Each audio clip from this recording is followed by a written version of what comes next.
BLM here, back with another live stream. Again, continuing on with Gravity Rush Remastered.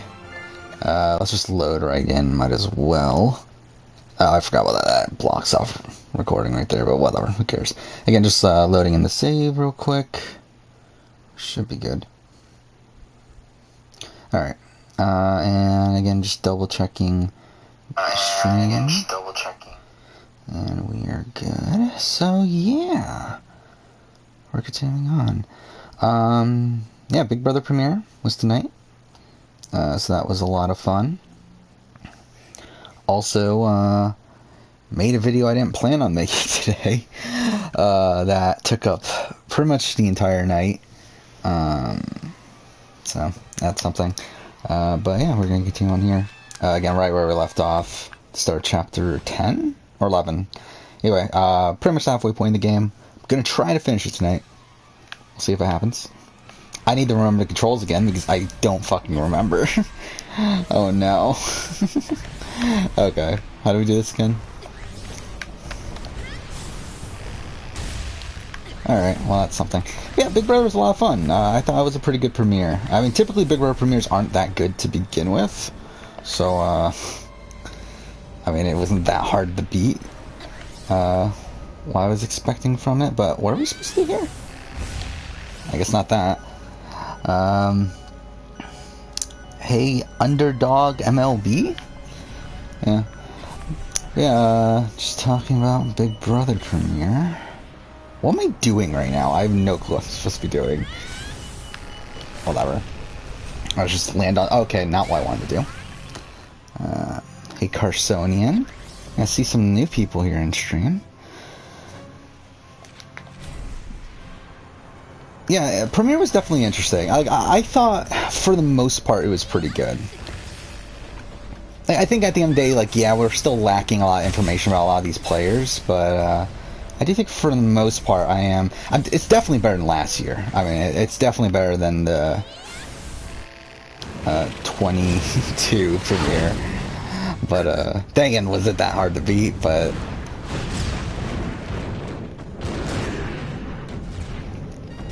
Oh, thanks for that, Carsonian.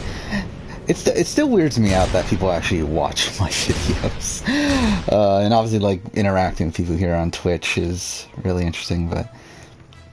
yeah, I really don't care what's going on in the game. Hey, Sir Quill. Yeah, feeds, I believe, start in what? Like, a little bit over an hour? So that's gonna be interesting. Obviously, I'm not gonna be watching it because I'm gonna be streaming, but I'll probably, like, I do have the updates set up as notifications on my phone, so I'll probably be looking at stuff along the way. Yeah, interesting premiere. Again, like, surprising results in my eyes. I was not expecting Frenchie to be the first HOH.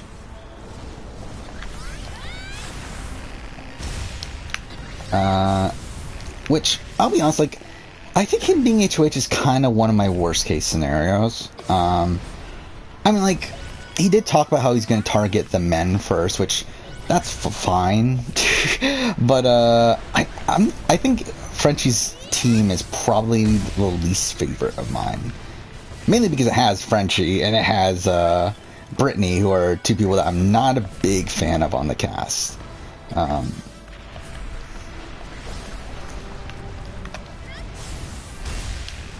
I like Derek F, and Ozza's okay, but definitely not my favorite team of the bunch. It's not my favorite thing in the world that they're the ones that are safe, but we'll see how it plays out. To be honest, I was like looking through the cast like by the end of the episode. I was like, I'm actually really sad that we're gonna lose some of these people so early. Like, even at the point that we're at now,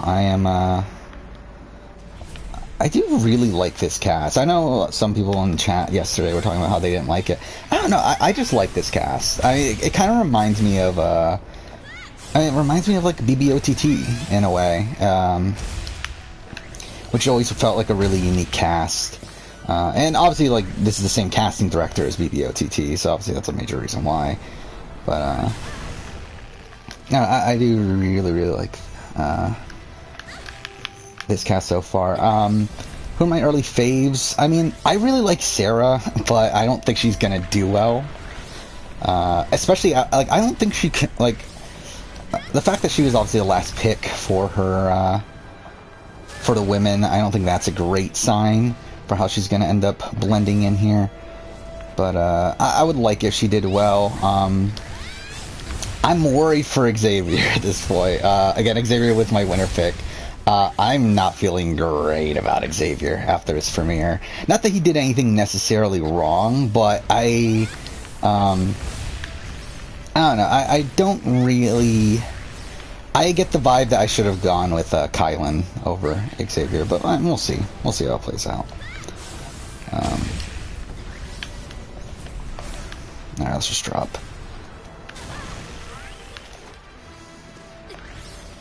Frenchie team's your favorite. Wow. Again, like, I never really clicked with Frenchie. I know Frenchie is this, like, big super fan that's on Twitter. Like, a lot of people within the community I've, like, interacted with. I never really, liked him based off of his bio and all that sort of stuff.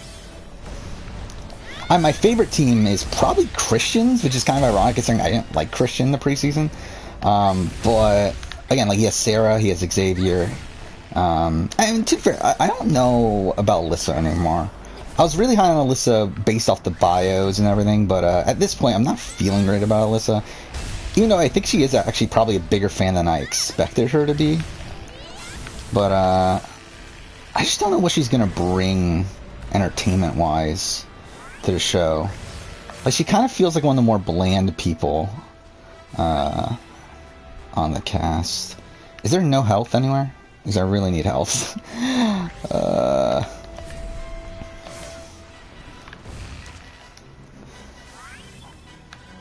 Yeah, then, what are the other teams?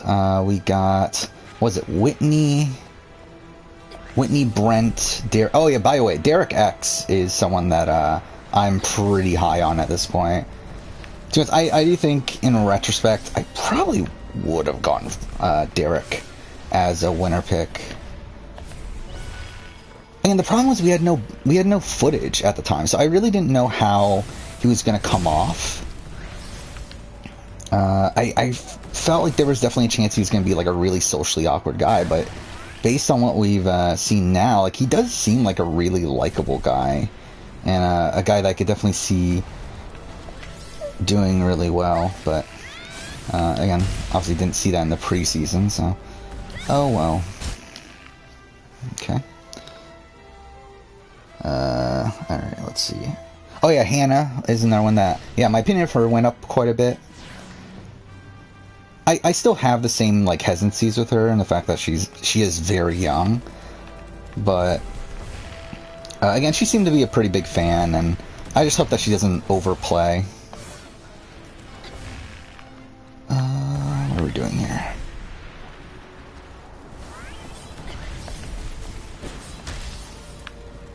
Can you open? Thank you.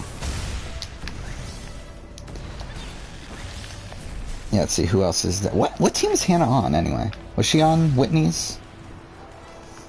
Yeah, she was on Whitney's, right? And then, what's the last team then? So we got, Claire, which, by the way, my opinion on Claire has gone down, since the last time I streamed. I feel like Claire, to me, comes off as a bit more socially awkward than I was expecting. And the more and more I see Claire, the more and more I'm thinking, Audrey from BB17.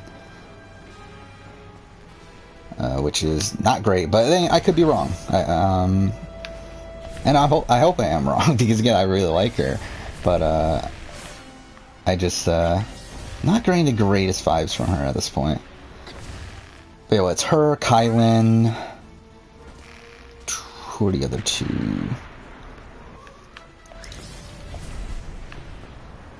Is there really no health anywhere? Oh, there's health there. Wait, is that health or is that... Oh, that's health.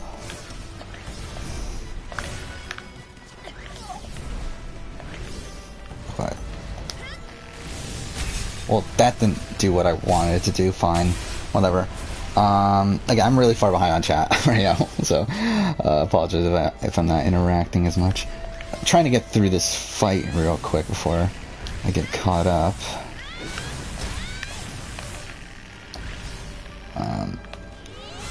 Yeah, it was nice to see more of these people from what we saw in the preseason, because obviously we didn't see that much. But I do still feel like we're still missing a lot. Okay, this is terrible. Well, let's go to that health. Oh, fuck, I'm an idiot. I pushed the wrong button. Ugh. Okay, whatever, let's just drop. Okay, well, that's perfect. Yeah, I mean, I did like the structuring of this premiere. Like, while I still, like, ideally wouldn't have, like, all these competitions and everything, I think it definitely worked better than last season. Again, last season's was pretty boring. And also, I did like the competition itself. It definitely felt a lot more balanced, where really anybody could have won this. It didn't feel like it was something made for Cody to win, like last time.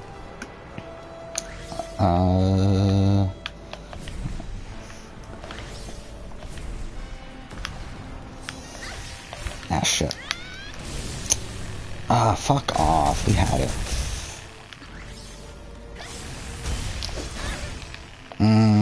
Am I dead? Yeah, I'm dead. God damn it. Oh no. Alright, whatever. Might as well take the opportunity to catch up on chat. Brittany's first boot? Yeah, she can't be first boot. She's immune. Yeah,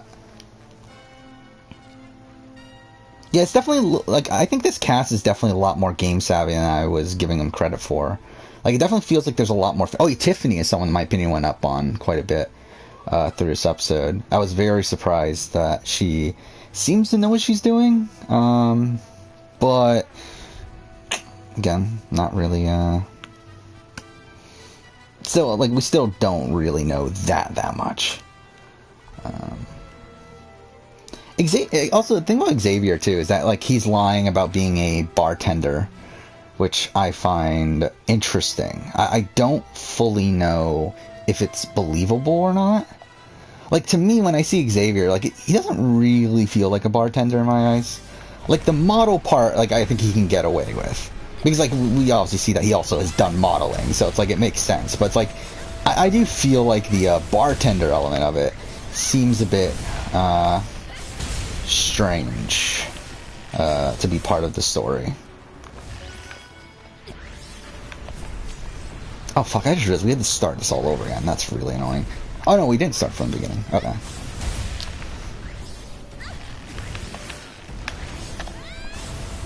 Ah, god damn it. Oh, well, I'm about to run out of gravity.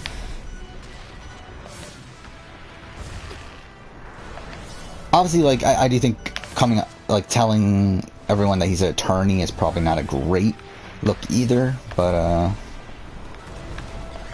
don't know, too much, like, kind of starting to regret my winner pick, but, again, I think we'll have to see how things are when feeds come back to truly gauge how he's being perceived, but,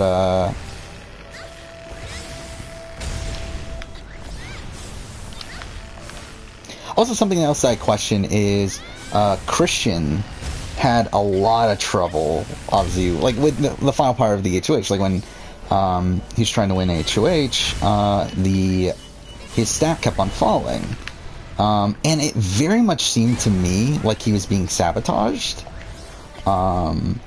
Which makes no sense why someone would sabotage him, but it's like, why was only Christian having this issue when like no other team was having that issue? And the sense that I get is that I think there's a chance that Xavier was the one to sabotage them, which is also, I don't think, particularly great, obviously, if that was the case. Because I could see Xavier being one of these people that's like overthinking things to where he, for some reason, wants to throw this comp. Come on. Open up. No? Cool. How do you get that to open up? Does it just do it periodically, or? Oh, I have to take out all the towers first. Oh. Well, shit. I would have played this a lot differently if I knew that. Okay, well that was terrible. Let's pick up the health.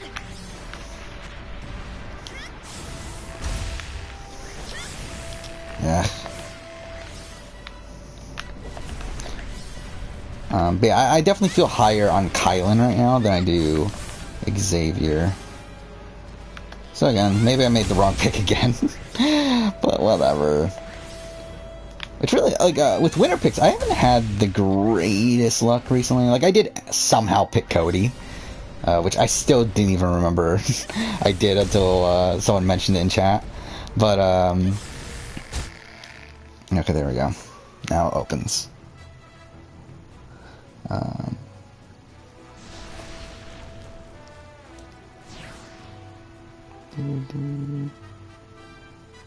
Oh, I definitely like Claire more than Christy.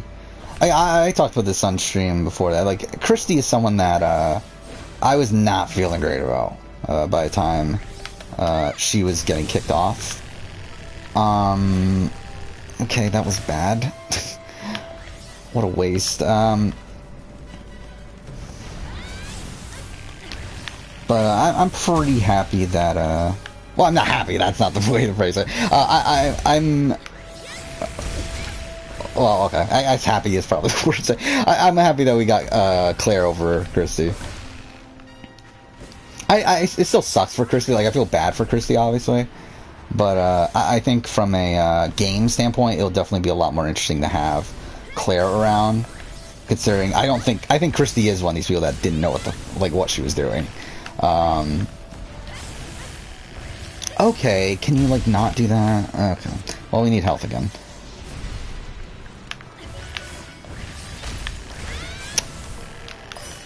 Cool, that was terrible. Wait, where'd it go? Oh, we're above it, somehow. Ah, okay, cool. And we're about to run out of grab. Let's go here. But yeah, like, Christy, like, the more and more time went on, like, I was looking at Christy, like, kind of as, like, a Christmas figure.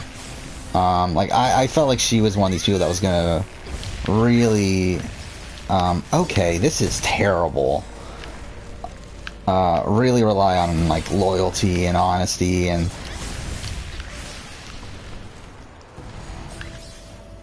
I was not feeling good about Christy. Well, I think Claire is, like, the complete opposite. To be honest, probably too much the opposite, where I feel like she's going to be playing way too hard. But again, there's a chance she is savvy enough. That did not work. Oh, wait, it worked. And still barely did anything.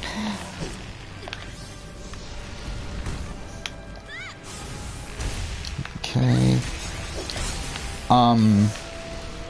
Okay. I guess we need health again. I want to risk it. I really don't want to do this again. The question is, can I find health? Yeah, let's just take this opportunity to catch up the chat. Yeah, Tiffany definitely went up. Julie Chen is still very awkward, but I think that's kind of what you get. I love how, like, there was an interview that came out today where, like, Julie Chen was talking about how she wants to host Big Brother forever. I found that hilarious. I'm pretty high on BB23 so far. Like, I feel like this is going to be a good season. I'll be pretty surprised if it ends up, like, completely bombing. Like, obviously BB 9 was incredible and is one of the best seasons of Big Brother probably ever.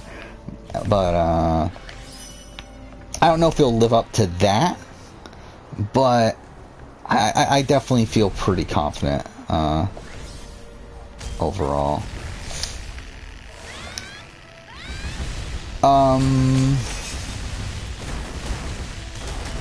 Okay, not exactly what I wanted in that position, but fine. And of course you missed. Okay, fine. Let's look for health again. Yeah, I'm feeling pretty good. I mean, again, we still have Alison Grodner and Rich Meehan there, which is not great. But I think the change up in casting alone has already spiced things up a bit. But also, like, it did seem like I do like this new vibe that they're going for.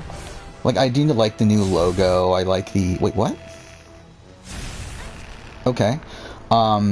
I do like the house looks really good. The lighting felt a bit weird. Like, it definitely felt like it was not lit as much as normal, but outside that, I felt like the house looked pretty good this year. Which typically I mean, I guess last year wasn't that bad either. But I do feel like typically the house just kind of looks pretty bare. It kind of just looks like the same shit every year. Like minor differences, but I did like the aesthetic of it this year. Is there really no health anywhere? Ugh. There's probably health around the tower or something. Do I want to risk it?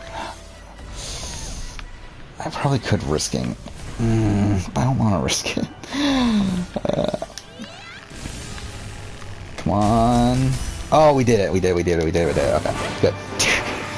Okay, let's catch up to chat.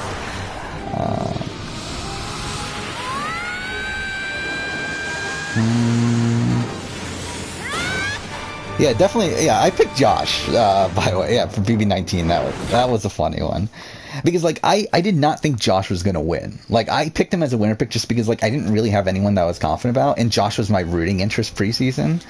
Because I could tell that Josh was going to be a complete disaster, and I just thought it would be funny. So I picked Josh, and he ends up actually winning, which was hilarious to me. But yeah.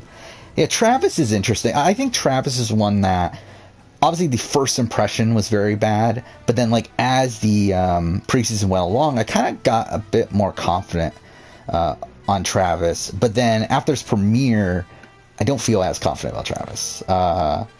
Not that I feel like really, really bad about him. I do feel like he still has the potential to be another like Jackson, or another I don't know, like Brett from BB20. Not necessarily, again, like in terms of like character or person or whatever. Like, obviously the comparison to Jackson's not great, but in terms of a player, I'm talking about. I still think that potential is there, but I do worry with Frenchie being HOH that Travis... I think Travis or Christian or Brent are probably going to be the targets here. Again, we know that Frenchie has talked about how he is very anti-men, I guess. Like, how he wants to target the men. Which, again, makes me think that he's probably going to target one of those people. Again, like, Frenchie to me, just... That's another thing about Frenchie that I don't particularly like. He very much comes off as fake to me. Frenchie is someone that I think is playing it up for the super fans. Like, he is a super fan, and I think through that he is trying to play it up for the super fans. Again, like, the vibe I get is that he is wanting to take out all these, like, male alpha... or alpha males, because he knows that will appease the fans more so than he thinks it will actually benefit his game.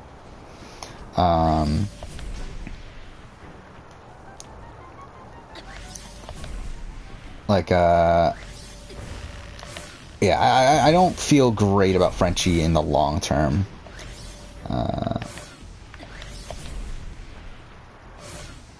Okay.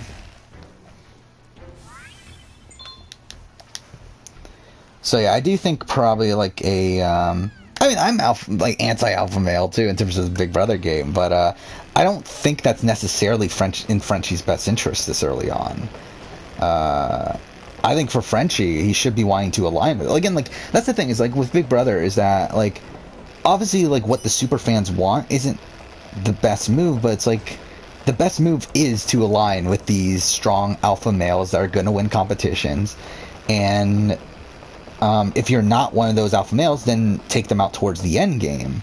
Probably mid game, I would say. But like, you definitely want to work with these people early on in the game, and to directly target them right off the bat is not the greatest game move.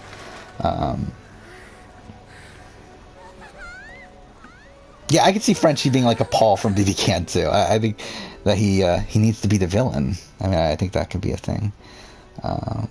Yeah, I love Sarah Beth. Oh yeah, the fact that she's going by Sarah Beth now is also kind of weird to me. Where like the entire preseason we heard like Sarah. I mean, obviously, I think she said Sarah Beth in one of the videos that she was in, but like she's been promoted as Sarah, but then all of a sudden now like she's being like Sarah Beth all the time, which kind of felt bizarre to me. I also love how like they just very casually like mention that she has a girlfriend, which like was never mentioned in the preseason or anything, which is also like a again thing that's a bit different there that I wasn't expecting. But yeah, I really like Sarah Beth. I think she's someone that is definitely someone I'm gonna root for on this season. I just don't know if it's gonna work out, but. Actually, yeah, in terms of LGBT representation, like, what do we have on this season? I actually, like, obviously Derek, we have Derek F, now we have Sarah, I believe, Claire was the one that said that she was bi, right? Do we have anyone else? Like, is it only the 3? Because if that's the case, then maybe they could have worked a bit on that. But, either way.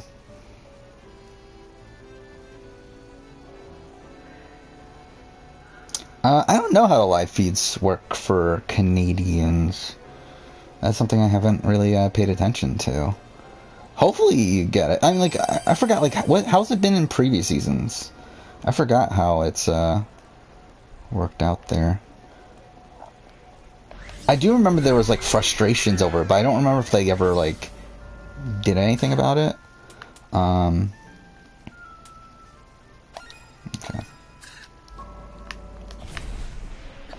Yeah, hopefully. I mean, hopefully Canadians can get the live feeds. I mean,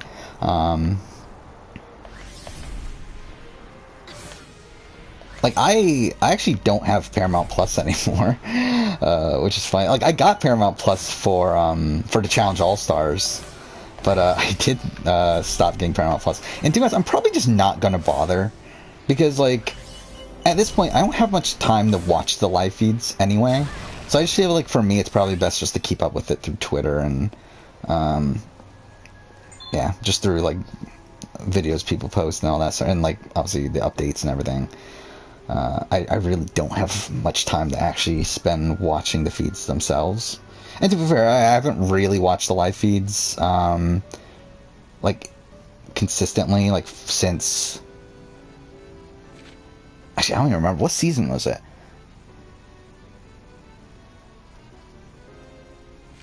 Because well, I know, like, I watched 14, 15, 16. I think 17 is kind of where I dropped off of it. But again, I feel like I watched a lot of 18. And I think 19 is kind of where I just stopped. Or where I slowed down. And then, since, like, 20, I feel like it's been mostly, like, just through updates.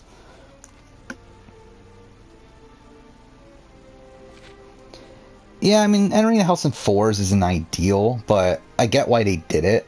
Like, I think it's... Part of it is, like, they want it to be small groups at a time because they don't want everybody. Like, they don't want it to be, like, this massive, like, jumbled mess. But also, like, to have the 4 captains, obviously it makes more sense to enter in 4 teams of 4. Like, I get why they did it. Though, yeah, ideally it wouldn't be the case, but... Wait, we just got through chapter... Oh, wait, no, wait, yeah, we started chapter 11, right? Okay, I thought we were already past chapter 11. Is this the right way? Okay, I guess it is. Wait, why is the camera moving to my motion controls? Whatever. Oh, okay. Oh, I'm an idiot. I'm pushing the wrong button, that's why. Okay, and I missed the thing, so I'm an idiot. Wait, what? Oh, I have to go further down? Alright, let's just get caught up on chat. Paramount Plus sucks in Canada. Yeah. Yeah, Brent and Winston kinda, I mean, like, the vibe I get is, like, he's kind of like, I guess, like, Cody. Like, I don't know, like, the initial vibe I got from him was, like, a worse version of Cody. But then, like, now he also seems like a even more boring version of Cody. So, yeah, I don't feel like that's another one. Brent is another one that I did not feel great about after the premiere. Out of the, like, three, like straight white men on the cast, like, I feel the best about Christian after his premiere.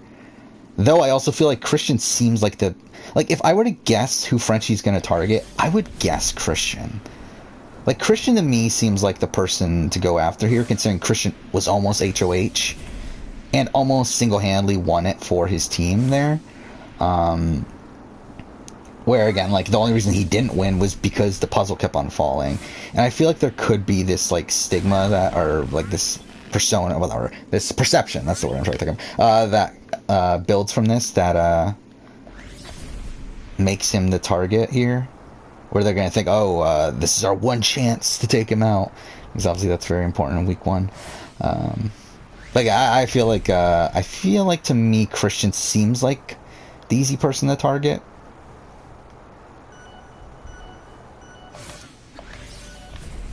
But we'll see, I guess. Okay.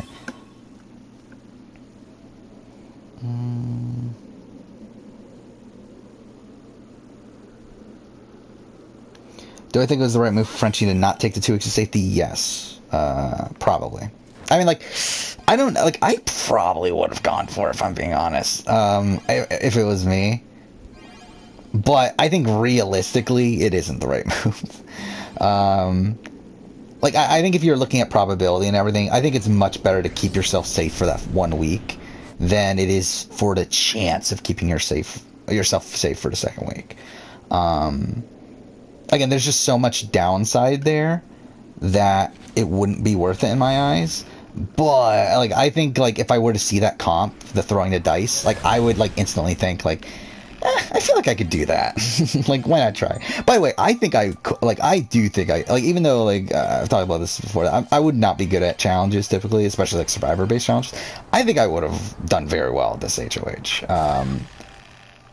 Like, at least the first puzzle, like, I think I probably would have won that first round. Like, that puzzle seems like the type of puzzle that I would be good at. The second round, I guess that's kind of, like, depending on your team to a degree. But I feel like at least the puzzle element of that I would have figured out pretty easily. And then the dice roll thing, like, that didn't seem too bad. Then again, I mean, like, like, he got the first die, like, super easily. The second one, like, seemed really, like, squishy, to where it was just, like, bouncing off over and over again. But then again, like, also, I don't get the sense that Frenchie was really trying, as I don't think you should try in that position. Like, in the position where you Ray turn down the offer and they'd say, hey, do the challenge to waste time on TV because we planned on someone doing the challenge. It's like, in that spot, like, there's no benefit to actually doing well there. Like, 100% you should be throwing that. Which I thought Frenchie was doing for a while, but then he gets the last shot. So it's like, well, why even bother getting the last shot? So maybe he wasn't. Yeah, I really like Derek F. I don't know how he's going to comp out at the end, because, like, so many people are going to think of him as so likable that they aren't going to be willing to take him to the end. But, again, he just seems like a really, really fun character. He just seems like a really funny personality. Where are we going? Like, why have I just been, like, randomly going places for the last, like, 10 minutes of it? Whatever. Yeah, age diversity is definitely something that ideally we would have. But, to be honest, I don't know if Big Brother's really a show that's going to bother doing that. I think Big Brother really tries to promote this, like, summer fun sort of thing, and I think through that they kind of try to stick to younger people. Like, they usually have, obviously, like, the one token old person, even that person's not that old. Like, I think if we're looking for age diversity, I think Survivor is probably the show that seems the most likely to do it, just based on how they cast the show. But obviously, ideally, we would have more age diversity. It was really insane that I didn't actually think about this. That what was it, like? Only 2 winners above the age of 30 have won the game of Big Brother. I think that was the stat, which is really insane. Wait, what? Okay.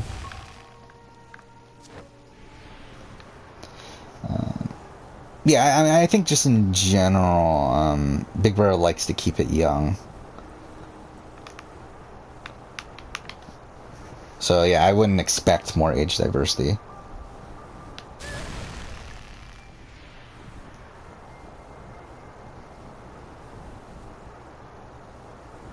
Yeah, like Frenchie is like, the fact that Frenchie is like only what, 8 years older than me is insane to me. Like Frenchie seems so old. Like if you were to make me guess Frenchie's age, like I would say, oh, this guy's like 40 at least, right? But he's like 34. It's like, how is that the case? Like that blows my mind. Dang it, I've talked about how old I feel in previous streams. Like again, it's insane to me that like with this this cast, like someone like Claire is younger than me, which is weird.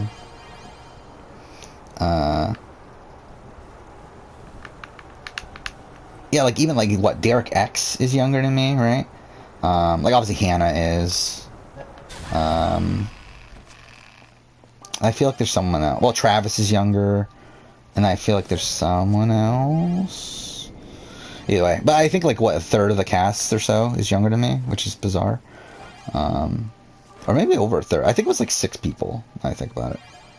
But then I think it was 6 people before Christy. So it might be 7. I don't remember. Either way. Like, again, I feel so old. It's so depressing. Like, looking at Big Brother and Survivor cast nowadays. Where, like, if I was on there, like, I would be I would be around the average age. I mean, I'm still technically, I think I would be, like, I think the average age is 27, right? So I'd still technically be younger, but it's, like, it's not too far off. Yeah, 4 teams is definitely better than 2. 2 teams is not good. We saw that in BB Can. Again, to have half the house immune every week is, or if not even more than half the house, depending on how the first week goes, it's like, that's just terrible. Like, that's really a not ideal situation. I don't know, like, my opinion of Alyssa has kind of gone down. I'm really far behind on chat, by the way, so it's like, if it seems like I'm responding to these things really late, then yeah, it's because I'm really far behind. But yeah, like Alyssa is someone that I did like in the preseason, but then I didn't like her answers in some of her interviews and stuff, and then like after this premiere, like I'm just not really getting much from her. Again, like obviously we've seen very little still. So I could very much be wrong, but I don't know. Not really feeling too great about her. Especially when like my opinion of a lot of other people have like kind of gone up.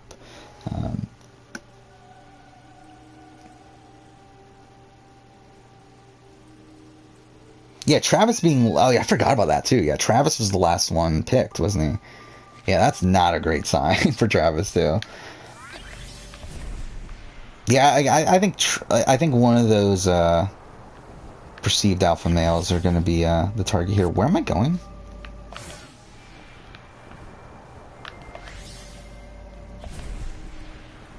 Wait, what am I doing right now? Not that, I guess, or maybe that. Yeah, I guess that. Cool.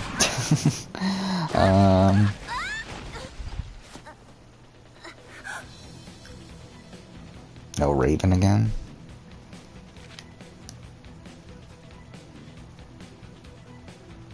Brent is basically Tommy, but straight. I guess you could see it that way. I mean, like, I think he's going to be a worse player than Tommy, if I were to guess. I think Tommy, wait, 3,600 away? How are we 3,600 away? Whatever. Yeah, like I really like Tommy. I'm still surprised he wasn't on All Stars 2. Though I still think there's a chance of him returning in the future. What am I supposed to do here?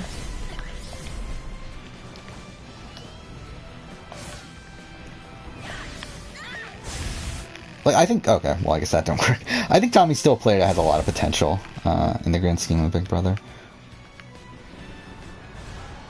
Like, I think if he were to return and win, like, I think at that point, like, he's probably one of the better players of all time. Yeah, I think he showed so much potential in his one time playing. I think he gets very unlucky. I fucked that up. I think he gets very unlucky with Jackson pretty much comping out at the end.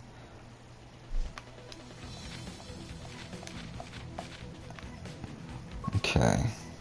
So how do I do this then?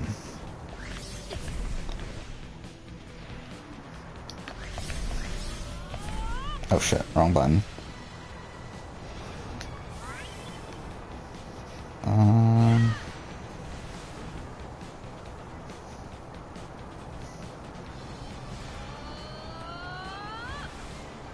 Trashing Cliff's game? Oh, that's depressing.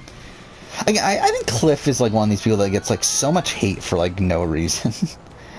Like I really don't get the Cliff hate. Like I mean, like I know that there was this point where he did say something that wasn't like particularly great about David. But yeah, that was like when everyone was saying bad stuff about David. Well, it's like, I mean, outside that, like, obviously he gets a lot of hate for like the move again, to not target Jackson towards the end game, but I think it was I do still think it was the best move for him, because again, I think Cliff is someone that's never gonna comp out at the end. Like, I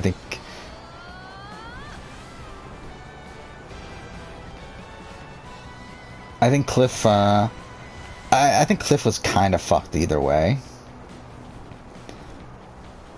But at least there was more of a chance of Jackson taking him to the end than Tommy.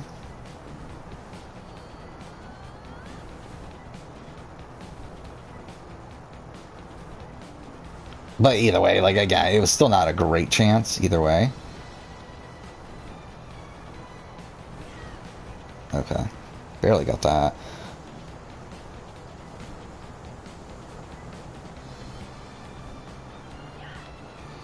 Yeah, I found that funny too about Azza, where like in the preseason, like she said so much about how she's anti-showmance and everything, but then, like the first thing she says in her intro is like how she's boy crazy and everything's like what? It's like yeah, it definitely screams out to me that like maybe she will end up in a showmance despite how anti-showman she is. Would not be that surprising to me. Okay. Yeah, Azza is someone that like I feel like so many people are like so pro Azza. Like I don't know, like I think it's like more like I was pro Azza when I initially saw the bio, and I thought about it more and I was like I'm not feeling like that great because like she does seem very gung ho about a lot of the things that she's saying, which I think could cause her to be a bit too blinded. Okay, well, did I really just die again? Cool. A bit too blinded in her like targeting showmances and all that stuff. And then like by the time the season started, okay, that's a good checkpoint. But like by the time like right before the premiere, like I did a power ranking. I decided, okay, let's do a power ranking right now on based on my thoughts right before the premiere started, and like she ended up being like 14th out of 16, if I'm being honest. Like she was pretty low. I do feel like my opinion of her has like kind of gone up. Like I think she's a lot more fun. Like, she was a lot more fun of a personality than I was expecting her to be in her intro and everything. And, again, I just hope that she doesn't get too blinded by her saying that, like, oh, I need to target the first... Like, she was talking about how, like, oh, I don't want to win the first HOH because I'm going to target the person that wins the first HOH. It's like, why? Like, why are you doing that? Like, what makes you need to do that? Like, she just has some really weird strategic thoughts in my eyes that I'm not a big fan of. But, I do hope that she does well. Again, like, I like this entire... Like, I like most of this cast. Like, there's no one that I'm like... Well, I mean, I guess, like, to a degree, like, I'm not a big Frenchie person. But it's like... For the most part, like, I'll be pretty sad, and Britney, I'm not a big Britney person, but it's like, I would be pretty sad to see most of this cast go. I guess, like, again, we're getting into, like, Travis Brent, it's like, dude, I like Christian more than I thought I was going to, and from his, interviews and stuff, but yeah, definitely, I'll be sad to see most of these people go. Come on. Alright.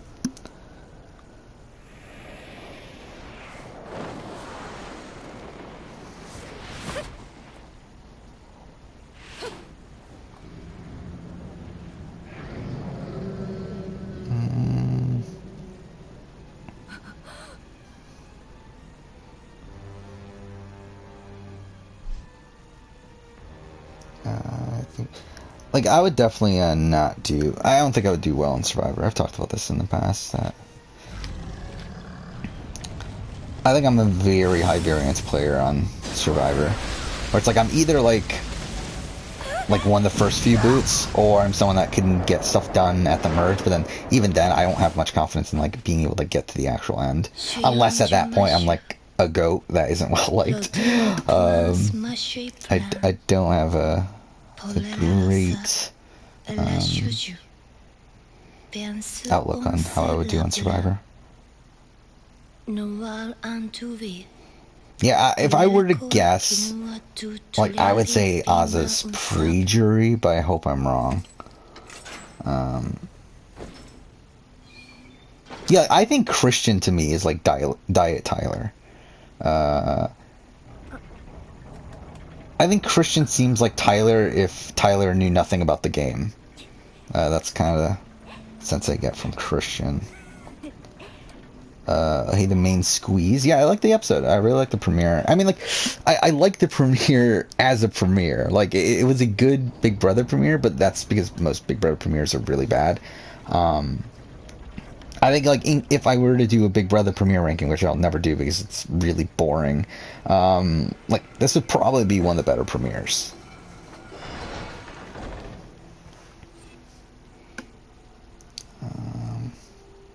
Yeah, like, is Azza gonna target Frenchie now, despite them being on the same team? Is she gonna, like, throw HOH so that she can get someone else to target Frenchie?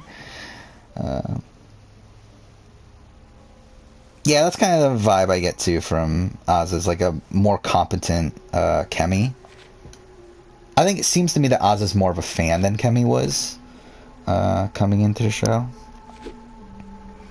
And also, I think this is a cast that benefits a Kemi figure more than, obviously, BB21. So, I think there's still potential there. I just, again, hope that she doesn't blow up her own game.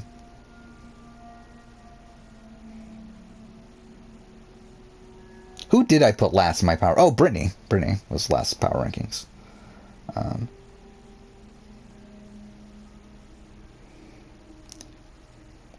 Was Tyler a recruit? I don't remember. Like, I mean, it doesn't really matter, really. I mean, either way, he was a fan of the show. Like, dude, I'm not I'm not someone that, like, is entirely anti-recruit. Because, like, just because you're a recruit doesn't mean that you don't know what you're doing. I mean, like, there are people that are recruits that, end up being, like, massive figures, like, really fun characters, or sometimes even really good players. Like, I don't think, like, being a recruit is, like, the end-all be-all of, that this person's gonna be terrible for a show. And I think Tyler, either way, like, was a fan since he was a kid, so. Which, by the way, that's another thing that, like, kind of blows my mind, is that, like, Tyler's only, like, a couple months older than me. That's, like, I think that was, like, one of the first points where I was like, Holy shit, I'm really old to where like the best player on this like when BB20 was airing, it's like the best player on this season, this guy that's like completely dominating the season is like pretty much my age. Like that's really weird. Yeah, I mean Earl's definitely someone that Earl's even a weirder case where like Earl was like called to the last second, right? Like where like he was only given like a few days to prepare to go on the show. What am I doing right now? There, maybe. Yeah, Derek X was a recruit too, and it's like, yeah, he's a fan of the like. I feel like he's another one. He's like, he's a fan of the game. I feel like he'll be fine. I think the problem is when you have a recruit that like hasn't done their research and didn't care to do their research, and is also just kind of boring. Which it's kind of one of my bigger issues with something like a Survivor Cook Islands, or like I feel like that's like half that cast.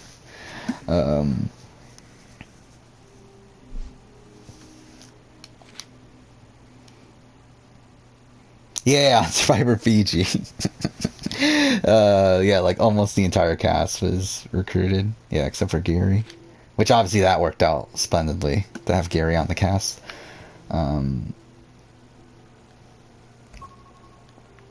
I mean, I like Fiji though. I mean, like even though it is like very recruit heavy. I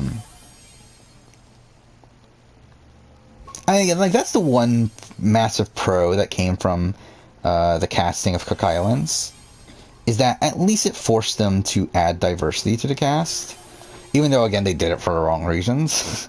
But at least like it brought like a lot of different figures to show. Oh, I have to sneak by. Why do I have to sneak by? Oh, I can't. Okay, whatever. This is dumb. Like he's literally just right there. Like why do I have to sneak by?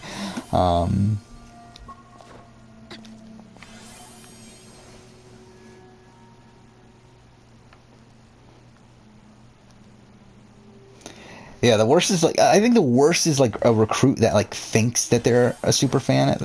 Like that's also like kind of an annoying thing. Like there's a lot of like these recruity figures that like watch a couple seasons and then like they go into their interviews and they're like, oh yeah, I'm a massive fan, super fan of the show. Like that happened a lot with Big Brother.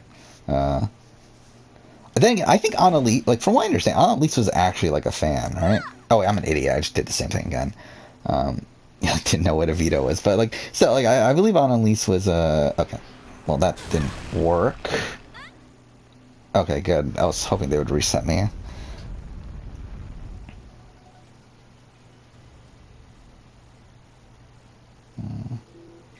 Yeah, for me, I think like with Survivor and Big Brother, I think the perfect age is, that's kind of the age I'm at right now, which is mid to late 20s. I think Big Brother's like skews a little bit younger. I think with Big Brother, I think 24 to 29, I would say is like kind of the perfect age for Big Brother. I think Survivor, you're probably looking at a bit older, like maybe like 28 to like early 30s. That's probably the perfect age there. Excuse me? Fine.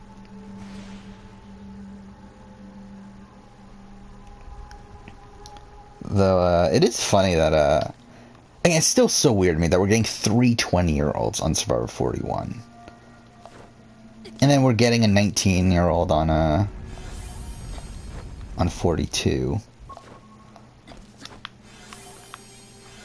It's like at that point, like, the 19-year-old, like, so that means he was, what, born 2002, right?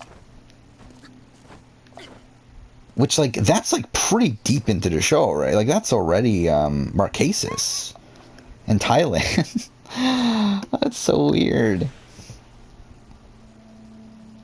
Thoughts on Amanda from the challenge? I really like Amanda. Amanda Garcia, I'm assuming you're talking about. I really like her. I'm excited to see her back for 37. Ah, fuck off. It's so... okay, I don't know if I want to get into a rant about Challenge 37 again, but it's so weird that the vets that they got back for 37 is literally everyone from... Like, is a whole bunch of people from Double Agents and then Amanda. But, I think Amanda was a good pick, though. I do really like Amanda. don't know how much win equity she really has on a season, but she's still pretty fun TV.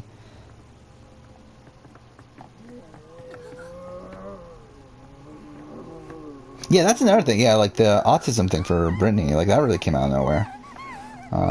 Which I think a lot of that is because like we had very little information for bios. I remember hating this boss battle, by the way. We're about to get to. Yeah. Oh, hey, Zen to Twitch. Yeah, 11 viewers, definitely getting popular. But yeah, we should definitely get affiliate soon. By the way, so at least that's something. Like I've talked about this before, where it's like, for the longest time, it's like I keep on getting so close to the number, and then like I have a stream that fucks up my average. I think with this stream we should definitely hit it. So at least that's something. Because like I'm literally at a 2.9 right now, where you need 3, and like both of the last streams have been around 5. So it's like, again, like with this stream, I think we should hit it. So that finally happened at least. Okay, what is happening right now? What is happening? Actually, what am I doing? I should just do this. Yeah, what am I doing?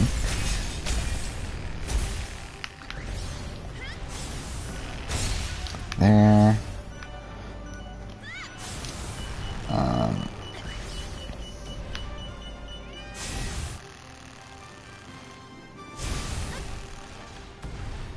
Yeah, that'll be weird once we get a Colby on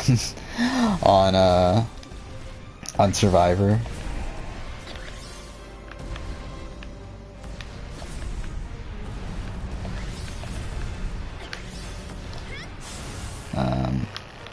Yeah, I guess I might as well mention this that most people don't care about, but I might as well mention that I'm probably gonna have an extra video come out this week. That will come out on Friday. I talked about this at the very beginning of the stream when no one was here, but I did end up making a. I rushed together today to make a video about my current thoughts on Assassin's Creed, which again I know most people don't care about, but that's a video I felt like I needed to make. It's essentially me saying farewell to Assassin's Creed, where we did get news today about where the series is going, and I just don't give a shit anymore. So I did make that video tonight, which took up pretty much my entire night outside of Big Brother. So that's something.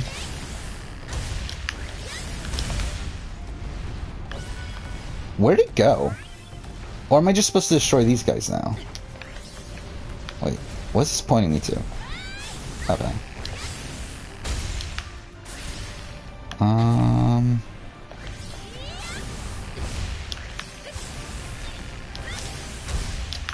There. Okay. Okay, so yeah, my power, if I'm trying to remember my power ranking because I don't have the list in front of me. The power ranking was what? And again, this was before the premiere aired. This is like immediately before the premiere aired. This is how I was thinking. I had Brittany in last. Okay, this is terrible. Can you not do that? Brittany was in last. I think I had Tiffany second to last because at that point we had no clue who she was still. At this point, I feel a lot better about Tiffany. But I think Tiffany was second to last. Then I think it was Azza. And then was it Derek F? Mainly because like I really like Derek F. But again, like I don't know how he. This is a power ranking on win equity, by the way. On like how likely I feel like they are to win the game. Yeah, like Derek F. I just don't feel like he gets there most times. And then I think I had. I don't even remember anymore, actually. Who was next? I remember, like, Sarah ended up being, like, number 9, I think. Who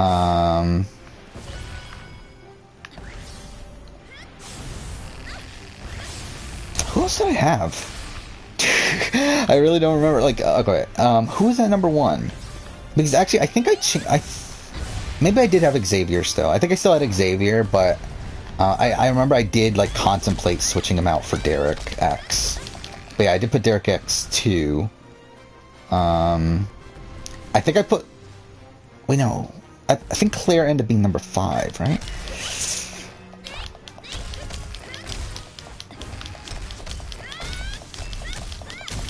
I remember Travis was higher.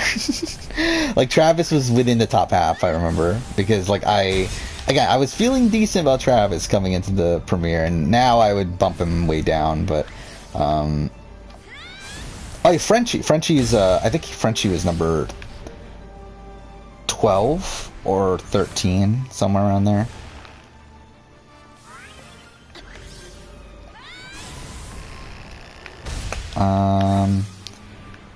I remember I had Christian and Brent back to back.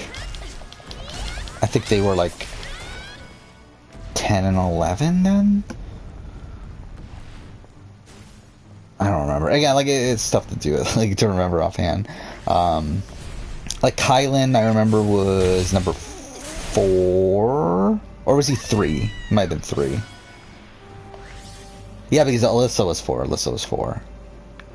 And Claire was 5. Okay, this thing's back now. What are you doing, game? Thank you.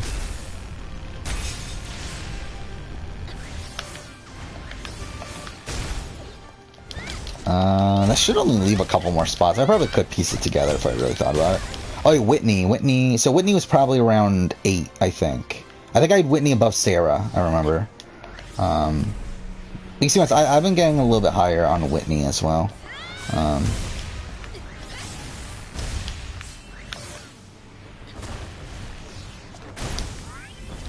And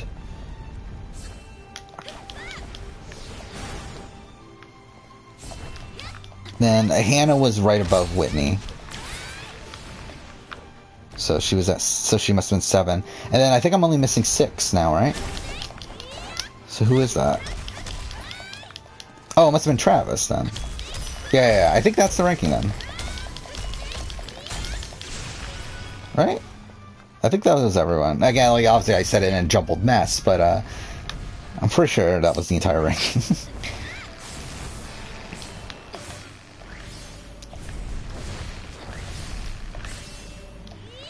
So let's see if I can remember again. So what? Xavier. So 1 Xavier, 2 Derek X. What? 3 Kylan, 4 Alyssa, 5 Claire, 6 Travis, 7 Hannah, 8 Whitney, 9 Sarah, 10 Brent. I think I had above Christian. 11 Christian, 12 Frenchie, 13 Derek F. Then what? 14 Aza, 15 Tiffany, 16 Brittany.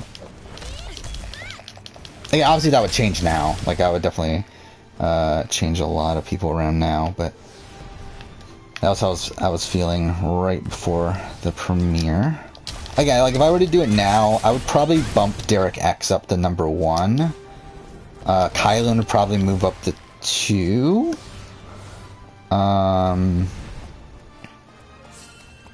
Let's see. I don't know where Xavier... Would Xavier still be 3? It's like, I don't know. Alyssa would probably bump down a little bit. See, I'm feeling better about Hannah at this point than Alyssa. And then... Okay, this is bad. Let's just use this. Whatever. Then... I think my opinion on Whitney's kind of stayed the same. Travis has gone down.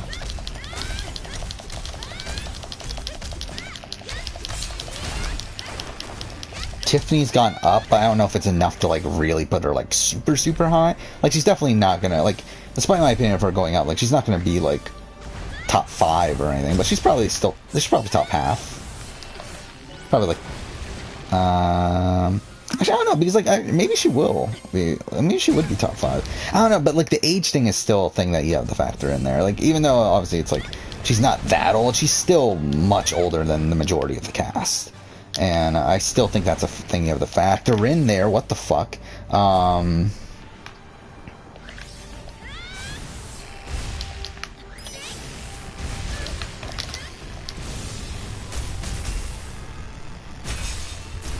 Yeah, I love saying Brent Champagne too, by the way.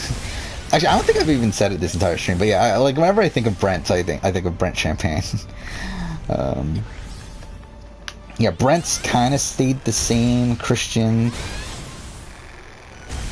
it's probably gone up slightly, but like not enough to really make any real adjustment. Like he's definitely above Brent, but I think Travis at this point is like down with them, where like before he was like top half.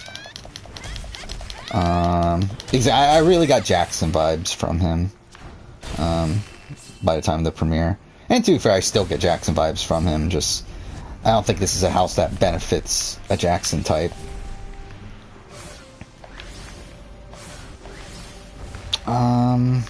There's health. Game, what are you doing? What are you doing? What are you doing? There we go.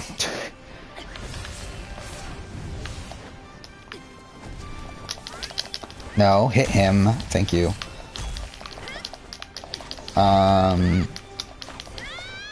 Too much. Brittany's still probably at the bottom for me.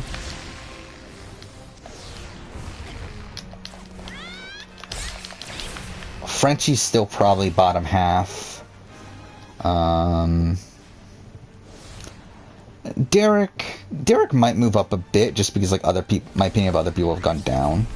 But like I think my opinion of Derek's kind of stays. Like Derek's exactly like what I expected him to be, which is great from a character standpoint. But again, like in terms of a winning chances and everything, like I don't feel great because I think he's too likable. I think he's like essentially my opinion of Derek is kind of what my opinion was of Julie.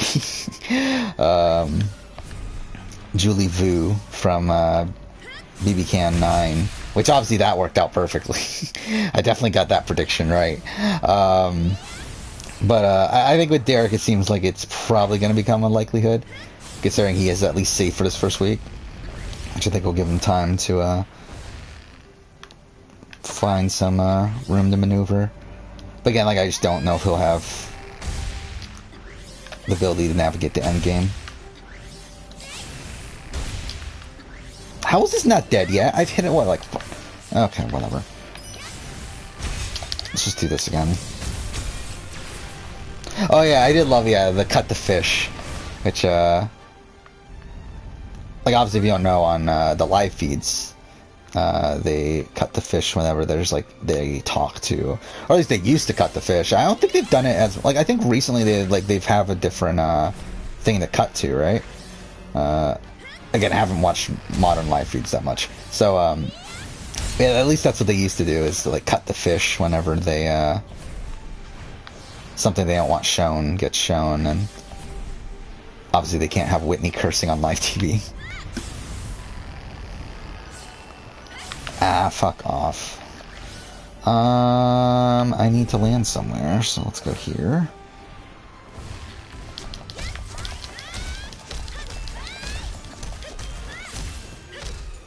Did live feeds go up? Oh yeah, I guess feeds are live, according to this.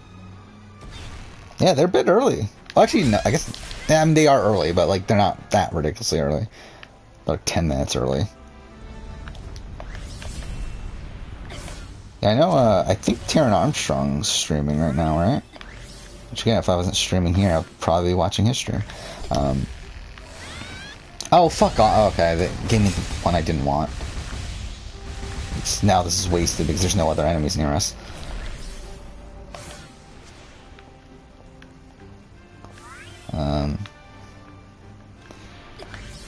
Yeah, gonna be interesting to try to work around Big Brother right now. Like, there's gonna be a lot going on in what, like a week and a half or so.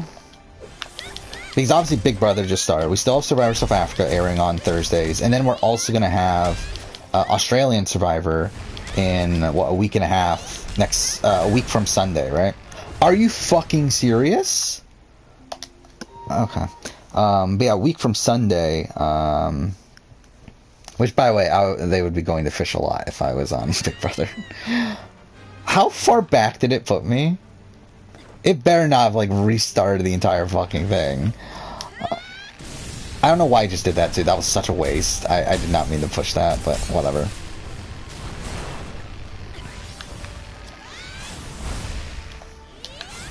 Again, the plan is to finish the game here in this stream. It's not going particularly well right now, considering we're still in Chapter 12, right? Oh, Chapter 13. Okay, 13. Which, again, there's 21 chapters, or 21 episodes.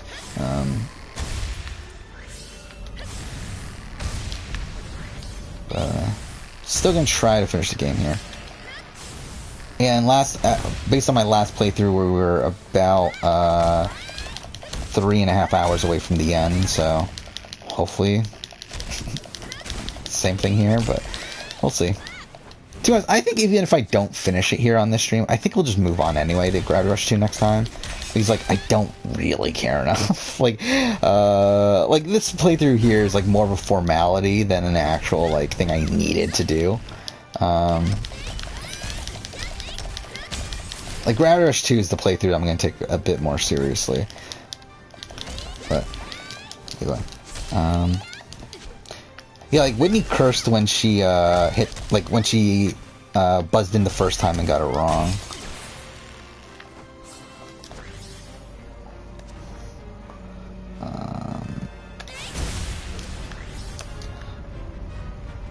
Yeah, I wonder how the team dynamic's gonna work, because I do feel like like we saw in BB Can this last season where they pretty much like realized right away that the teams don't matter.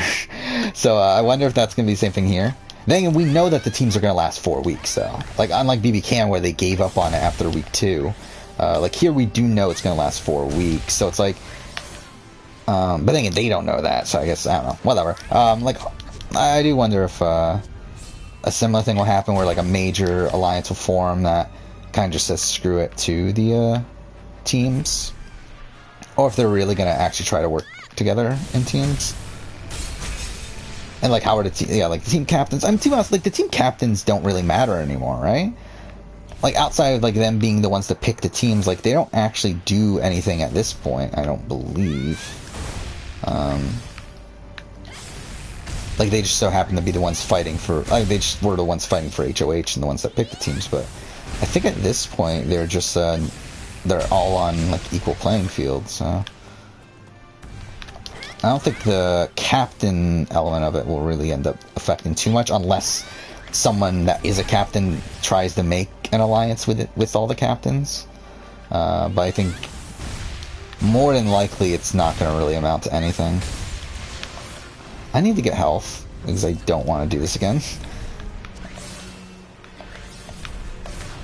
Again, this game's so disorienting at points.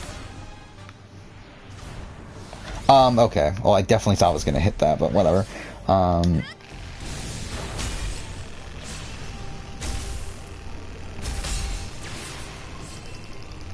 Yeah, I assumed Terran would be live by now.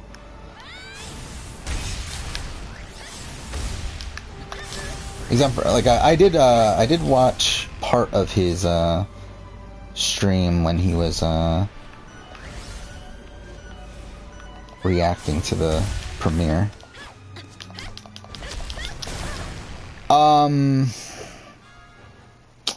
Well, fuck me.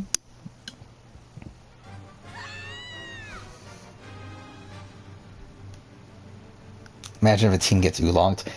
That'd be funny, because again, it's only gonna work. It's only gonna last for 4 weeks, so it's like it'll be funny if like an entire team gets taken out during that 4-week period.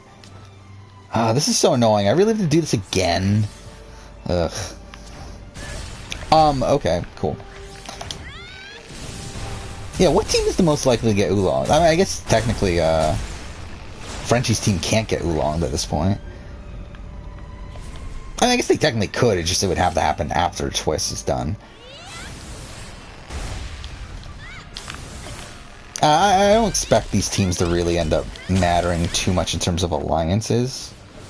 I would expect that it's going to be like the big, like BB Can 9, they're going to... Like, if anything, I think there'll be a lot of cross-team alliances, right? I mean, I guess not. It doesn't matter as much for 4 teams than it did for, like, 2 teams. Like, with 2 teams, it made a lot of sense, because it's obviously, like, you're gonna have different like set of potential nominees each time. Where like half the house is either going to be immune or up for eviction each time. With 4 teams, it kind of switches things up a bit. So like that won't end up mattering as much.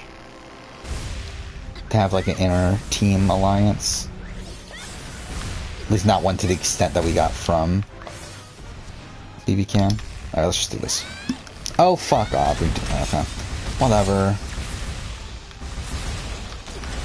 Is there anyone else? Cool. Yeah, like, yeah, the BB 18 teams didn't matter that much. Actually, yeah, they didn't really matter at all, did they?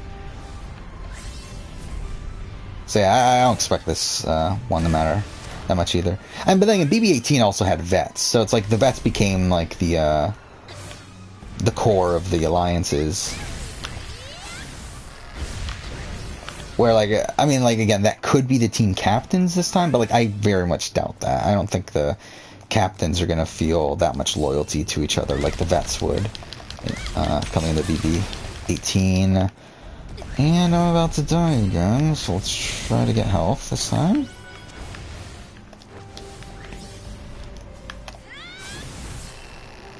Okay. Obviously that's exactly what I wanted. I definitely wanted to slide across the side of him and not hit him.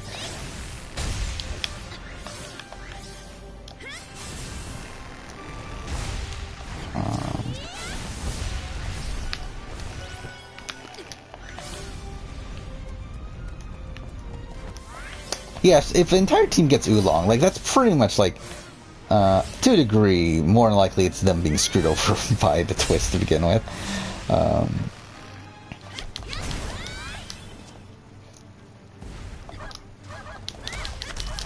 Yeah, I do think this twist, though, does incentivize getting rid of strong players, though, right? Because, like, obviously the like, unlike Survivor, where, like, Survivor, you want to keep around your strong people in your tribe to win challenges for you. Like, here on Big Brother, because everyone votes, you're essentially having to do the opposite, where, or you're going to have the opposite, where instead the majority of the house has the incentive to get rid of the people that are going to win competitions for a team. So... cool, I guess? Didn't hit the person I wanted to, but whatever. Okay, well, let's... Okay, everything's getting fucked. Let's just land. Okay. How long have I been doing... I feel like I've been doing this, like, section for so long now.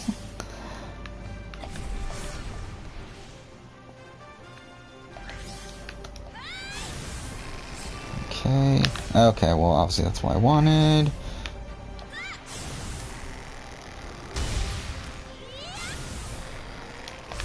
Yeah, who's on the queens again? So that's Claire, Kylan...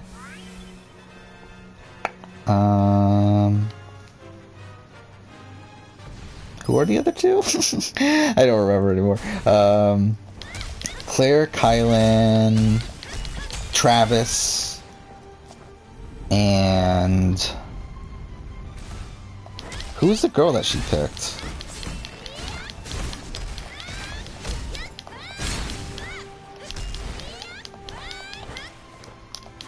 I don't even remember anymore. Was it Tiffany? But either way, I think that's probably a good call. Because I think Travis has definite potential to be first boot. Actually, I mean, I think as much as I don't want it to be, I think Christian's team probably does. And I say that because like I like everyone outside of Christian, and like even Christian, like I liked more during the premiere. But like I think he also has, like, that team also has potential to get oolongs. Because you got him, who again I think is a potential first boot here.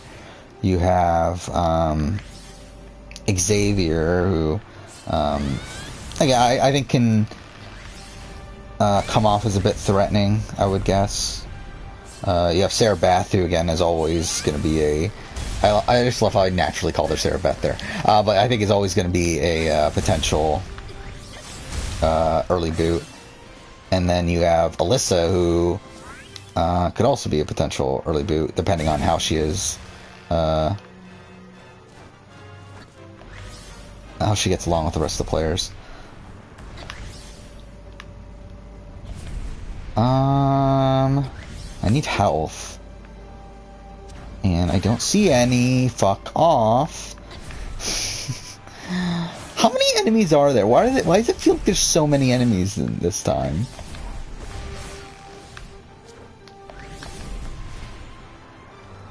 Wow, I really can't find any health. This is some bullshit.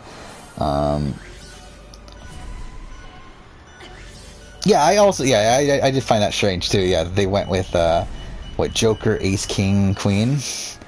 It's like, why not go diamonds, spade, other ones, yeah, clubs and hearts. Like that would have made a lot more sense, but I don't know. That's not health. Where is health? I really need some. Who do you think are the top 3 challenge players? I haven't really put much thought into it. Well, I don't know how spoilery I want to get. Well, obviously I don't want to get spoilery, but either way, I think when it comes to men, I think if you're gonna pick like the top male competitors, I think it's probably between CT and Bananas at this point.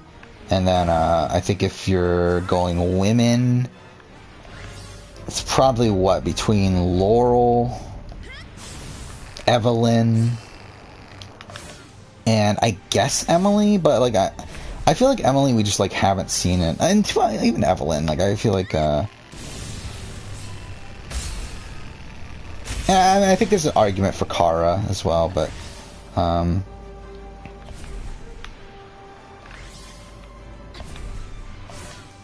like I think Evelyn's been a bit inconsistent, even though she's like really good.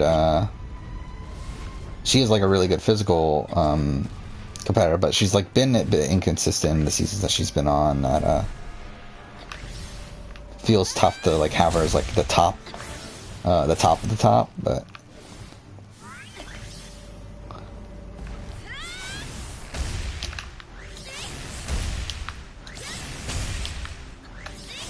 Because like I don't think that Evelyn's ever been like that great politically.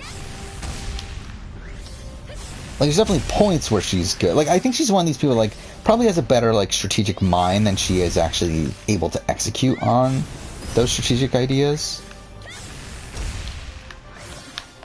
Then also the challenge in general is also like a tough game to really assess because I feel like so much like out of the game stuff comes into it as well. Okay, so we're back to this point. Ugh. So only 4 left? Okay, let's do this. Okay, this is actually the perfect one to use right now.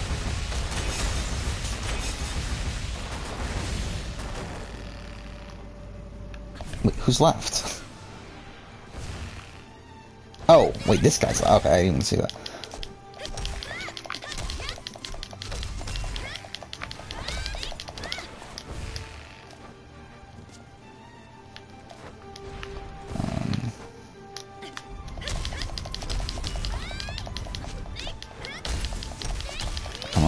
Die already.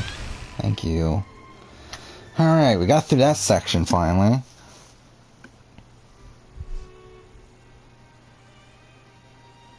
Yeah, I did watch, I did listen to RGP before this. Well, I would listen to most of it. I didn't end up finishing it because I think they were still streaming at the time that I started. But, and either way, I was behind on watching a stream anyway, but, actually, I guess I should be paying attention. Technically, I should be paying attention to what's going on right now. Either way.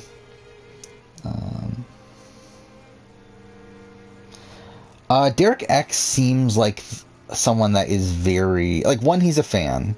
So I do feel like he is more likely to know what he's supposed to be doing strategically.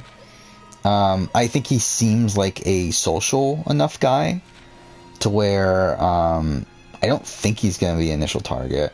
He's kind of like the age that would typically do well in Big Brother. Again, 24. He's like not like super young to where he has like no life experience, but also is like not like obviously old to where he wouldn't bond with the majority of the people within the house. I do also think, oh yeah, we have a lot of things we can upgrade, don't we? Actually, I should have done this earlier. Why didn't I do this earlier? I'm an idiot. Well, is it even worth doing now? I guess we should wait. At this point, it's not even worth doing.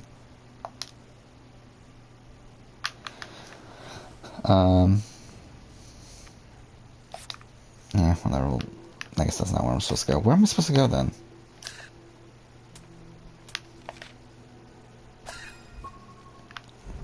Okay. Nah, I feel pretty good about Derek. Derek X.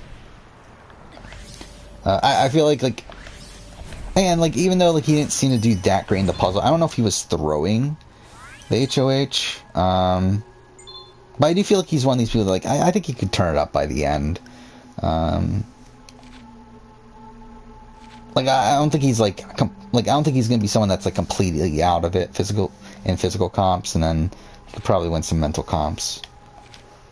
He's not like the top contender like in terms of comp ability, but I think he should be competent enough to where if he needs to win comps in the end game, I think he probably should be able to. Out of the first 2 seasons of BBUS, what would you say is the worst? BB1 is worse, but I don't even consider BB1 a season. So I mean, yeah.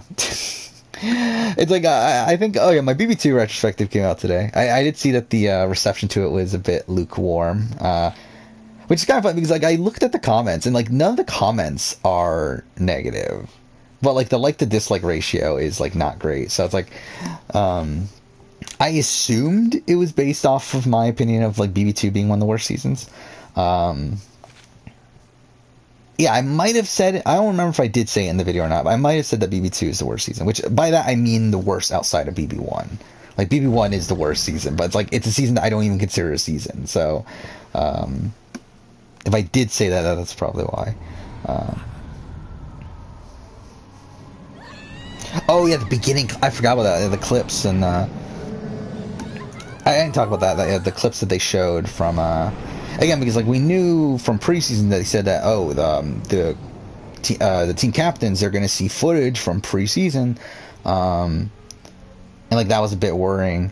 The way they handled it was kind of weird, where it was essentially like you can clearly tell it's like essentially they sat them down and said, "Hey, say like 3 fun facts about yourself," and then just showed them in like kind of a random order. Like it was bizarre, but like. It seemed like they at least knew that it was going to be shown to the other players, which I think is the best possible way of doing it. And again, I've said this already that like I have more faith in BBUS to keep the integrity of the game than I do if BB Can. Or like I think if it was BB Can, they would let them spill their games out. While here at BBUS, like obviously like we saw like Xavier say, "Oh, I'm a bartender," which is obviously not true. So like they very clearly got the heads up that the other players will be seeing this. This is the boss battle I hated. Okay, I was wrong about the previous one. This is the one I hated. What am I doing then? Do I hit its head?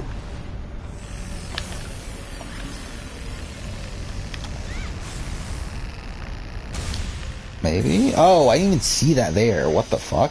Okay. Oh, that's because it was hidden for a while. Okay. Let's heal. Go there.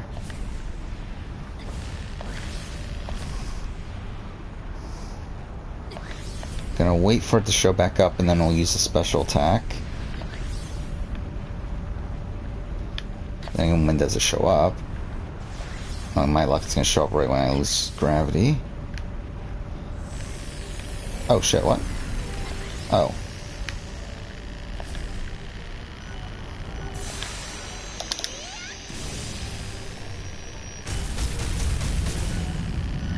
Okay, that was fine enough.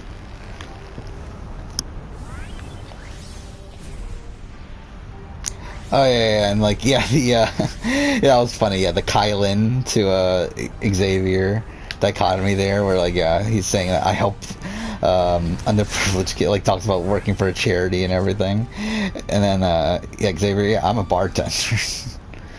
uh,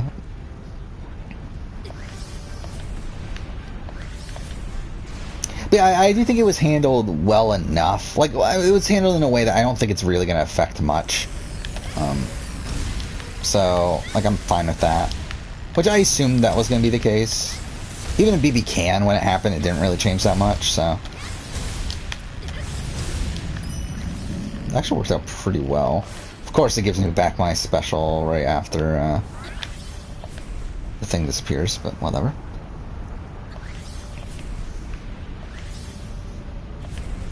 Oh, shit.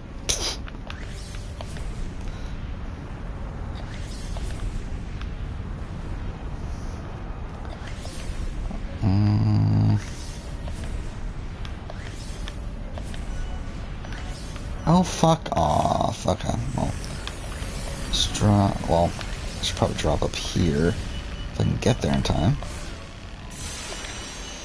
Which. Okay, well, that's some bullshit. Whatever. What is. Okay, where am I? Because, like, I'm so disoriented at this point. Wait, am I upside down? Is it upside down? I'm so confused.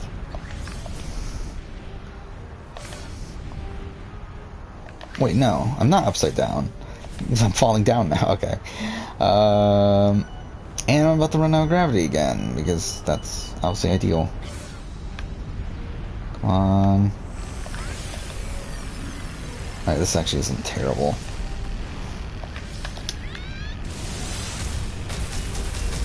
Come on. Oh, fuck off. Didn't finish him off. Ah. Well, we're close. Yeah, it was definitely better than what they did in BB Can 7, but then even in BB Can 7 it didn't really affect that much. But they definitely handled it better here. Come on. Oh shit, I'm almost dead. Okay, wait. Need to grab some health. Okay, we're good. And of course it fucking does it now.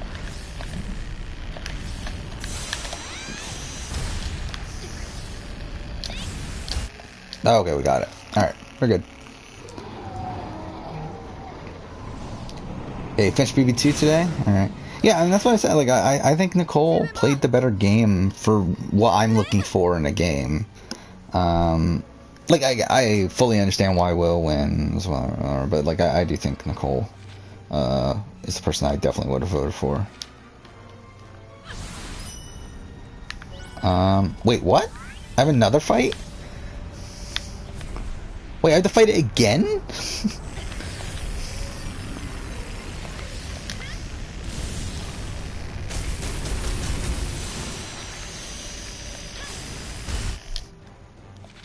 Oh.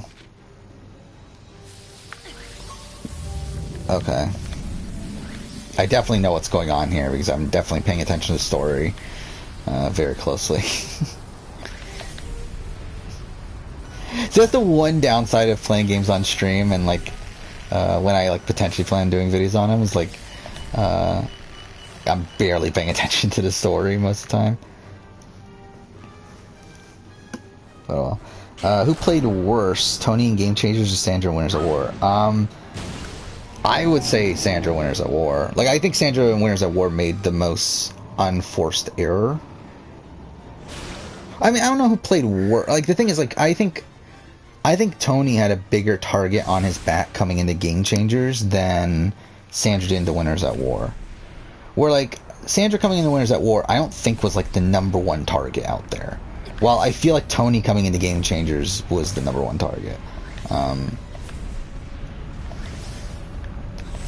So like I think Tony had no chance on that season. Well, like I don't think. Okay, I don't think Sandra had a great chance on Winners at War. I mean, he had pretty low chance of winning Winners at War, but I don't think she was like at absolute zero like Tony pretty much was in Game Changers.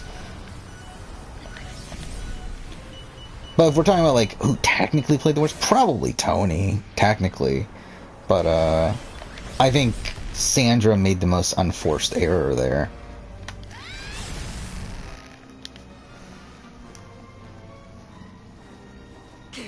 Yeah, I think Ben's an underrated player. In terms of like how the general community, like I don't think his game, his like winning game is that impressive, obviously. But it's like I think he's an underrated player.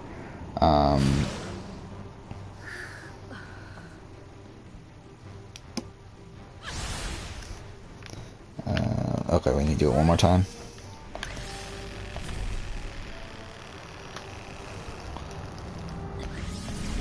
You think BB2 is better than BB6 and 10?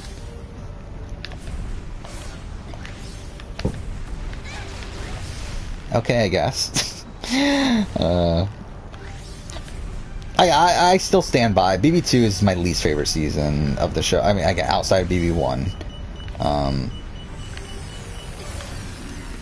And I think part of that has to do with the fact that I've watched it so much, especially in recent years.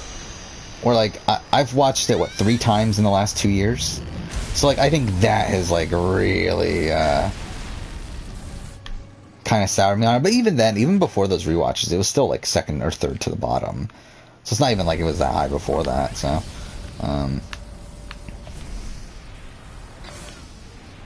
yeah, my opinion overall of BB2 is not particularly great. Mainly because it is so slow. And also, I mean, I think like the pacing of the season's a bit off, but I think part of that's due to Justin getting ejected, and like that causes like the end game in particular is at a snail's pace. Yeah.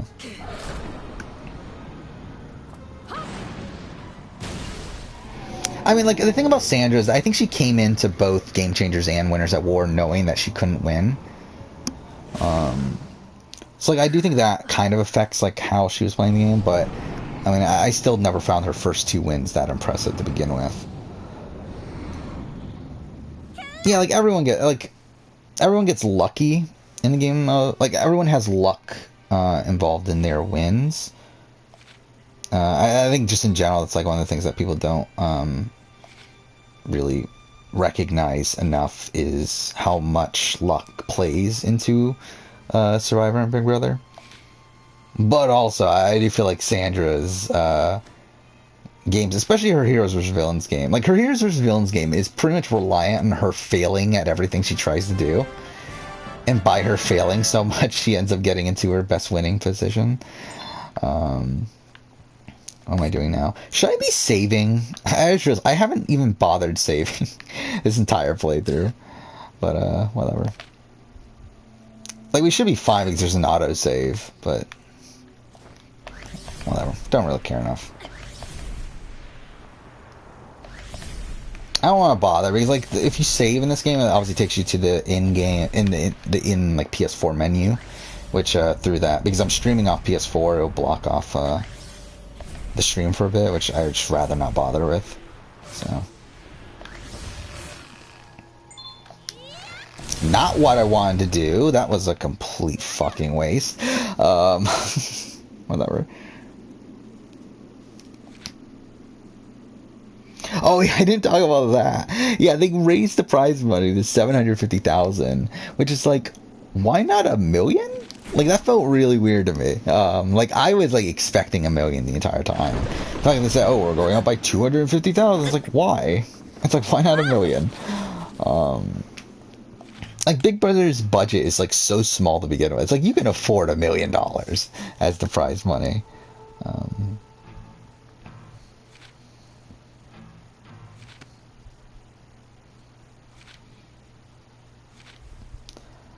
But yeah, Big Brother in general has always been like a show of a smaller budget than a lot of these other ones. And like it made sense at the beginning to have 500,000 as the prize money, but like again, like at the point that we're at today, like especially when like Survivor just gave away $2 million for Winners at War, it's like you can afford $1 million.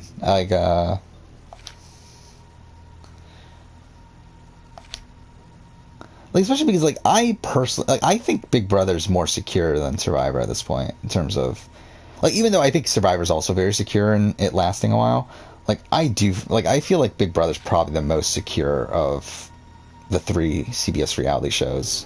Where like I don't see Big Brother going anywhere possibly ever. Because like it's just such a staple show for the this section. But yeah, it's such a staple show for them for the summer that I don't feel like they'll ever have much incentive to actually get rid of it, especially because again it is so cheap to produce.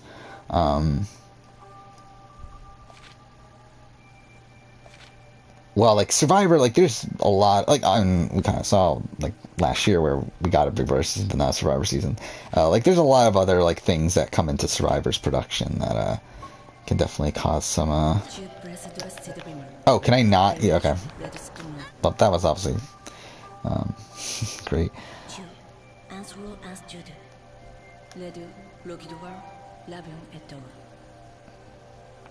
Yeah, she never voted for Russell, but she tried to vote for Russell, but just failed to get the votes to flip to the point where she could get Russell out.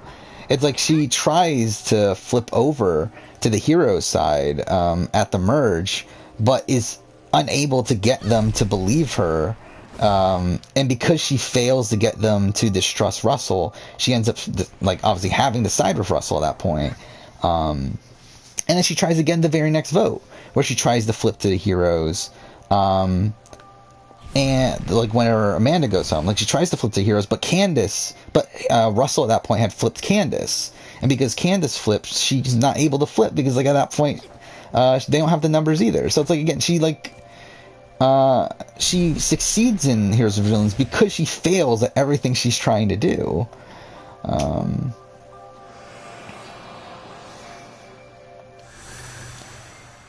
Like she doesn't really use Russell until like the very, very end of the game.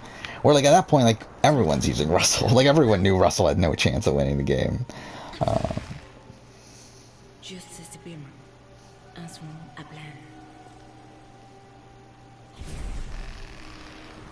Okay. Alright.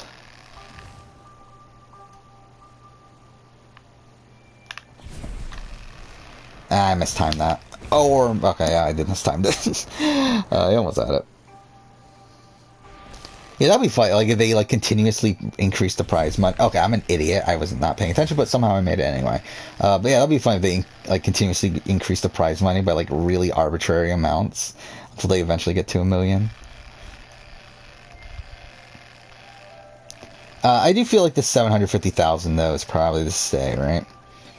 I do feel like this felt like a permanent change, not something that's only for this season.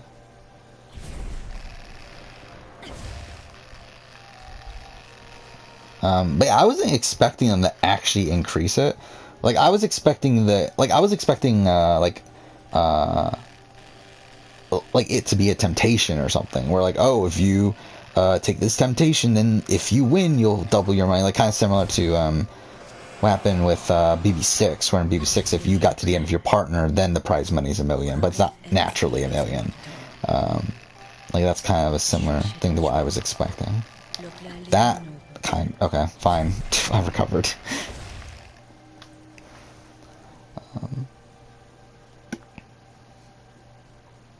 Who's your second favorite Survivor player? I don't know, really. I haven't really taken the time to think about too much. Like I mean, I've thought about like in the future, like doing like a favorite Survivor characters or favorite Survivor players sort of video, but I haven't really like put too much actual thought into it. But yeah, like Tony's number one. Like beyond that, it's like there's a lot of people that like are close.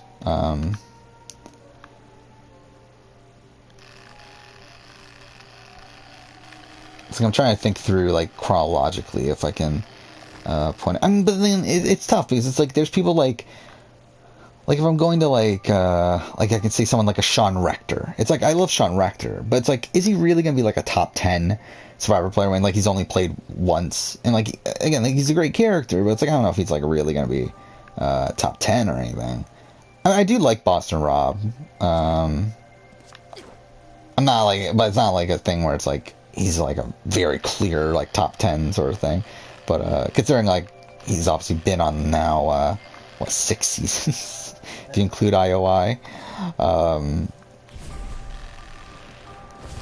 Like it does feel weird to not include Boston Rob, I guess. Even though again, like Marquez is a bit wonky. Oh, I wasn't paying attention. I love Rob Ciccinino, but it's like, I mean, I guess he would still like probably be up there. Fair Play's great. Sandra's a great character again, like, but I just can't really get behind her as a player. Is there not a thing that comes there? Oh, I didn't realize how many things there are here. Okay. I mean, I loved Spencer at the time. Oh, okay, well that didn't work. Especially because, like, Spencer, like, reminded me of me at the time. Like, I was a big Spencer fan coming into Kageon. Oh, that didn't work either. I loved Malcolm when I, like, again, I talked about this, the season that got me back into Survivor was Philippines. I loved Malcolm at the time.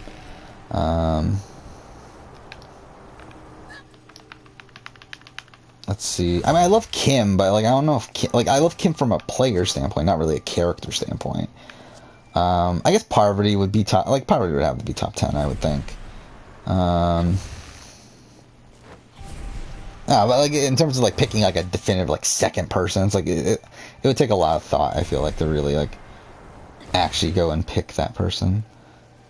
Because again, I haven't really like actually thought about it too much. Oh, what just happened?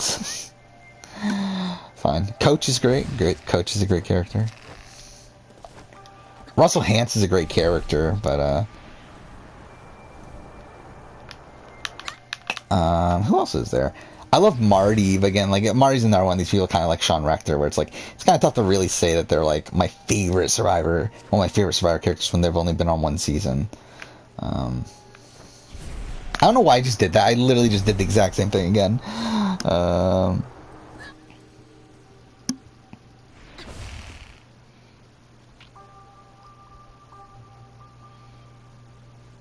Boston Rob's like one of these players. I think Boston Rob gets better over time. Like even though Boston Rob wasn't great on Winners at War, I do think Boston Rob has only improved as a player as time has gone on. Like I think again, like obviously he comes into Winners at War like in a position where like he's never winning Winners at War anyway. But like I think if you take Boston Rob from Redemption Island and put him on Marquesas, I think that Boston Rob probably wins the game, if not does very well.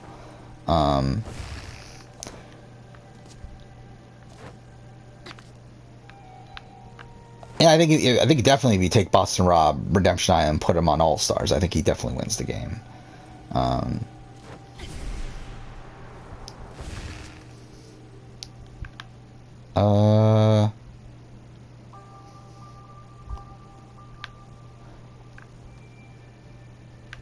Where am I going then? Is there a timing element to this that I'm missing?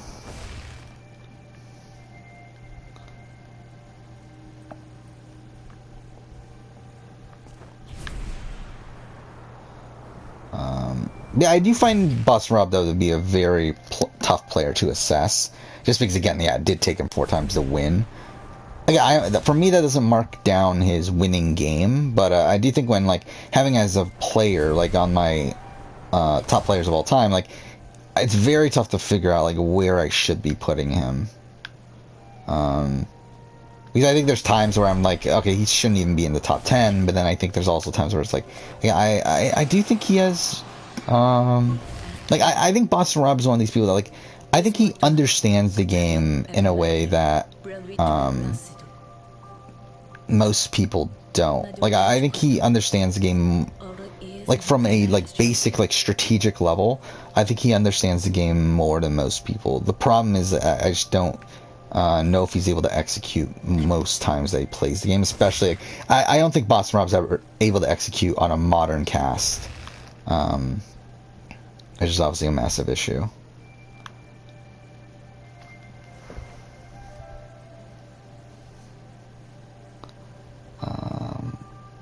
Yeah, I mean, I did a similar video to that, Big Brother's, like a winners video for Big Brother. Again, that was a while back, though.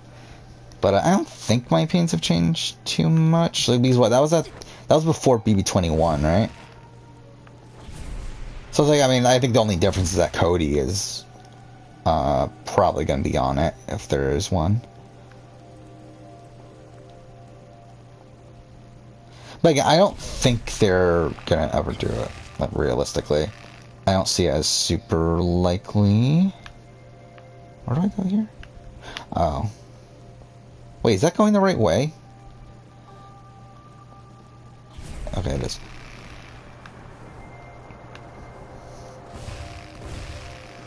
Yeah, like, I don't think they're too incentivized to do it for Big Brother. Because I don't think we're going to see another All-Star season of Big Brother for a very, very long time. I mean, the fact that they waited 15 seasons to give us All-Stars 2, and then it went as disastrously bad as it did, like, I don't see us getting another All-Star season for a very long time. If we do get a season like that, I think it'll probably be Paramount Plus.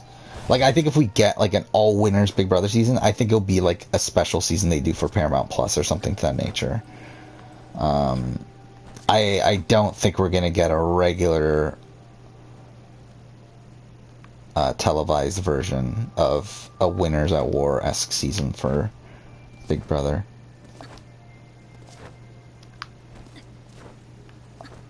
Then we do know that there's this, supposedly, there's this project that is being in the works for Paramount Plus, involving MTV production and them reaching out to CBS reality stars. So that's interesting. Obviously, don't know exactly what that is, but again, from the sounds of it, it sounds like it could be like a challenge season with only CBS people, which could be interesting. If that is the case, then I'll be pretty excited for that.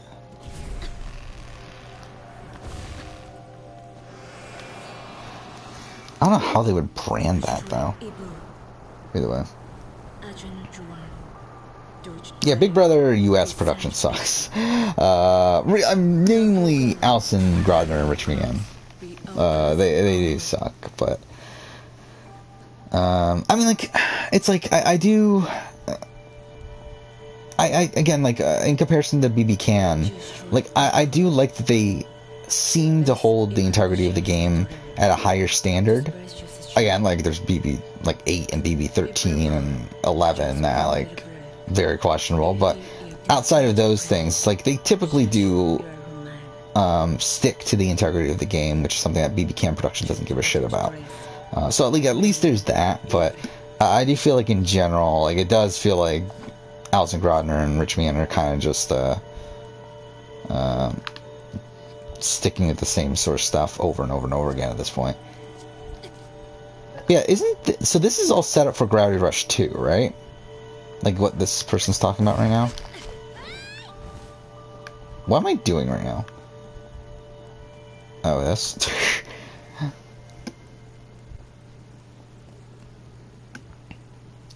Julia's not really. That's why I haven't done a Julie Chen Dreamcast video like I have for Props, where, like, Julie Chen just doesn't talk that much about Big Brother specifics. It's like with Probst, it's like we have so many interviews from him talking about like who he likes, who he doesn't like, and you can tell from the show. Like Julie Chen, we don't really have that great of a sense. Like I can name like a few people, but it's like I don't know if it's enough to really do a full video on. Like there's not as much proof. But yeah, this is all set up for 2, right?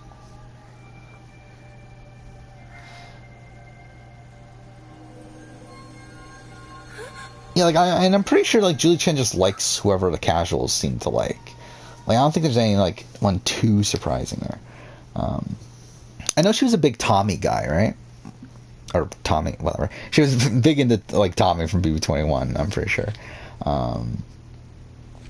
Then yeah, Janelle.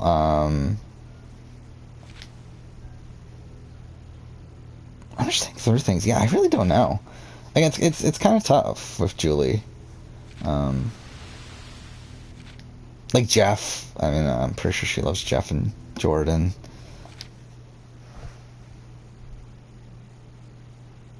Yeah, and that's what I'm saying. Like Julie's definitely more in line with the casual audience than I feel like Jeff Probst. Like Jeff Probst, I think distinctly had like that's the thing also is that Jeff Probst is obviously like much bigger into the production of the show, where Julie Chen just shows up and is like handed updates on things. Like Jeff Probst is actually there on set and actually like at all times and is part of creative and is part of casting and all that. Julie Chen just like sees the cast after they're put together and everything. Like it's a very different sort of thing, and it's the same thing with like someone like Jonathan LaPaugia or whatever his name is from Australian Survivor, or like a Nico from Survivor South Africa, or like any of these people. It's like they don't have as solid opinions as Jeff Probst, because like Jeff Probst is literally in the inner workings of the show, while like these other people are just like hosts that just show up and aren't as involved in how the show is put together. I think Arissa now for BB Can, like I think Arissa I can do a sort of video for that for BB Can, but I feel like it's very tough with most of these other hosts.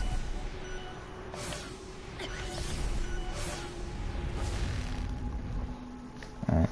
Which, by the way, I do have another Jeff Probst video coming out at some point. I did make one more, which it was supposed to come out next week, but it got delayed. But it should still come out, if not by the end of this month, then early next month. I mean, it's Jeff Probst, talking about Jeff Probst's favorite player from each season. So that's a video. Which, by the way, is something I did love. Like, so again, I've talked about this in the past, where like I don't really read comments all the time on the channel, being completely honest. But I did look at the comments for my BB2 retrospective today. I love how like almost all the comments are literally people just asking for other videos, which it is what it is. And like everyone's like asking for a different type of video, which is obviously like kind of what you would get when you make a channel like I do, where you cover so much stuff. But it is funny to me that it's like it's literally like people recommending like a billion different types of videos.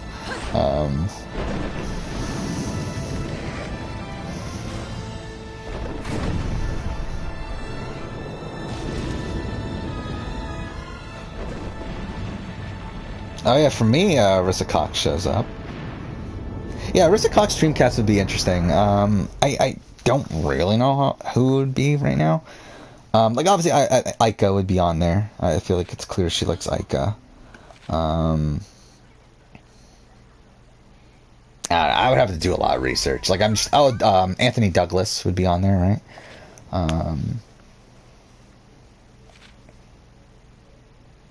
Yeah, I think it's tough to really do offhand. I would need to do the research involved. Alright, episode 16. So still what, like 5 more? Or 6 more? Oof. I do see some updates here on my phone.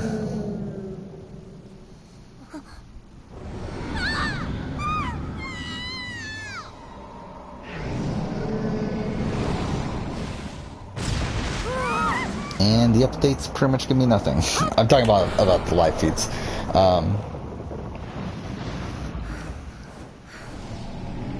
It just seems like Frenchie is talking to some people, but not really saying anything of substance.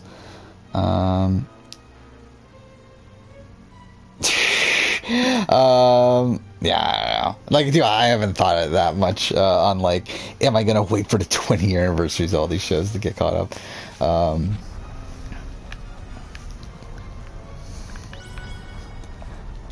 Wait, are we still fighting this thing? Obviously, ideally, no, but it's like, it's also something I haven't really put that much thought into outside of, like, when there is an anniversary, I scheduled a video. Oh, fuck off. Okay, that was a terrible thing. But, like, I haven't really put that much, like, actual thought into, like, when to actually do these things. I have thought about, like, going, with at least with the player rankings and stuff. I do think I'm gonna try, at some point, to go backwards in time. And go like IOI, Edge of Extinction, that sort of thing. With Survivor at least. But yeah, donate like on the schedule right now I do have a BB3 retrospective scheduled for next year. So there's at least that. Again, like I haven't really put too much thought into like when am I actually gonna like take the time to actually do other ones. Okay, I'm doing really poorly right now. Mainly because, like, to be honest, like, these take a lot of, like, the season retrospectives and stuff take so much time. To be honest, more time than what it's really worth doing, considering how many views and stuff they typically get. Like, I can do a much more generic video and it'll get more views, and it would take so much less time to do. So it's like, yeah, so it's like, that's obviously another thing you have to factor in there too. Which is like why I typically only do them on anniversaries, because it's like outside of that it doesn't really feel worth it. Because like looking at this BB2 retrospective that came out, last time I checked it was at like 750 views or so after like 10 hours or so. Which, I mean, like puts on pace to probably get somewhere near a range of like 2,000 views by the end of its by the end of its real run. Like by the time it starts to significantly slow down. Like if not, probably even less than 2,000 views. Which is like, compare that to like the Big Brother Top 10 I did the other week, where like that got like even that like didn't perform that well, but like that still got like what, well over 4,000 views. So it's like that's obviously like a pretty big difference for like when that Top 10 video didn't take me nearly as much time to make as the BB2 video, which I had to rewatch all of BB2, take notes the entire time, and actually write a script afterwards and everything. Like it's just it's a lot more work than the Top 10, where like I just brainstorm for probably an hour and I'm able to put the list together. Where it just clipped inside of it, but okay. Ah, fuck off.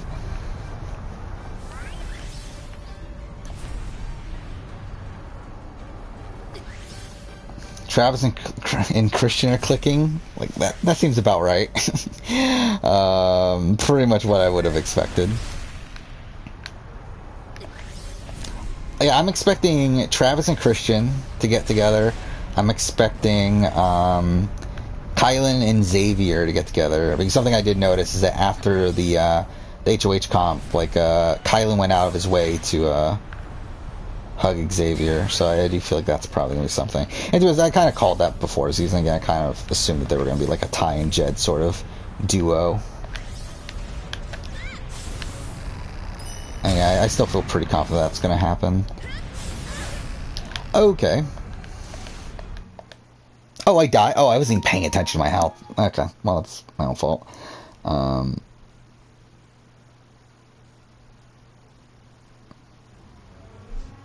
Yeah, the BB2, like, I really forced myself to do this BB2 video, by the way.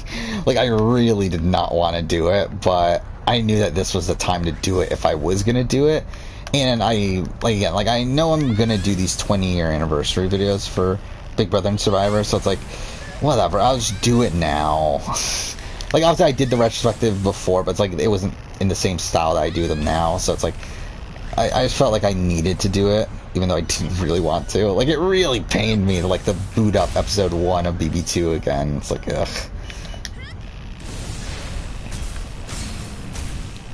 BB3 should be a lot of fun, though. I'm actually really looking forward to watching BB3 again.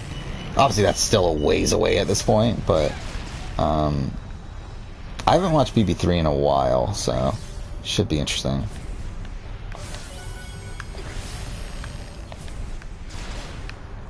BB4 I've watched a bit more recently, so that's not as interesting to me. But yeah, BB3 should be. I think BB4 again is still like 2 years down the road, so it's like whatever.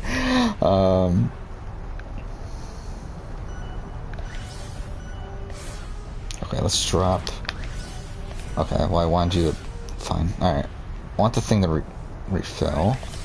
Actually, I'm an idiot. I never fucking did that. I keep on forgetting. I never like. I should be upgrading these.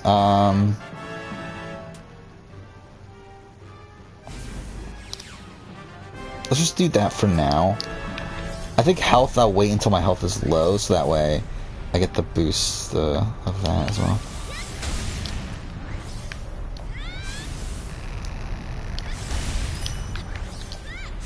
But yeah, like, ideally I would like to do all these retrospectives and all these seasons and kind of get them out of the way so I can have, like, all my entire thoughts on the history of, like, Survivor and history of Big Brother. But it's, like, just, like, considering how much time and that they take to make, it's just... it's not really worth it.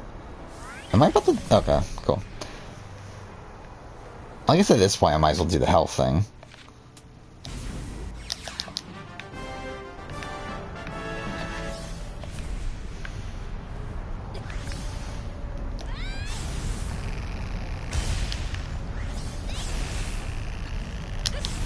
Ah, shit.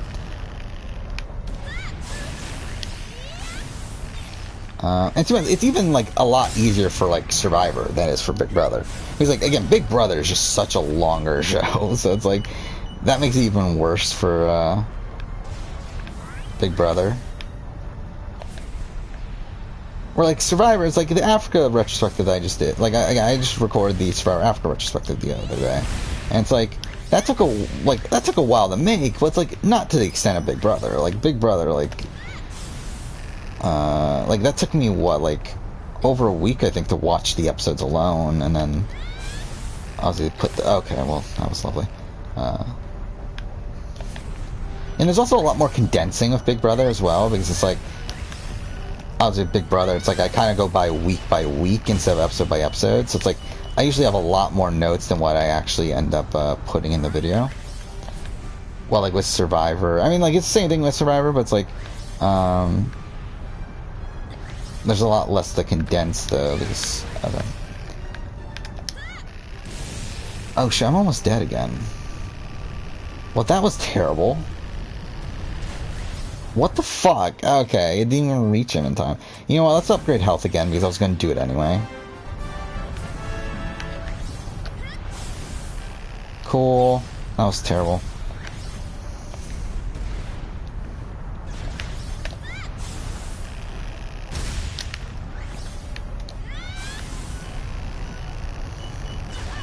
Okay, well that's lovely. Yeah, I'll be honest though about Big Brother. Like, I actually don't have that many Big Brother videos scheduled right now for a foreseeable future. Like, outside of the remainder of those top 10 videos, and then the BB23 related videos, I don't think I have anything else scheduled right now. Like, I would like to do more what if videos, but I just don't have any on the schedule.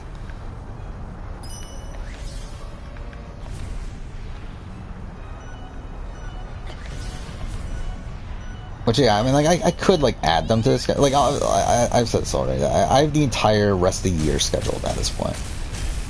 So, like, I mean, like, I could technically add some to the schedule and then bump some other videos to next year, but, like, as of right now, I don't have any other Big Brother videos lined up. Even though I would like to do, I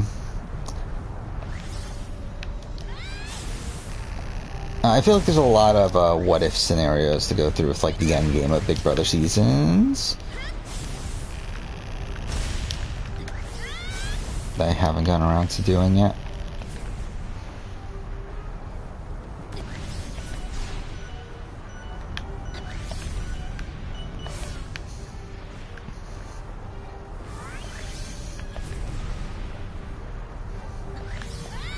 Okay, or not.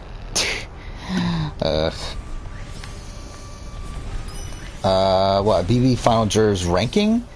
I do have that plan, but it's for next year. Because next year, at the beginning of... So essentially, like this year, at the beginning of this year, I made it a goal to do all these runner-up rankings for all the shows. For Big Brother, Survivor... Or Big Brother's International Survivor and BB Can. I'm going to do the same thing next year. Fuck off. Can you reload already? Fine. I'm going to do the same thing next year, but for Final Jurors.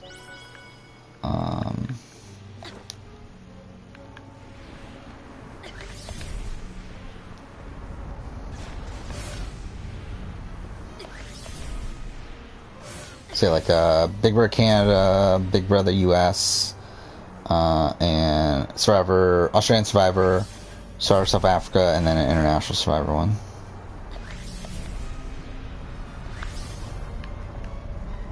For Final Jurors.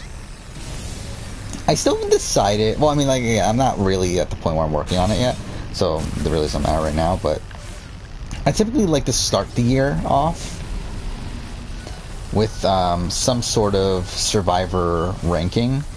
Like this year I did the Final Jurors for Survivor. I haven't decided what I'm going to do for next year. It'll probably be either Merge Boot or First Boots. But I haven't decided which one. I think Merge Boot would be a lot more fun, if I'm being honest. Like, I think First Boot would probably do better. But I also feel like there's just not as much to talk about with First Boots. So I feel like Merge Boot would be the one to go with. But I haven't really thought that far ahead in terms of that.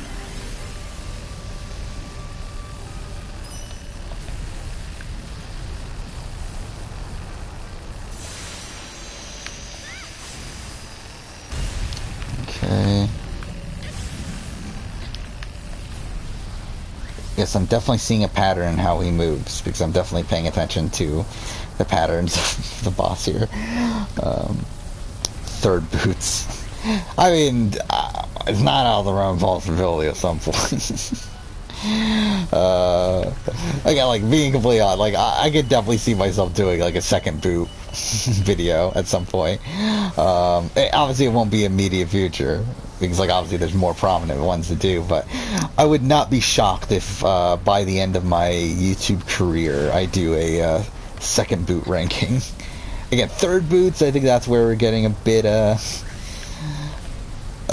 bit too far, but I think second boot is definitely something I could do.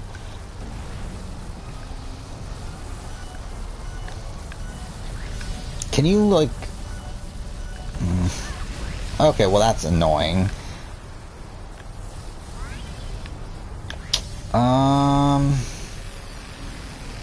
Okay.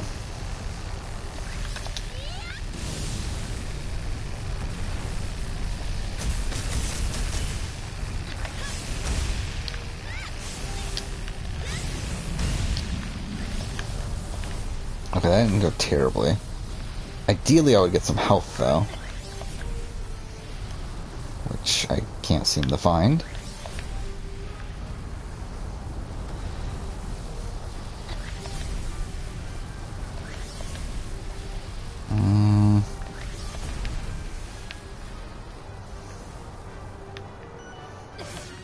Okay, let's drop here.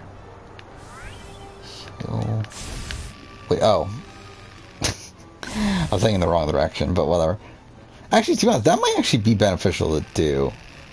Of course, now he's charging it up.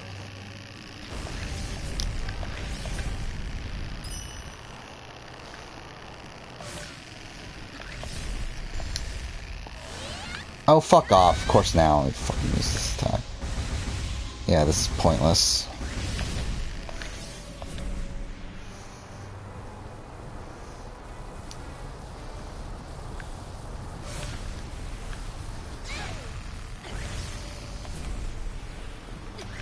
I think for me, I think I'm gonna put Josh for merge boot. Like, I've thought about this already. Like, if I'm doing merge boot, I think I'm gonna put Edgardo over Michelle from Fiji. Just because, like, that, like, I'm like, Michelle, like, I kind of, like, even though she is technically the merge boot, for me, like, I kind of consider that more of a swap than an actual merge vote.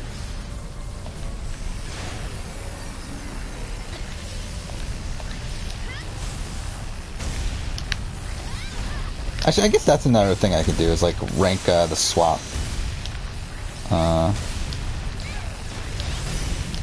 There we go. Barely survived that. Game?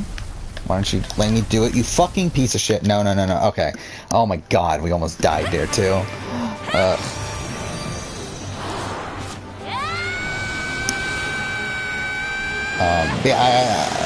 Yeah, Julie or Josh, it would be Josh, because I would consider the first person voted out after the merge. Yeah, that's something I thought, but it's like, how do I quantify if someone's screwed over by a twist?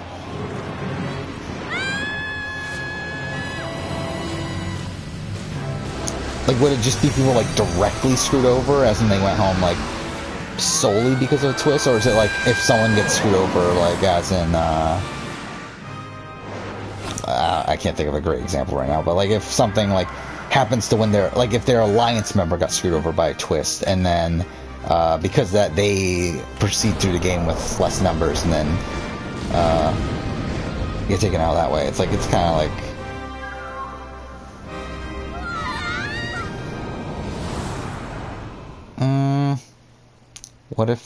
what if no double evictions existed or something like that? To be honest, I don't think double evictions typically change things up that much. Maybe a triple eviction from Big Brother Canada, but like, is that really a big enough video? Like, there's only been what, like 3 triple evictions, right? There's what, 3, 5, 6. Yeah, so I don't think that's like a big enough video. Do you think B22 being All-Stars would have happened without the pandemic? I do think they would have. The sense that I get is that they were already thinking about doing All-Stars, but then once the pandemic happened, they were like, okay, yeah, we're definitely doing All-Stars. But yeah, I think they would have done All-Stars anyway. And to be honest, I think if it wasn't for the pandemic, we probably would have had a better All-Star season. Yeah, I do think certain people said no because of the pandemic.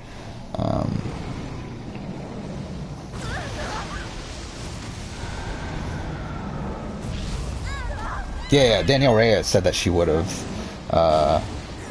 said yes.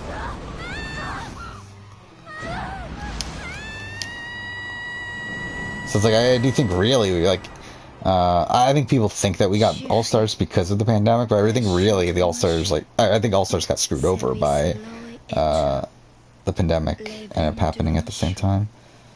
It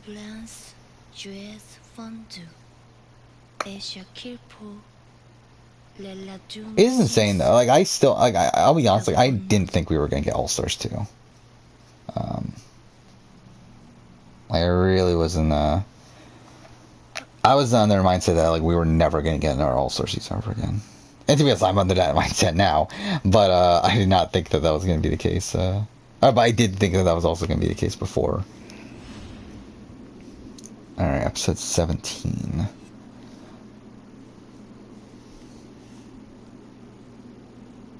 Okay, so I do see that Frenchie's already talking about how he never wants to target a woman. So,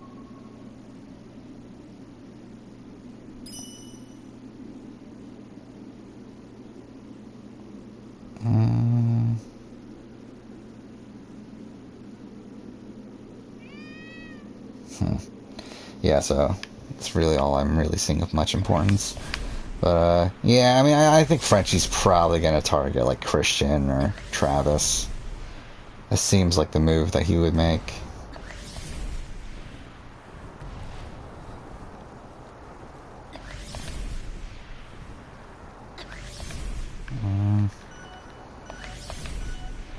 It'll be interesting to see how Frenchie plays this HOH. Because obviously the first HOH is nowadays a really powerful position to be in. Like, it gives you a lot of leverage in making the power structure. But we've also seen people waste that opportunity. Kind of like Austin from BB Can 9.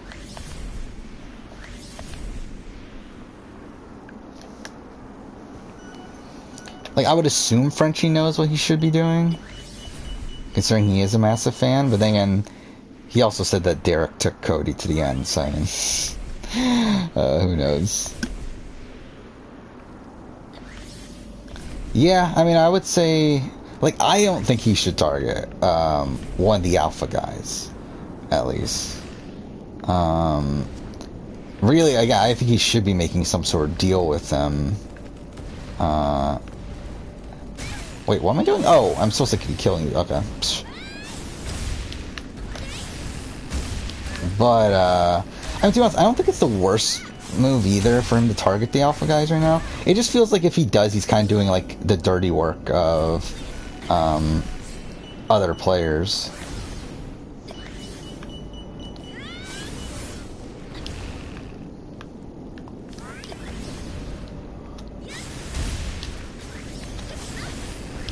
Because again, like, obviously the alpha males are just going to be targeted by a lot of other players in the game, so it's like, I don't think Frenchie himself needs to be the guy that targets them, but whatever. Again, I'm not really that invested in how well Frenchie does anyway, so it's like, who cares? God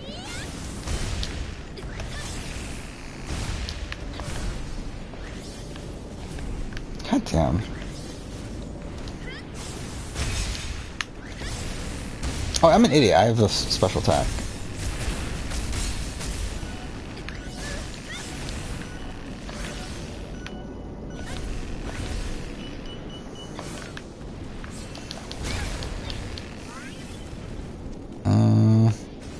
Should probably grab some health.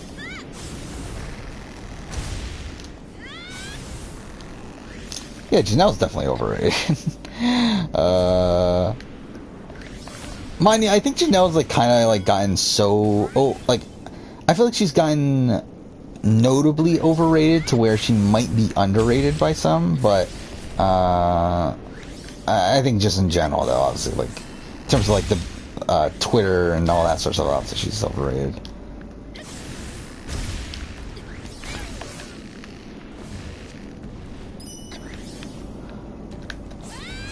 Like Janelle for me is like kind of like at least perception-wise, is again like kind of similar to like a Sandra from Survivor, in the sense that like obviously very beloved and generally looked at as a good player, or generally looked at as one of the all-time great players. When I think at the end of the day they're kind of just like a good player.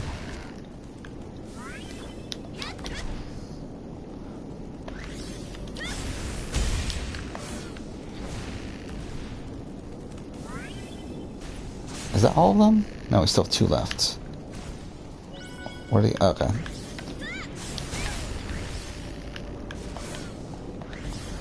Like, I think, like, in the grand scheme of Big Brother, like, Janelle's still probably, like, top, I mean, at least top 100 for sure. I mean, again, how many Big Brother players are there? I'm, like, maybe, like, borderline top 50?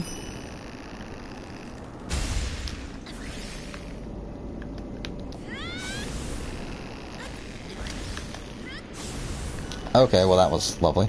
Actually, let's just do this. And she completely missed. So that's lovely. Not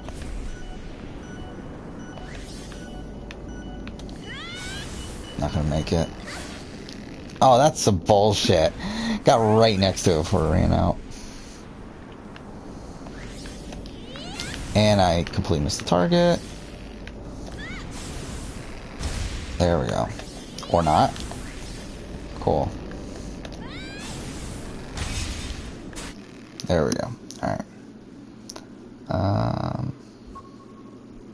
Oh yeah, I did see the stuff with Janelle today, right? Where, I think, like, Kevin mentioned Janelle or something, and then Janelle just, like, got really upset.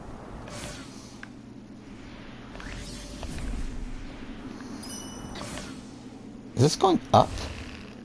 Oh, I guess we can run along.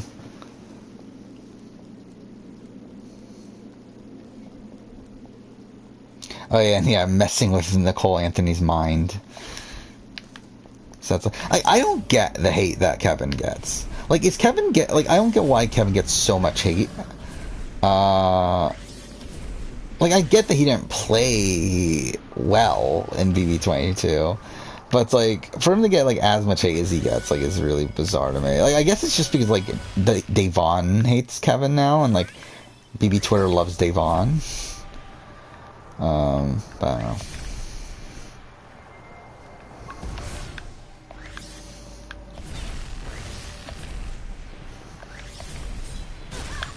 Oh, fuck off.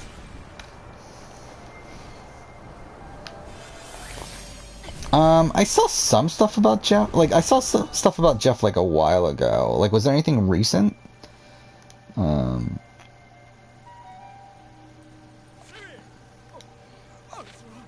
Yeah, I put as much blame on the, like, Janelle Kevin relationship on Janelle as much as Kevin. Like, Janelle, like, completely ostracized Kevin that first week.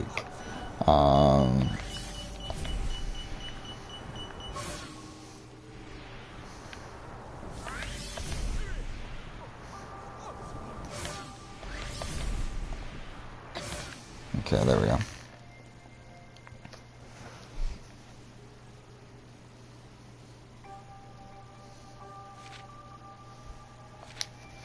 Yeah, like, Janelle's someone that, like, I mean, like, she was kind of screwed coming into 22 anyway. But, she definitely did not do herself any favors, from the way she played. Because, I mean, she had people that wanted to work with her, at least in the short term.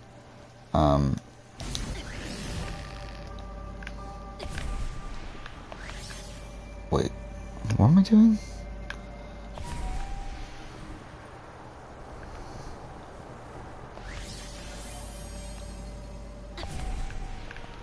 I don't even know what I'm doing right now.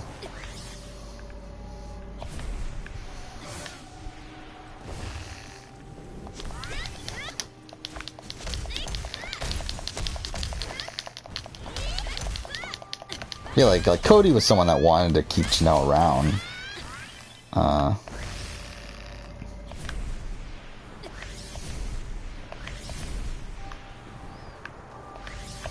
It still is bizarre to me that, like, Danny was, like, so against Janelle, though. So that was a pretty bad move on her end. And then she had, what, like, Davon and Bailey who wanted to work with her. She obviously had Kaser. Memphis to a degree. Not really, though.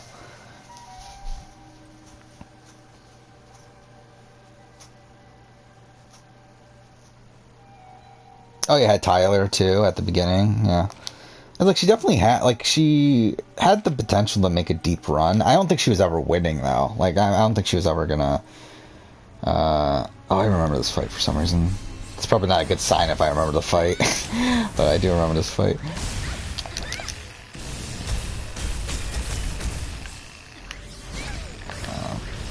What the fuck is going on? There's like so much stuff going on there. Alright. Okay, well this is already turning out lovely.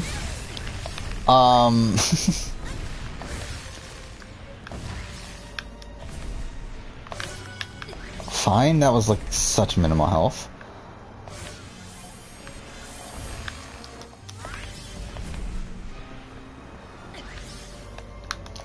Okay. I'm about to die. Like, should I even bother? I think I might as well reset. Yeah, whatever. Fine. Claire and Whitney.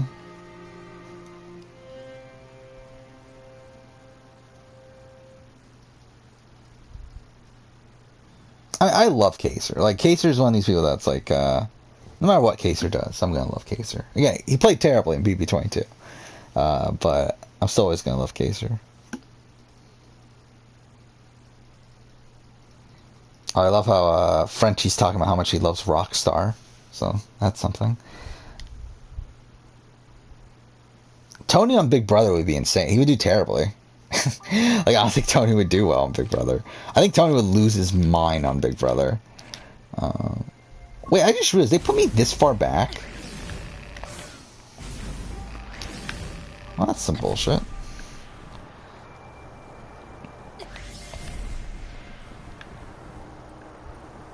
But yeah, it would be hilarious to watch.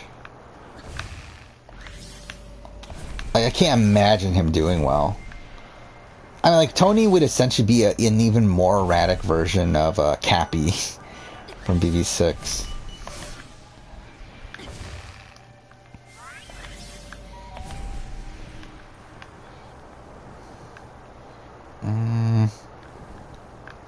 Fuck, how far is this?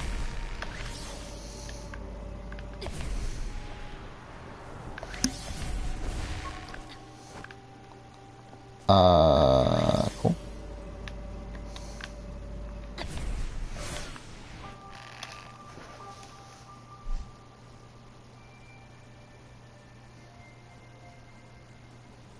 Actually, Sandy Twitch, aren't you the one that was saying that Kaser shouldn't have been a legend? Like, that was definitely you, right? But again, I'm pretty sure that was before you watched BB6, but still.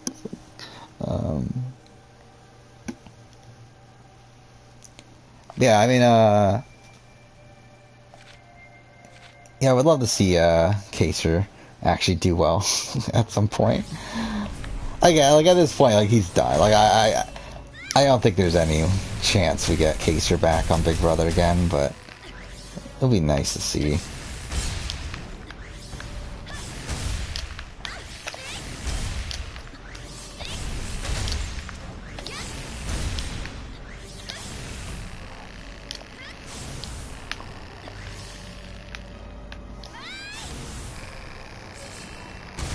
Okay.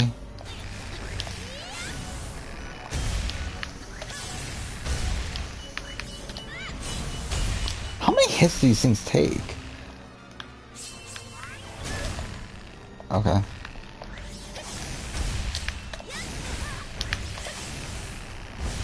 Wow, this is going so poorly.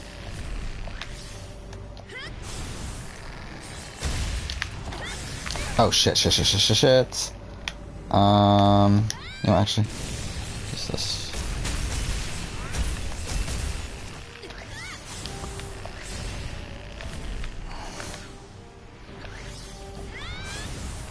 Wait, how is this thing still alive?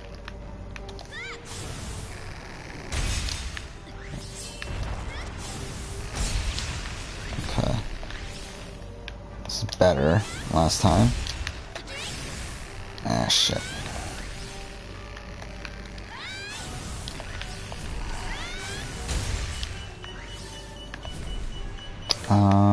Need to heal. Yeah, if they were to do a, I mean, like, I don't think we're ever getting, like, I don't think we're ever getting a Legend season of Big Brother unless they were to do it for like Paramount Plus or something. But if they, like, who could they even get at this point? Like, I think they can get Danielle Reyes under the right circumstances. I just pushed the wrong button and I'm an idiot.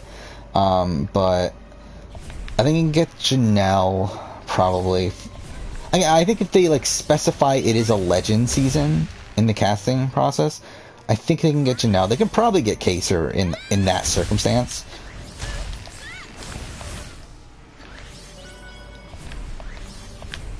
I don't know if they, like, can they get Dan? I think they can get Derek for sure. I don't know if they can get Dan or Will. I think Dan's more likely than Will, but I don't know if they can get either of them.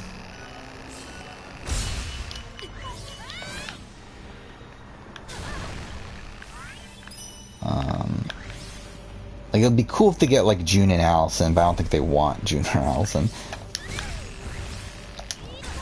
What the fuck? I'm pushing the special attack button. Thank you. Yeah, Frenchie's real name is, what, Brandon French, right?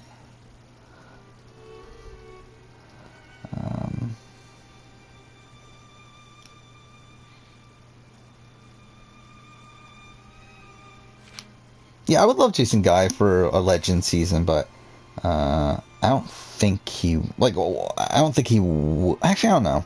Maybe he would like try to go out for a Legend season, but I don't think he would. That's why he's a newscaster, right?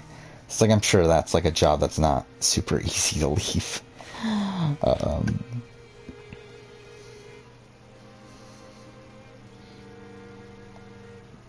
yeah, at least Frenchie is part. Like at least French is part of his name. Like Mike Boogie is like that's not even like his name's Mike Mallon. Uh,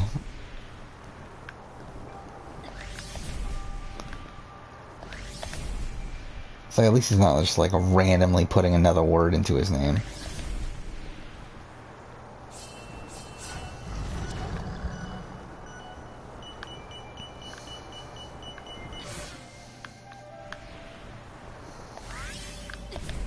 Okay. Come on.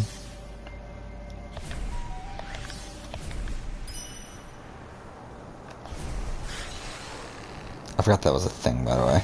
You can zoom.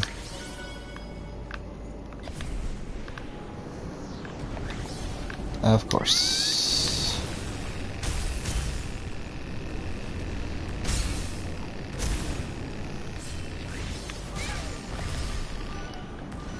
Well, this is going splendidly. How the fuck are there 8 Navi right now? Or Nevi? Is it Nevi? I always thought of it as Navi. Whatever.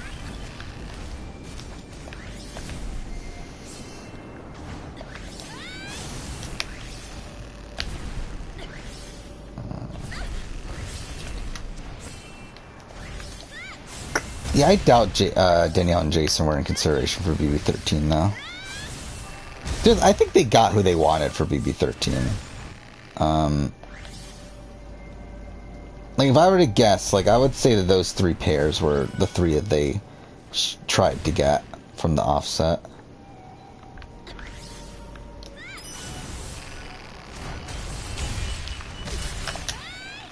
There we go.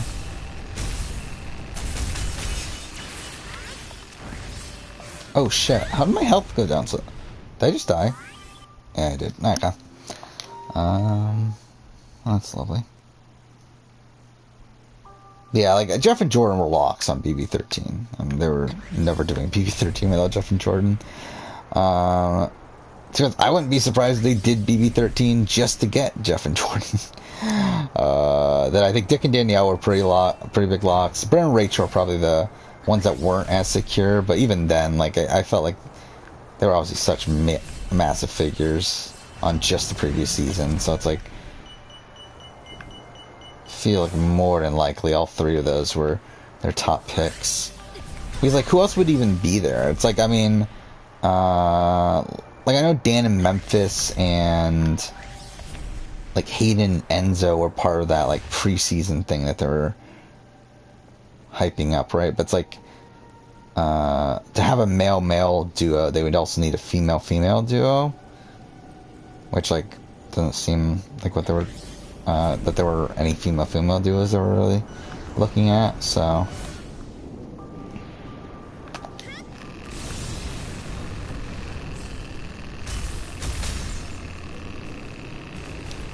Like, I do feel like, they probably got who they wanted.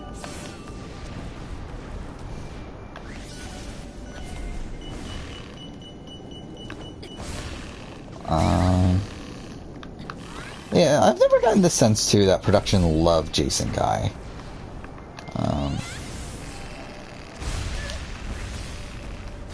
Like, because Jason hasn't been... Like, Jason's never been, like, back for anything, right? Like, I'm pretty sure he got called for All-Stars and said no. But, for All-Stars 1, at least. I don't know about All-Stars 2. But... Like, still, I don't think... Like, I think even if he said yes, I don't know if he makes the cut anyway.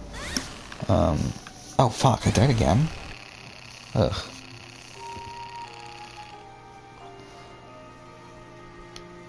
Yeah, but, like, if they get Dan and Memphis, though, then they would need another, they would need a female-female duo, wouldn't they? Like, if I were to guess, I would say, like, if they wanted Dan Memphis, that was, like, very, very early on in the casting process.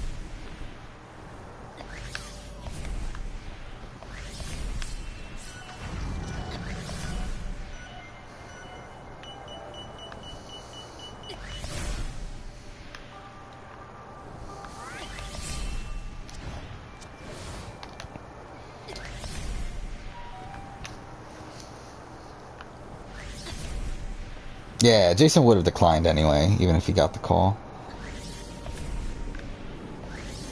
Yeah, are they doing their podcast again? Like Danielle and Jason? So obviously they did that podcast during... Wait, what just happened?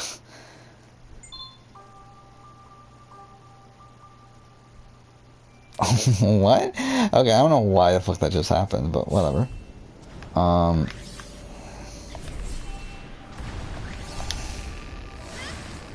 Oh, okay. It's actually not the worst thing in the world. Okay, well, it would have been nice if it killed anyone, but... I guess it killed one.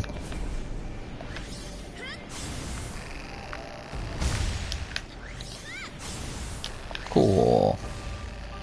And I really hate the targeting system in this game. Okay. Ugh.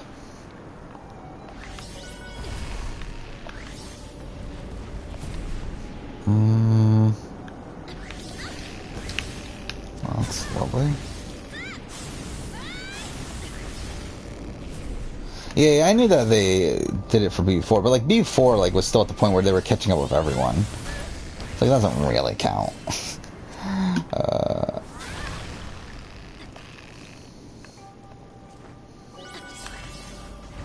Like at that point, it's essentially like they were forced to, more than anything.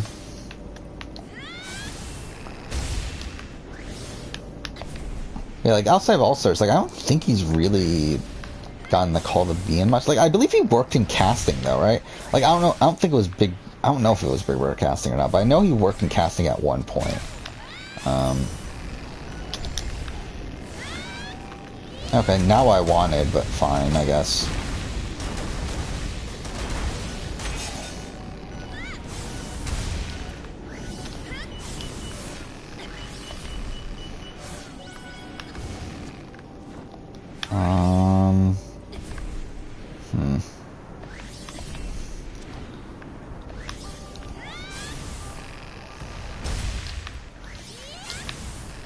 Shit.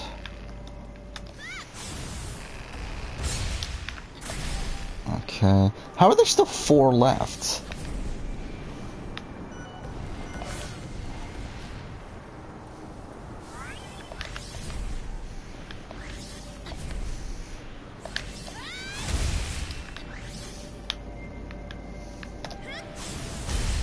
Okay. Ugh. This section's getting really fucking annoying.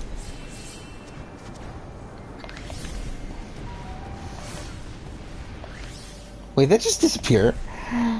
There's a fucking thing there. Whatever.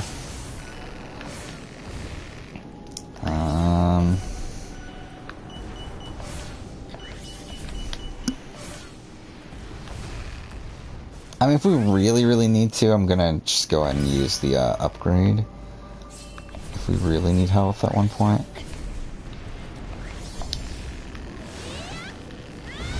Not what I wanted, but fine.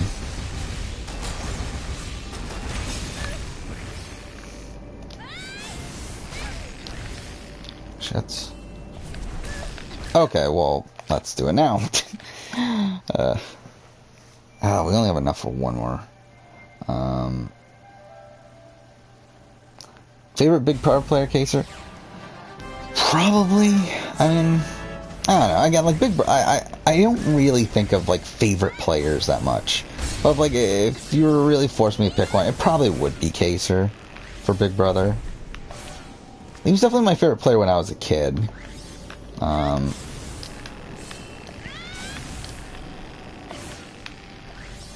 just wish he was a better player. like with Survivor, at least I feel kind of justified in the sense that like my favorite player is Tony, but it's like at least he's also a great player.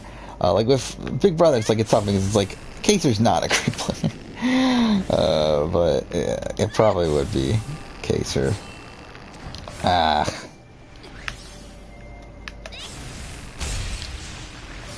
If not Kaser, then it would be Dan. Shit.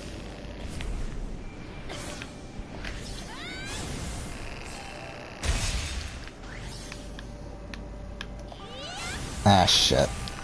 Well, that didn't work.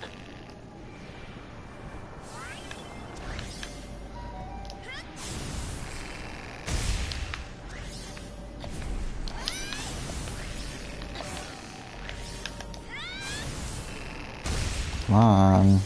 Just die already. Alright, you know what? Fuck it. I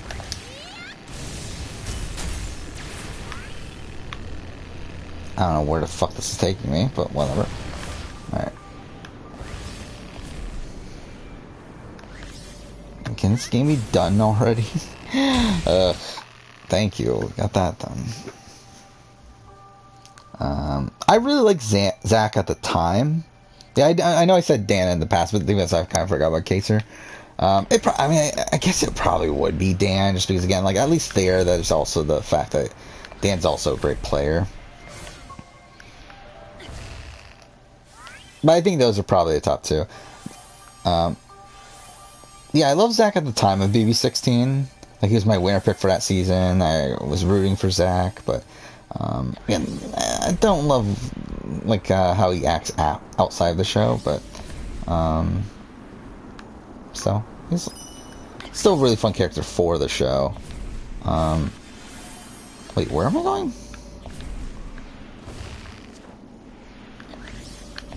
And then I really like Jace, actually. I always wished we saw Jace play again. Like, I was actually really upset that on BB Camp 4, like on the vote between Jace and Tim, that it was between Jace and Tim, because I really wanted to see both of them on.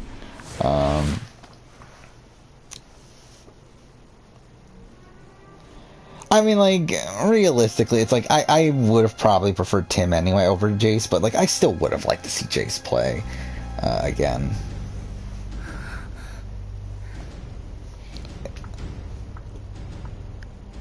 It's like Jace was playing pretty well at the beginning of BB7.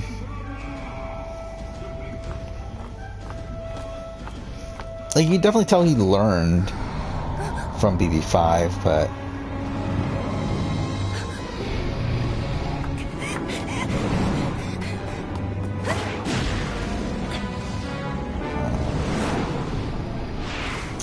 how many times do we have to fight this thing?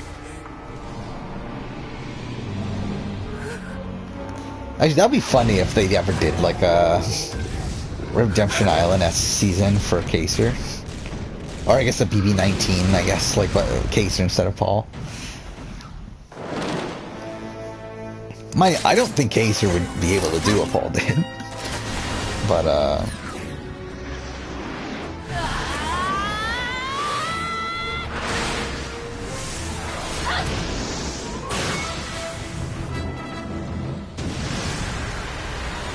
okay. That's something.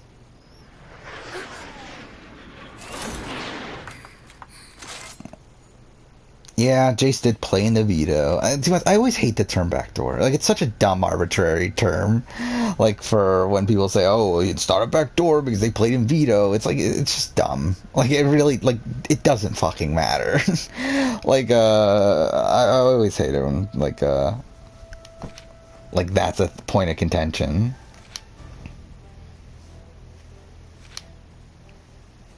Like, it's like, because, like, playing in veto is such an arbitrary fact at this point, where, like, it's all by random choice anyway. It's like, to me, it doesn't fucking matter if they played in the veto or not.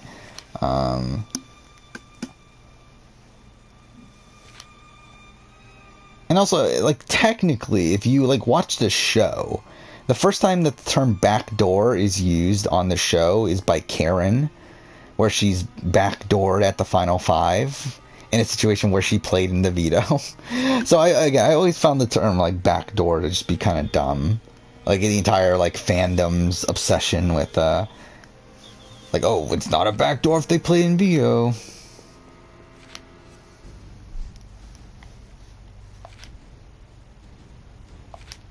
Okay, I really don't care.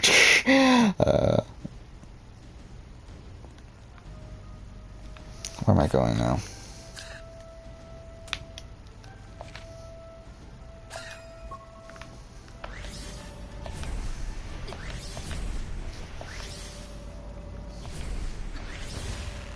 I think BB Can should allow all would-be players.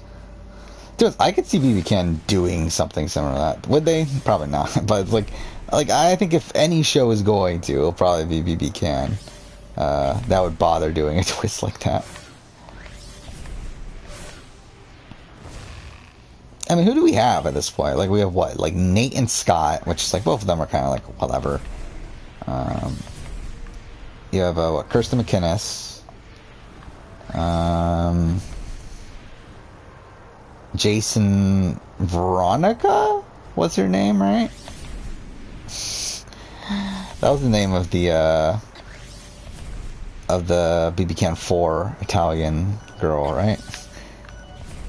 You have, what, Mikey? Was that his name from BB Can 6? You have Holly?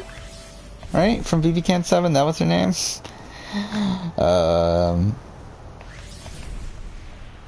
Is there anyone else?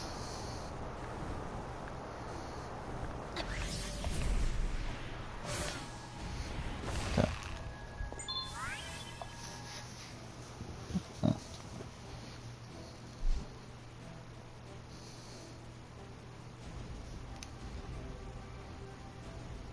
Yeah, if Kaser comes back and wins the game, he's obviously better than Dan. I mean, he's obviously the best player of all time at that point. I mean, if Kaser comes back and wins, he's essentially Boston Rob. I mean, like, technically he's a worse version of Boston Rob, because at least Boston Rob got to the end before Redemption Island, but still, whatever. Close enough.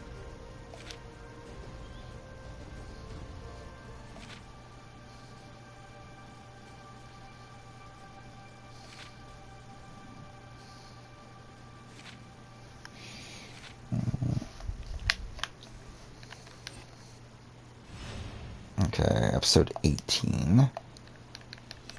So 17 was relatively short. Bring back the case. Wait, where is it?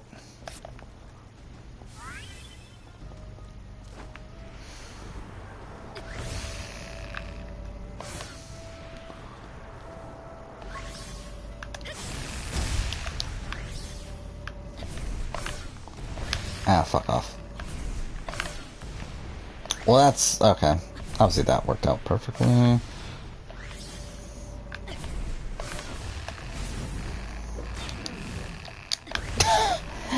Oh my god. Dude, at this point, I'm starting to get out of it. It's like, I really don't give a shit about the game at this point. I just really want to finish this.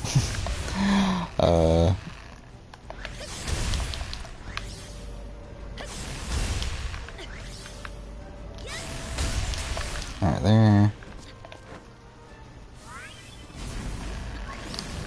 Okay.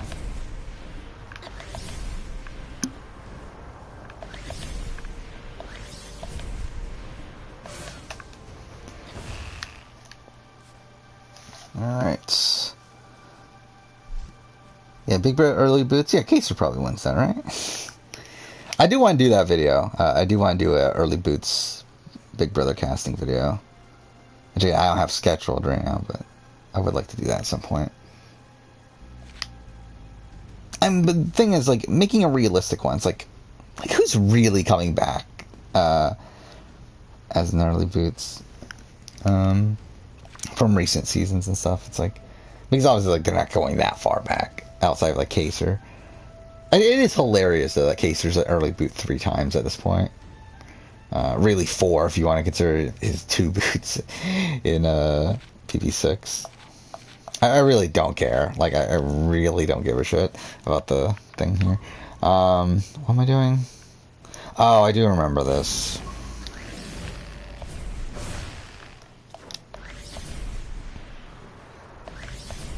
Yeah, like, who from recent seasons can come back? I actually got, like, what? Like, Ovi, Kemi, but then I don't think Kemi wants to come back. David's already come back for some reason.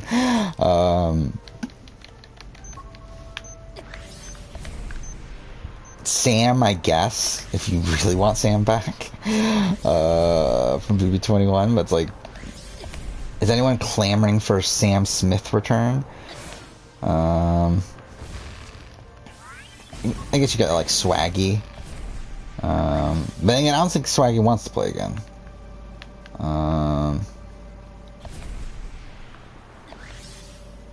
You got Rachel Swindler.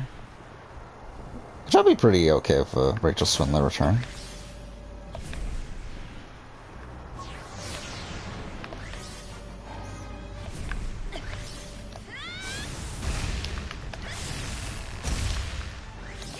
Oh, Caitlin Herman.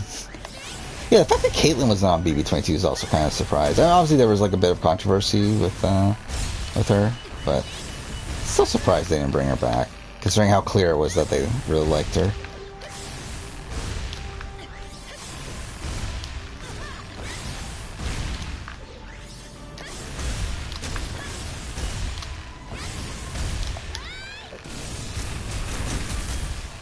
Okay.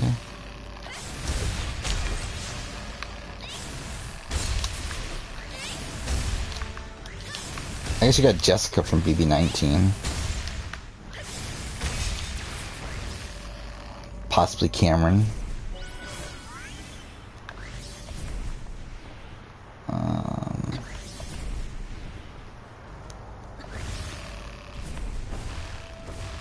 Oh, what is going on?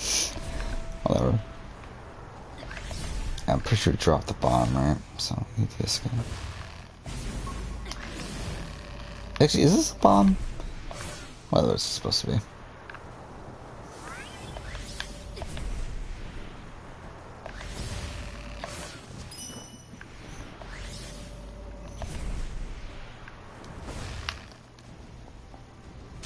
Okay.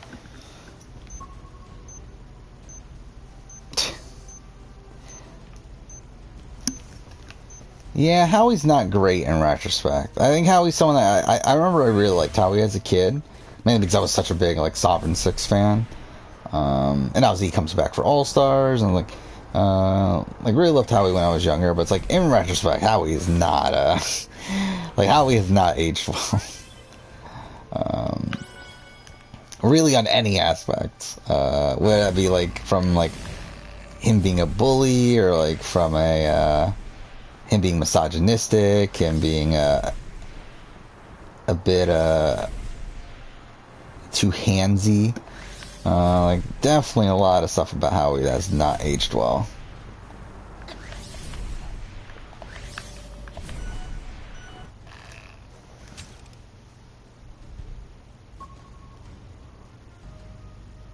I think it would be interesting to see if Howie's changed.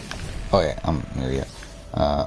Because, like, obviously, like, I'm thinking, like, he was already in his 30s at that point, right? Like, it's not like he was, like, a young kid. Like, he was already, like, decently old at that point. But, like, now he actually has a job, so at least there's that. Because I believe he went, like, years without actually having a job and stuff, like, without having a... Because, like, he's supposed to be this, like, weatherman or whatever, but, like, I don't believe he actually had a job for quite a while and really just, like, lived off of Big Brother related stuff for a while. Like, I know he lived with James Ryan for a while and everything. But yeah, I'm pretty sure now he actually is a meteorologist in, like, Alaska or something.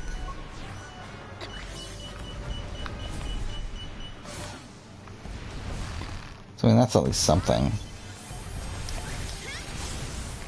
Shit.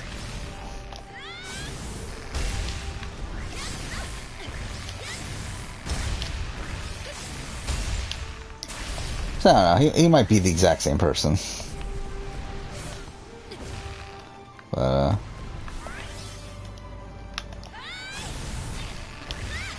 Like, I don't think we needed him for BB-22, though. Like, I think BB-22, like, there's enough people to cast that, I don't think Howie really improves the cast in any way. If he's on there, especially because we already have Janelle and Kaser, who I think are both bigger locks. Than Howie would have been.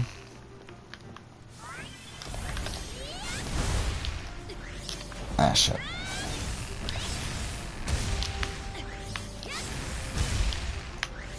Come on, die already.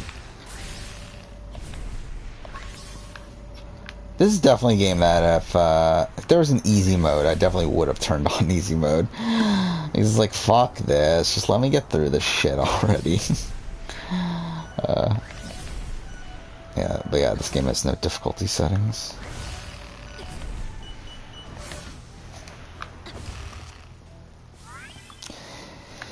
Yeah, David, I guess David's like David's the questionable one. Like, I'm not, again, I wasn't upset at David return at the time. Like, still think David, at least showed some potential on BB-21. Like, obviously now it seems like he mostly showed potential just because he was outside the main power structure and because that he was able to see a lot of the things going on from, like, the outside perspective. But I still would, like, at the time, I still think there's an argument for David being cast. Like, I mean, obviously, like, there's better options at the end of the day. But, I don't think it's, like, the most egregious pick for the time. Especially considering how he was just on the last season.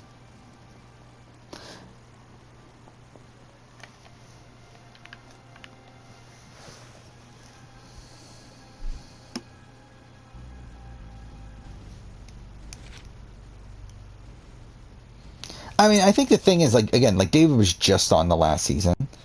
Plus, also, he's a person of color, so I think that made it easier to cast him than Cameron. Who, again, like, Cameron also, like, didn't really have as much of, like, played it as much of a factor.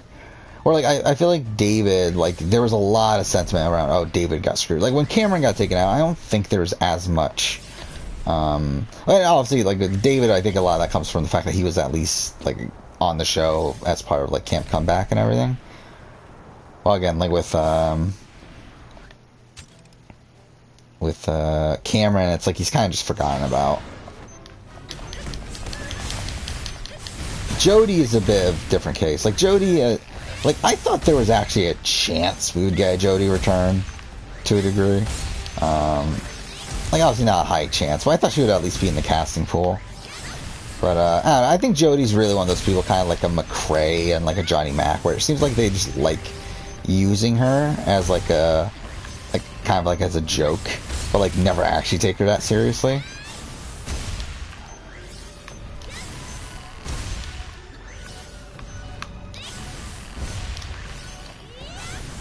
Shit.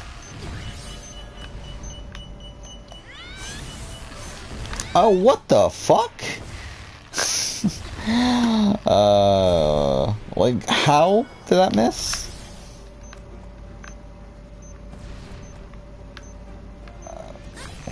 Well, whatever. That was bad. I just waited way too long there to push the button.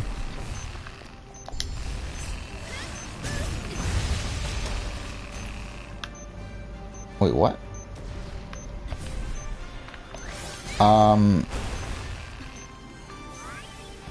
Okay. Oh, fuck off. That didn't give us much health.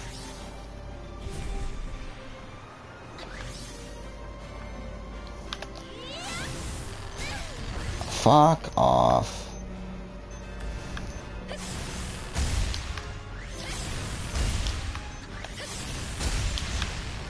Like, why does that need to take 3 hits to kill?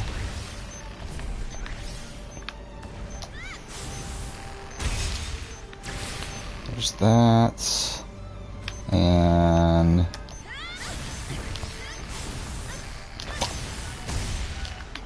if I die here, I'm gonna be so pissed. Okay, we made it.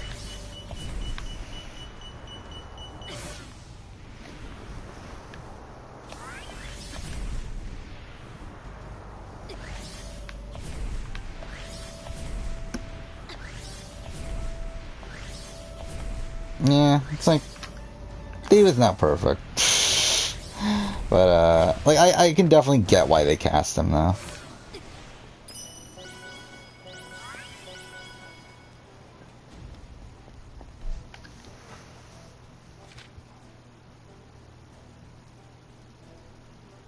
Yeah, actually, that is kind of funny. I actually didn't even think about that. Yeah, David has made it further than Devon ever has.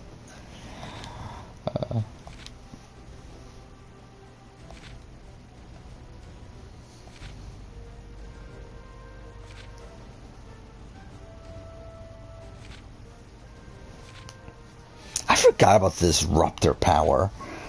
I forgot that was even a thing.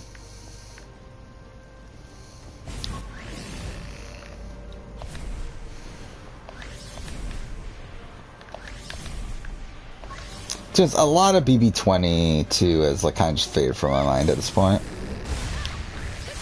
Like where like after the season, I just didn't even like really think about it that much outside of like Cody's game and Enzo's, I guess. Oh, fuck off.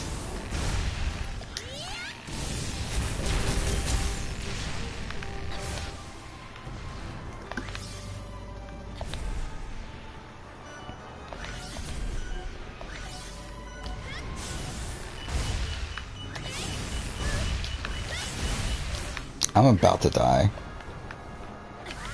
So I can find some health somewhere.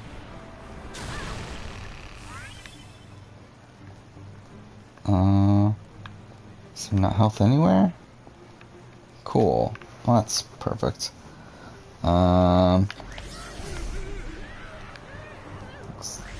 Kill him one hit, I guess.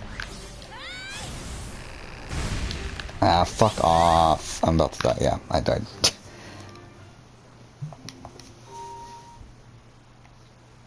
And can this game be over already? Ugh. I love how like we're gonna play Gravity Rush 2 next, which is like, ugh. Okay. Not what I meant to do. That's, yeah, that's something. Okay, it's not even fucking picking it up anyway, alright.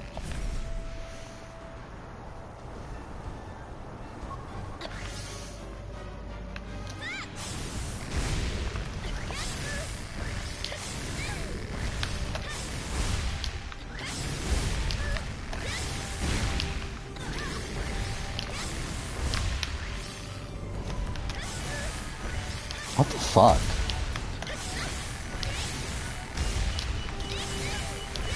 Wow, what the fuck is that?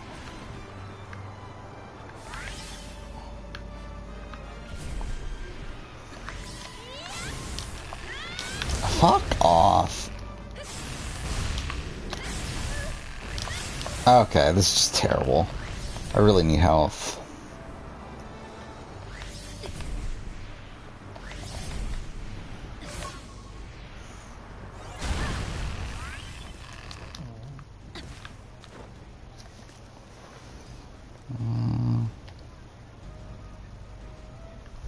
Yeah, I think like the one thing about BB-22,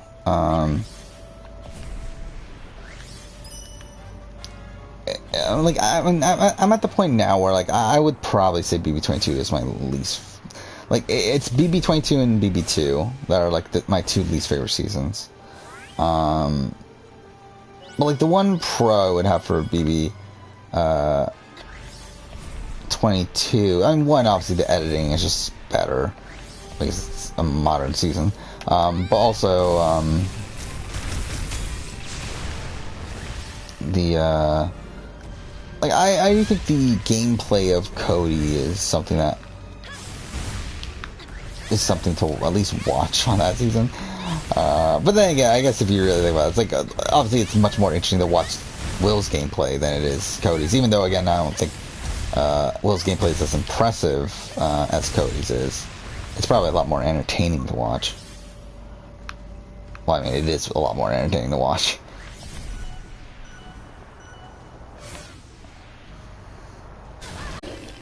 Alright.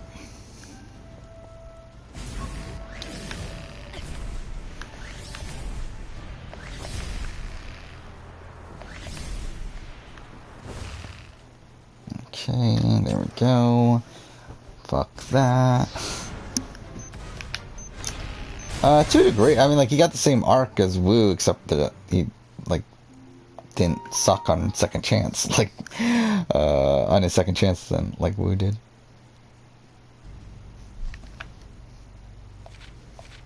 Wait. Did they just put me at the beginning of... Oh, fuck off with that.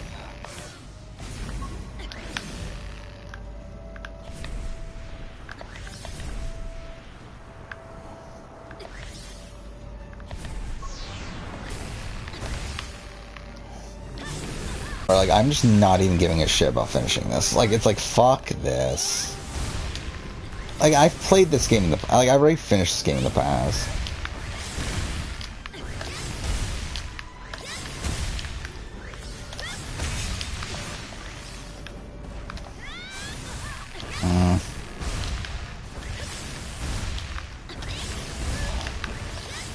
What the fuck? I'm already almost dead.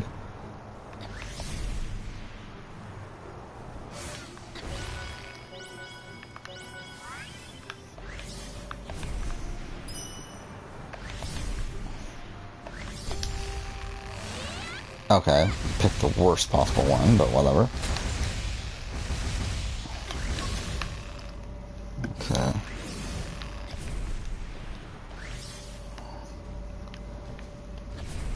I already got asked this, my second favorite Survivor player. I really don't have an answer. Like, there's a lot of, like, players that are, like, kind of fighting for that spot.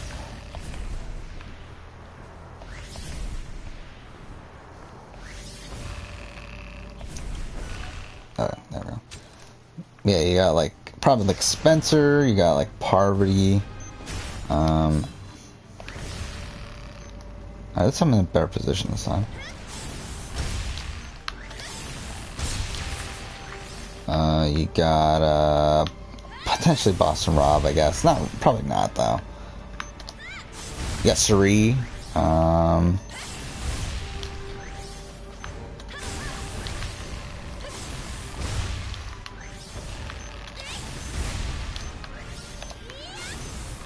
Like, the thing about Suri is that I think I respect Suri so much more as a player than I do as, like, an actual character that I really, really like.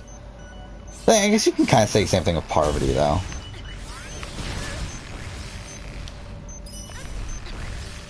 Okay, this is really bad. Can there be health somewhere?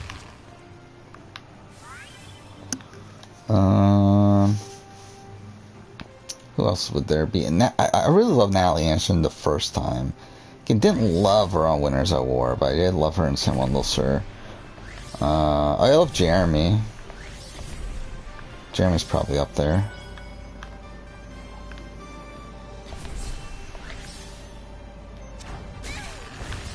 Okay, well, that's something.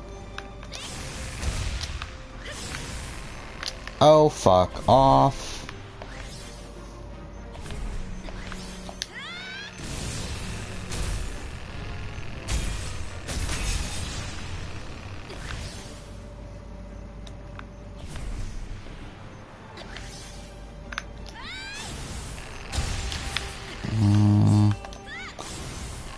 Yeah, I don't even know who else would be in contention. I'm Malcolm. I really... Oh, fuck off. I'm almost dead again. I loved Malcolm the first time. Fuck, I really need health.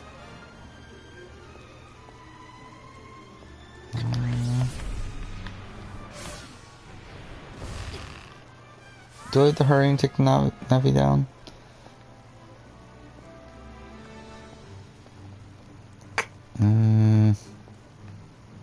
Wait, what?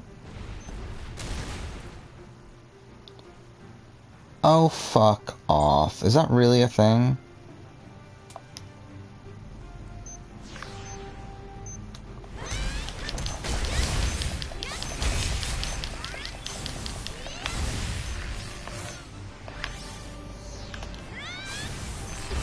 fucking put this upside down, too? And obviously the developers did, but...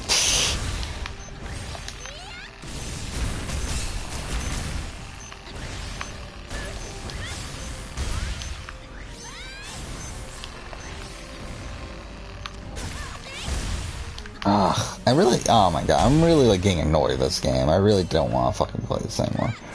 Ugh, alright, but it's like we're so close to the end, though, that's like... Kinda might as well.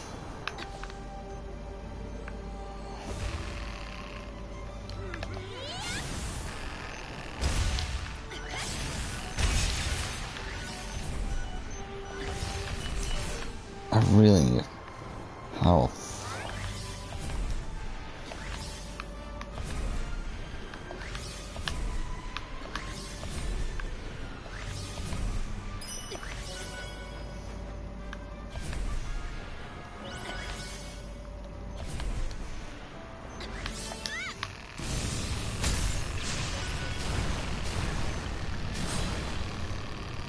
Alright, well, that worked.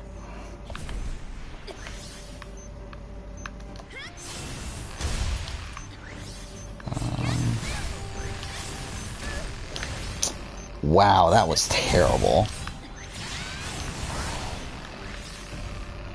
Wait, how are there more enemies? What the fuck?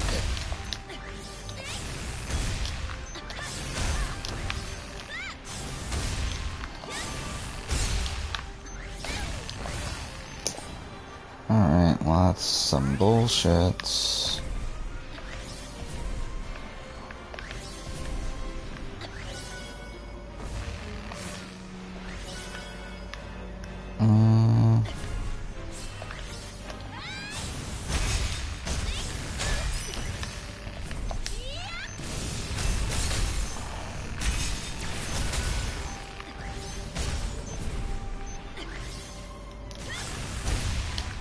Okay.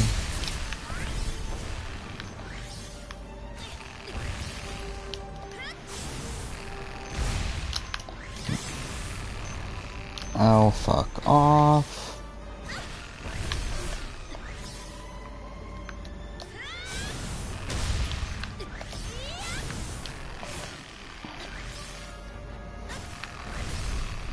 Wait, what the fuck? Why are there so many fucking enemies here?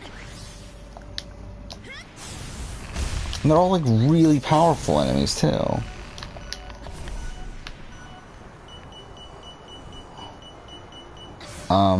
Okay.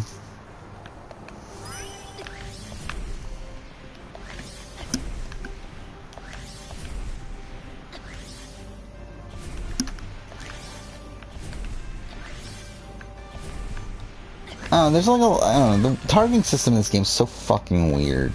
Where it's like sometimes it's like locked on, but then like sometimes it just like deviates off to the side. Okay, I'm about to die.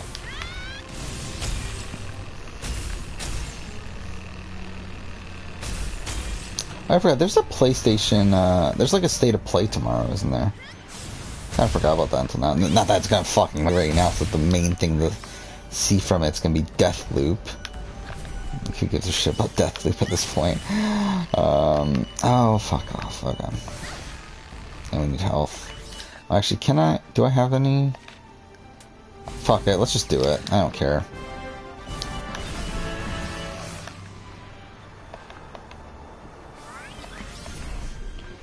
But, I don't know, it'll be interesting. Like, I know they talked about how there's gonna be, like, it's gonna be a 30-minute show, and Deathloop's gonna take 13 minutes, so it's like, that means there's 17 minutes of other things, so...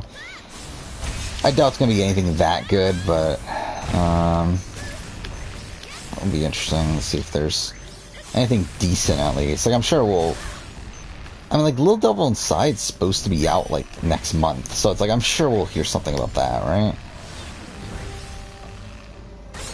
Like, I would assume there's gonna be some decent, like, indie stuff there.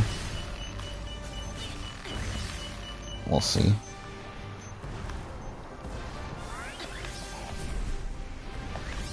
What the fuck?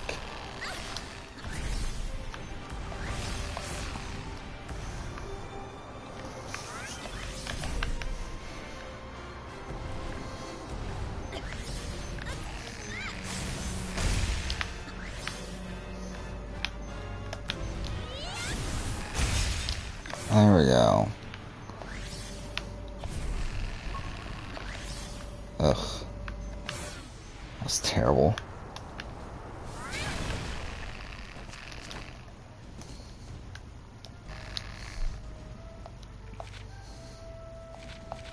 Don't care.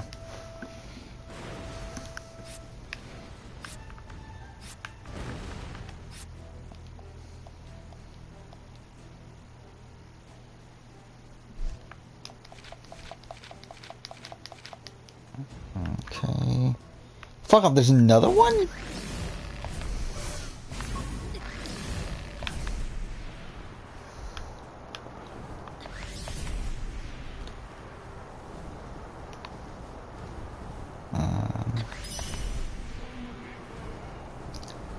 Yeah, really disappointing that it doesn't seem like PlayStation's gonna do their own massive show.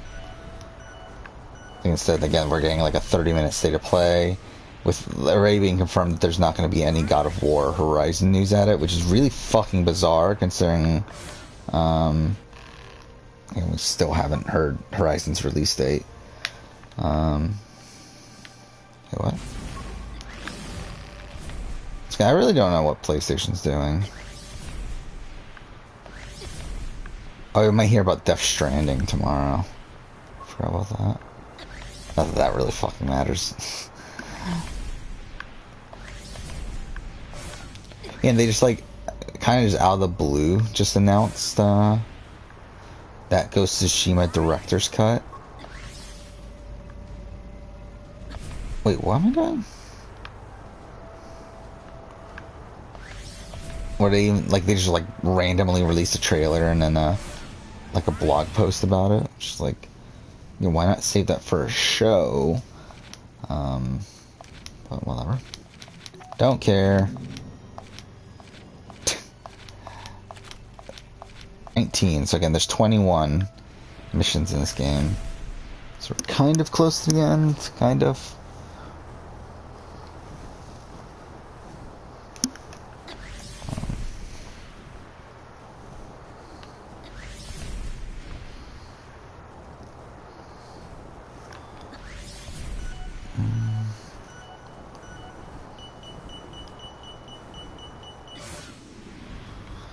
So it looks like, yeah, I'm getting a little bit caught up on Big Brother Live feeds.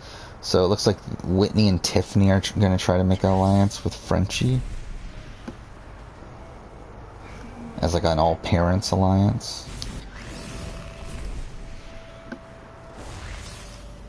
Oh, I guess they've already done that. Okay, so Whitney, Tiffany, Brittany, and Big D. I'm assuming that's Derek F.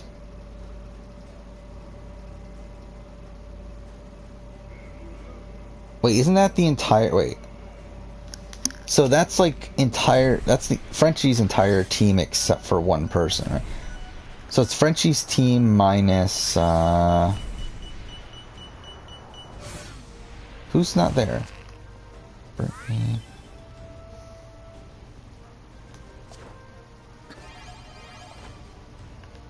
Oh, Azza. Azza's not there. So it's Frenchie's team minus Azza, but then plus Whitney and Tiffany. That's an interesting grouping.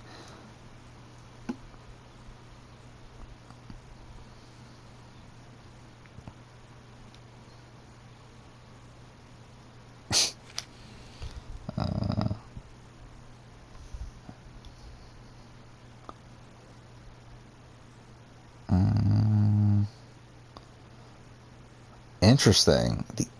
So Derek F is already worried about Derek X. Is that really like Derek X and Travis are aligning? Or like people are seeing them as close?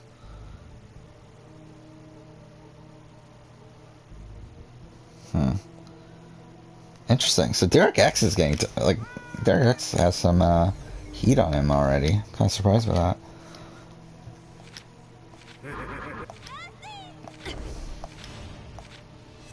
Okay.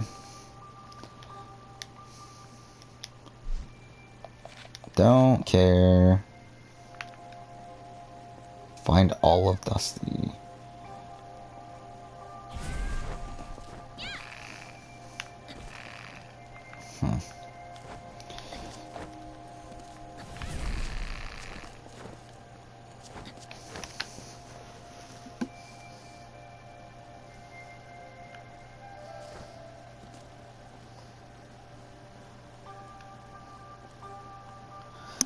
I mean, BB-22 wasn't terrible. I mean, like, it was... I mean, like, the thing again, like, I usually compare it to BB Can. BB Can is terrible when it comes to showing live feeds. Like, BB-22 is definitely worse than normal, though.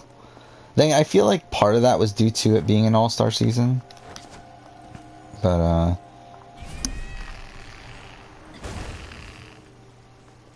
like, I don't know. We'll see how this season goes. If the season ends up being, like, kind of bad feeds-wise, too, then I guess it's just going to be a thing for BBUS now, but BBUS has typically been a lot better than BB Can, especially because, like, BBUS, you have to pay for feeds, so they usually, they don't cut it down as much as BB Can. Or, like, pretty much BB Can, every single opportunity they have, they shut the feeds down.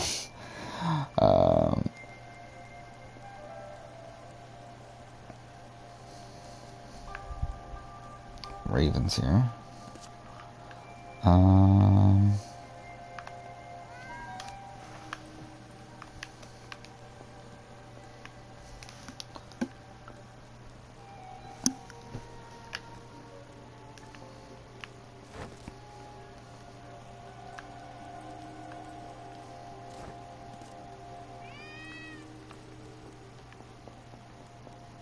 Yeah, there's a trial for Paramount Plus, right?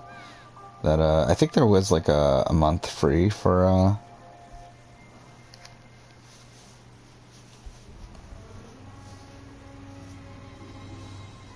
Oh, I forgot about the Jaguar thing.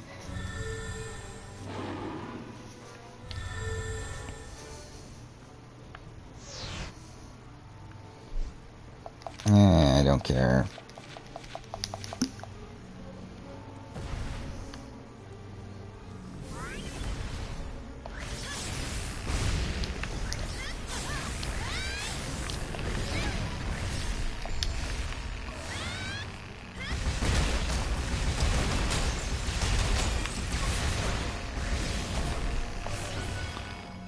Okay.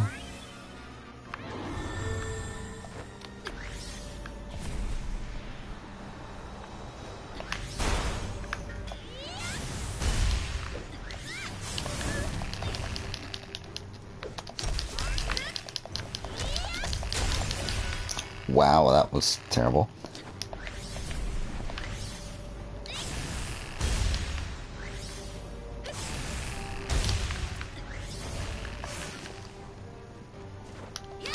But yeah, thank God my internet held up tonight, by the way. Because last night, my internet actually, like, I lost internet in the middle of the night for some reason.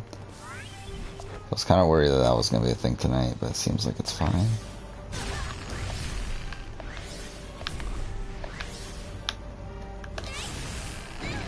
Yeah, which, I have been playing Mass Effect 3 still.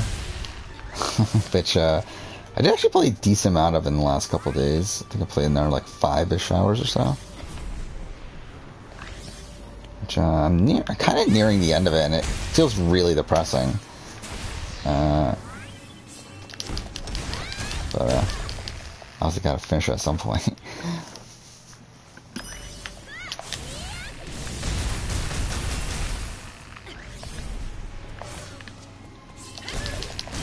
Okay.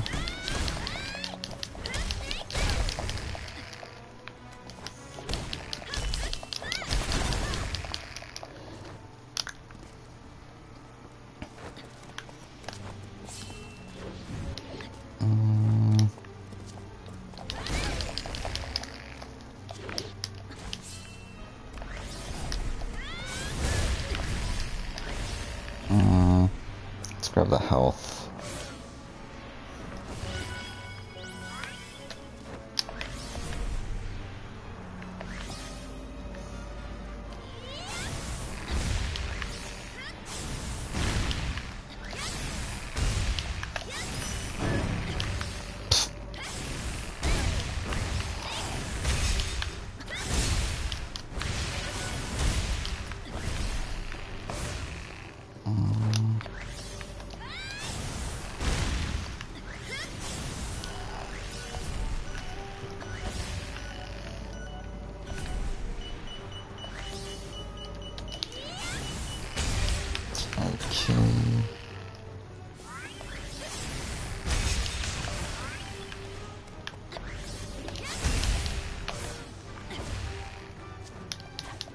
Ah, fuck off. Okay. Well.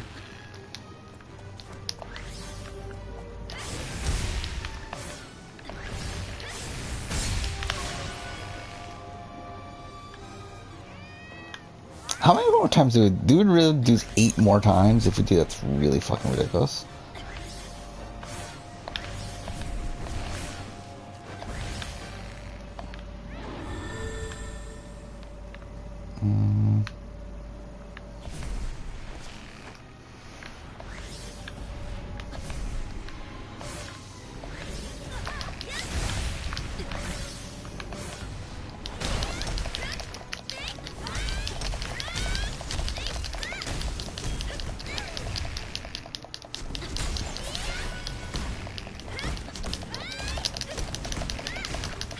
Oh my god, how many hits does it take? Like, really, enemies should not take this many hits in this game.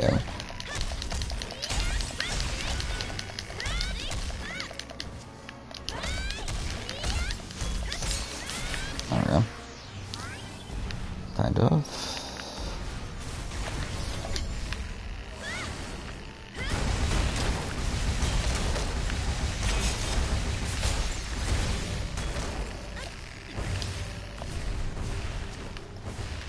Okay, what the fuck's going on?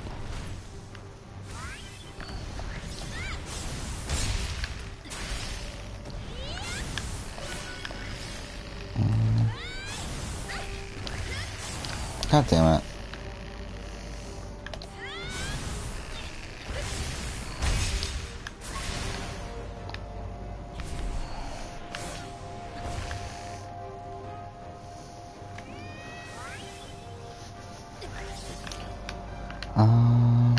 Oh, there's one right there.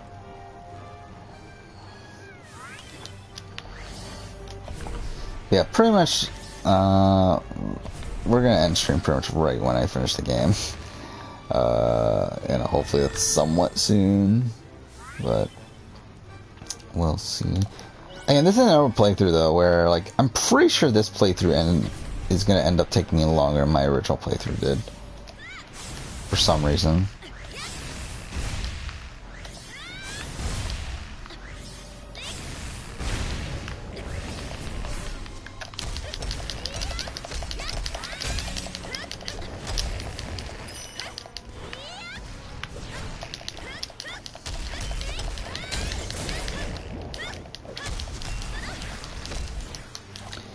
Yeah, I mean, to be honest, like, a lot of these games that I'm kind of trying to play right now are kind of games that, like, I've been holding off on replaying for a while because I remembered them being kind of a pain to play. It's like a lot of these games that I've been playing are games that, like, I have a level of respect for, but, like, are games that I didn't enjoy some of the gameplay elements of it. And, like, this is definitely, like, Gravity Rush as a series is definitely one of those. And same thing was with, like, Death Stranding. And then, was it Jedi Fallen Order is another one of those. Plague Tale I definitely enjoyed a lot more. And, like, I enjoyed the replay of a Plague Tale a lot more than a lot of these other games. Yeah, this is definitely, on the side of, not really the greatest game, on the replay.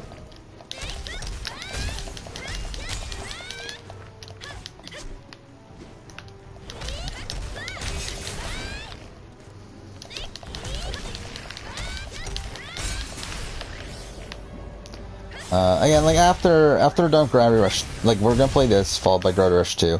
After Gravity Rush 2, we should be playing some games that, I should have a lot more fun playing. Again, after that, we'll be doing, my replay of the Mass Effect trilogy, which, well, I guess another replay of the whatever, like, playing the Legendary Edition again, all the way through, on a Renegade playthrough, which the current playthrough I'm doing is Paragon, so essentially just opposite decisions, which should be fun. Oh, fuck off, there's more. Wait, what? It just, like, canceled out my attack. Okay. But that should be fun. Like, I'm gonna try to do it on the hardest difficulty though, and I don't know how like difficult that's gonna be. Yeah, like if I can't do it, then I'm just gonna tone it down. Like I don't care that much, you know, like to go ahead and do it. But I would like to try it on the hardest difficulty. And then, yeah, after that, there's a decent amount of games that we can. Oh yeah, we'll play Mass Effect Andromeda. I forgot about that. But like after Mass Effect Andromeda, like it really doesn't matter exactly what we play.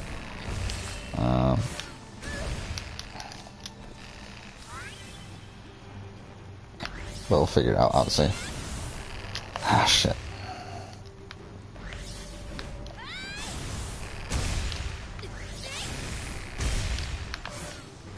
God damn, this thing won't die.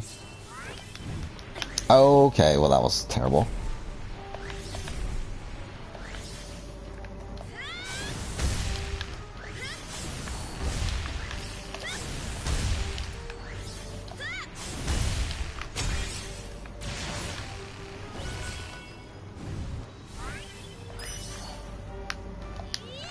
Alright, let's just do this. Okay. Fine.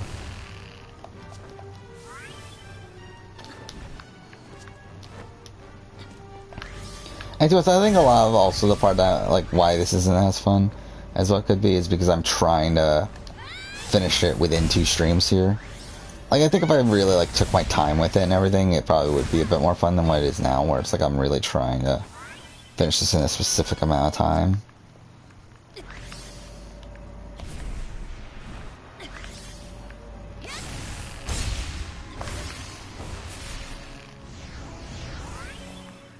What the fuck? Why does this keep on, like, adding more and more shit?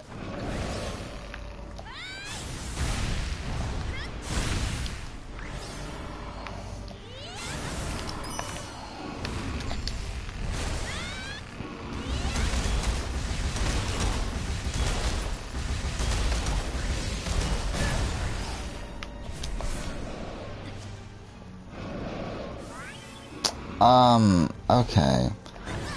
Why is there like a billion fucking enemies? It's what the fuck? Okay.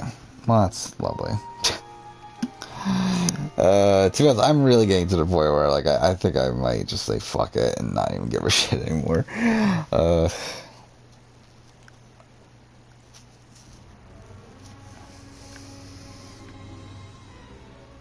Wait, how far back is this?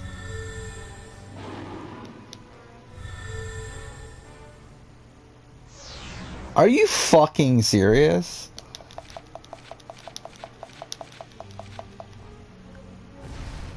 Nope, I'm out. I'm not gonna fucking bother. That's so much shit I have to redo. Are you fucking serious? Yeah, I am bad at the game. Like, I will fully admit that. Like, what the fuck? They're really gonna make me fucking redo all that? I just realized I never bothered upgrading any of this shit, which is also kind of funny.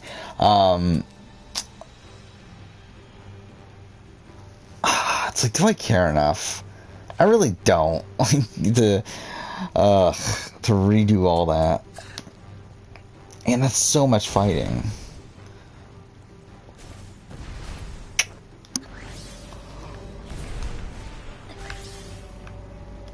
But again, I finished this game before. It's not like I can't finish this game. It's like I've done it before.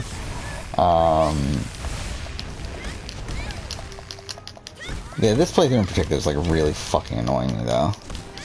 And to be honest, I remember being more annoyed with Gravity Rush 2 than Gravity Rush 1.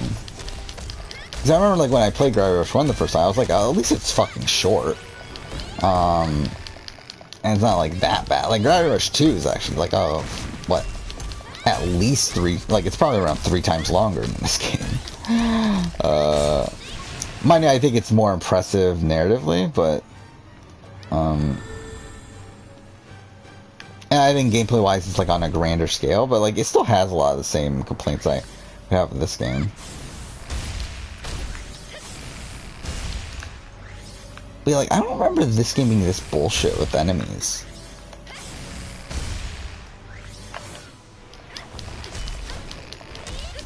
But yeah, we'll give this one more shot. If we die again, I think I'm just gonna call it a night and just not give a shit about finishing it. because I really don't care at that point.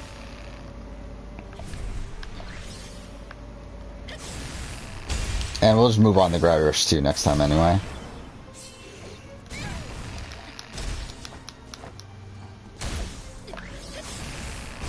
Because I'm not going to waste another stream playing the last, like, hour, if that, of Gravity Rush 1.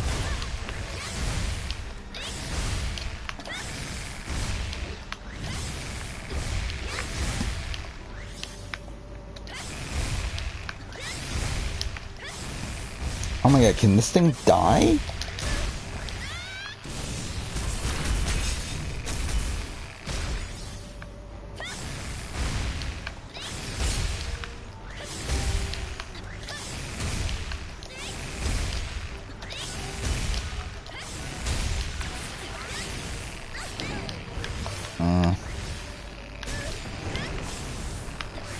Wait, what just happened there?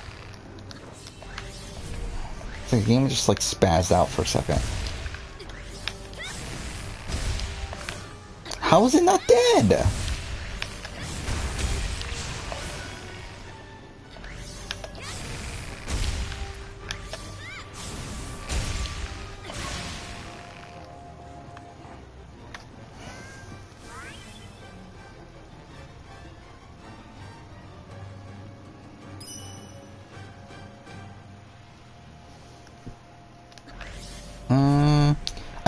Like the thing is, like, I know generally what to expect from every game I've played on the stream at this point. Like, I've played all these games before, and like every game that I play on stream will more than likely be a game I've already played in the past.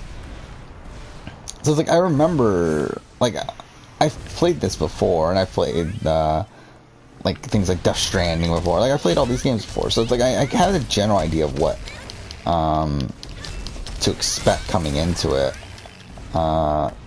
Though I do think like playing on stream feels a bit different than playing it on my own, where I do feel like I do think there's a bit of pressure in trying to make more progress on stream than when on my own, where it's like where when I'm playing on my own, like, it doesn't really matter when I finish the game. While like obviously when I'm streaming, I need to finish it while I'm streaming. And I want, like, usually, like, with certain games, like, I have a general idea, like, where I'm supposed to be within the game by a certain point in order to finish it by a certain point. So, like, that's kind of a thing that comes up there. But also, it's like, obviously, I'm getting distracted by chat and everything a lot.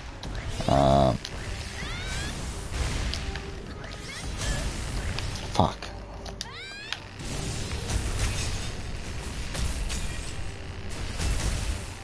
But also, just in general, I'm not that good at games. Like, I'm not good at games, really, at all. Like, I've never been that good. Like, I mean, there was points where I was, like, good at, like, specific games. But, like, just in general, like, I've never been that good at just games in general.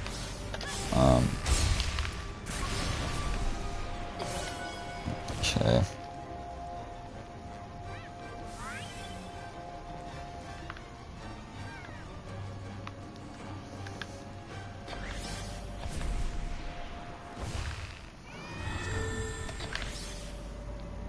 Okay, so this is where we died last time.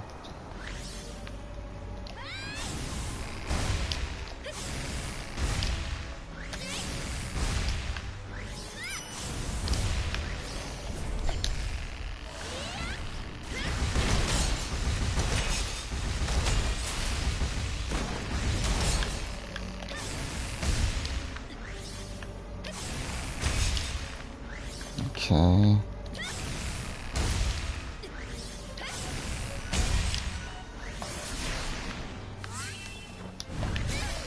So this in particular is where we died, right? Ah, shit.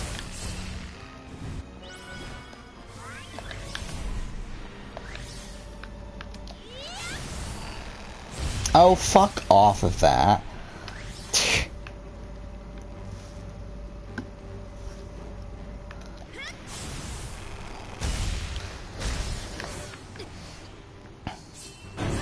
Oh, fuck off. That scared the shit out of me. I like forgot that it makes that noise when you get too close to it.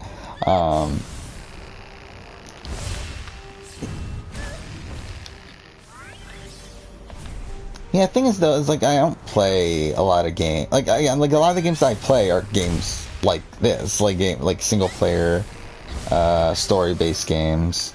Like that's a lot of the games I play even when I'm on my own. It's like I don't play many like more casual games or like more like multiplayer games or anything like that. Like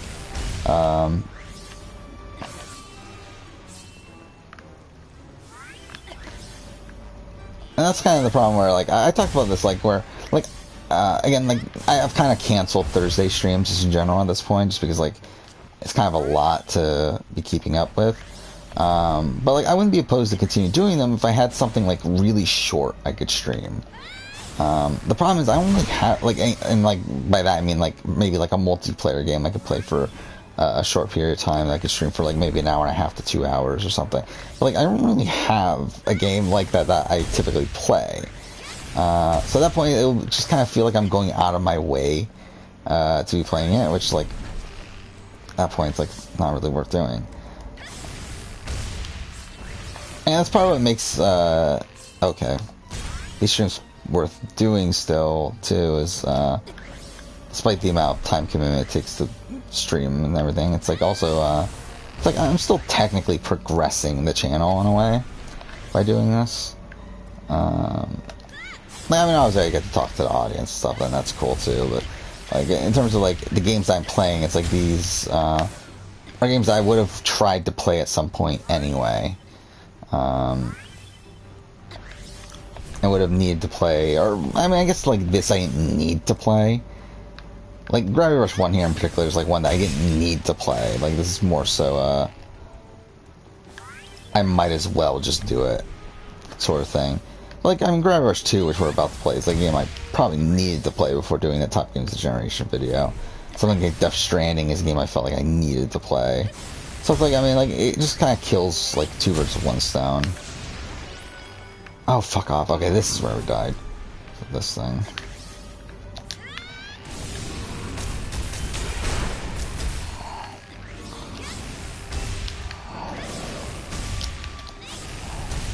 Again, how the fuck did they think this was a good idea to have, like, this many enemies in a row?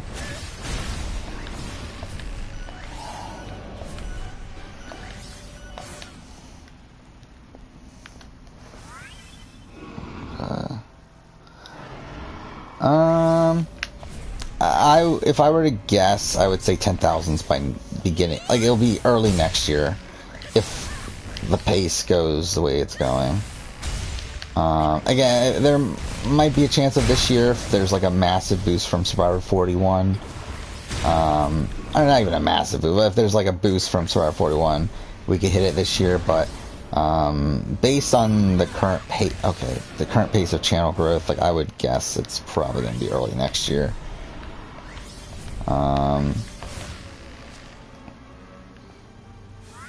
Again, like subscriber growth has definitely slowed down ever since BB22, to where it's only been like around 200 subscribers a month. There's been like what was it? January was a pretty big exception, where I think I got like over 300 that month, and then what was it? I think like March was like 270 or something. But then like since then it's kind of hovered around 200. I believe April was pretty bad. Like I think April was like 170 or something, so that was pretty bad. But oh fuck off.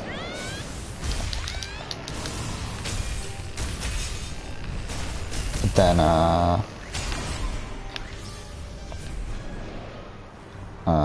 this last month was like 230. So it's like, what are we at now? We're at like, what, 8,400 something, right? So it's like, yeah, probably not making it by the end of this year. But I think like February of next year, so that seems pretty plausible.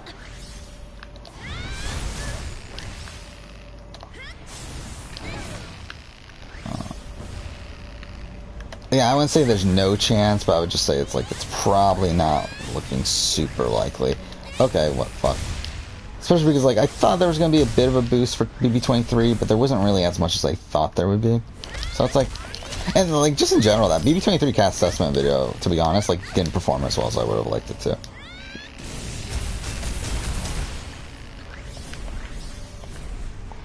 Okay, I need to get health somewhere, which I do not see any around. So that's really fucking lovely.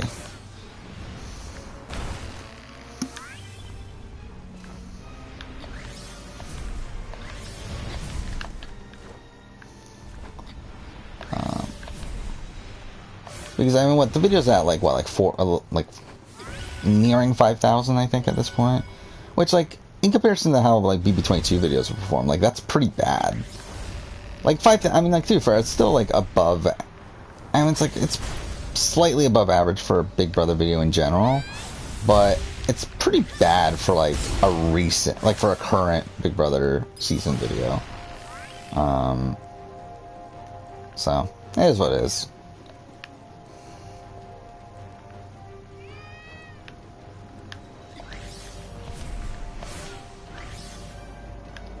At the end of the day, like, at this point, I'm not really too bothered with it. Like, it's fine.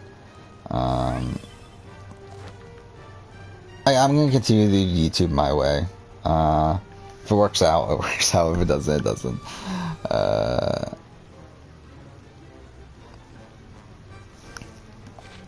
Yeah, like, I mean, like, if this was BB22, it's like, this would have had, like, 20,000 views by now. But, for some reason, didn't seem like this one picked up. Which, I don't know if it's because, like, so many, like, I did notice that there's a lot more Big Brother YouTubers at this point. So I don't know if that's, like, a major reason why.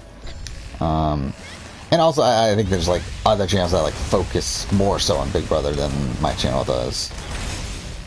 That, and also, like, this time Peridium got his video out way before I did. So I think that might have taken away also some viewership. I don't know. It is what it is. Like, I really don't really care that much.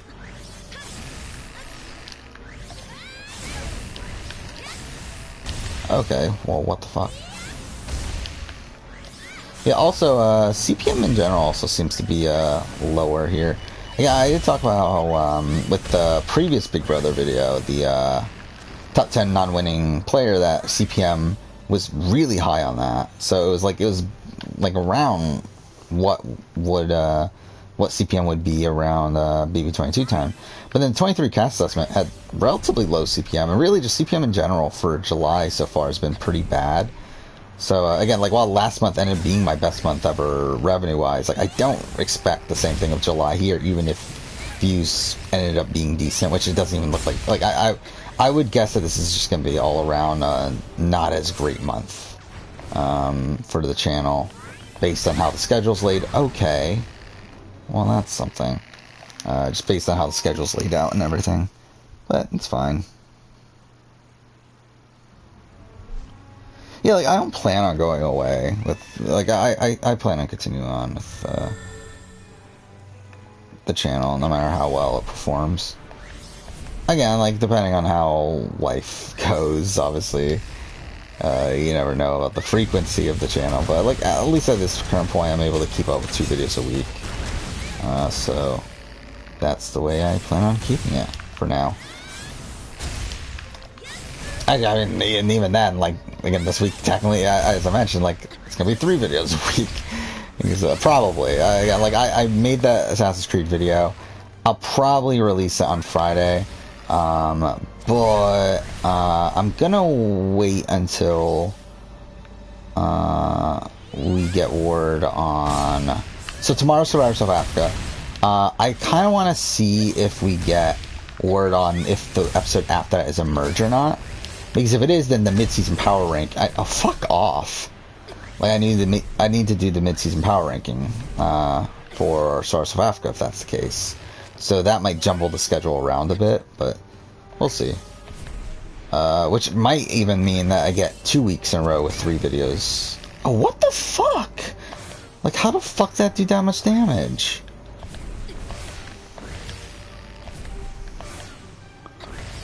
Okay, can you, like, not get over that railing?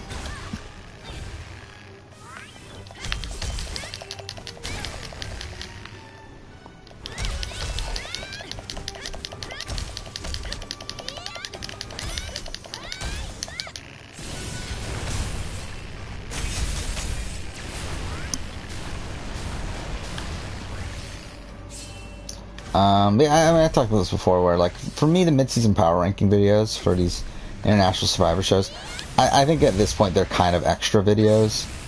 Now, they might be scheduled in a way to where they still come out on, like, a Saturday or a Wednesday, like normal, but more than likely in the weeks that those videos come out, it'll probably be a 3-video week.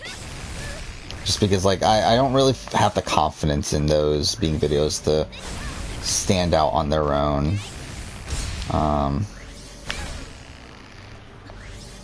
Nor do I have like room on the schedule to make that efficient either.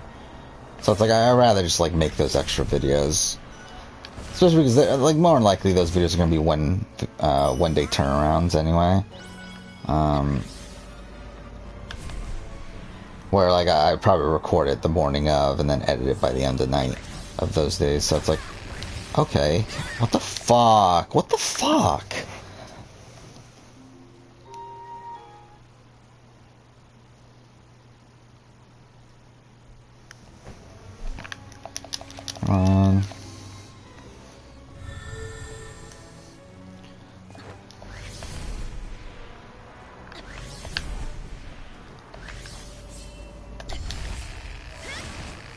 I don't remember the end game of this game being such bullshit.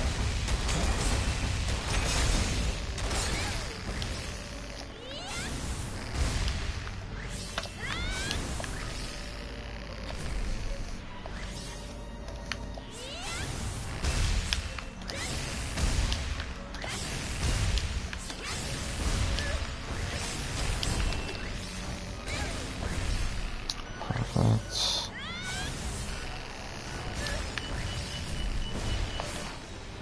Okay.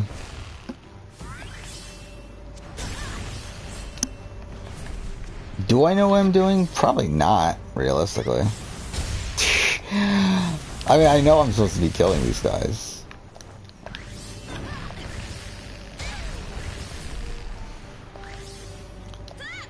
To be honest, I'm getting close to the point where I'm like, I'm so tired where I'm just gonna give up. Okay, well, I just died. Ugh. At the end of the day, like, I don't get that much benefit from finishing this.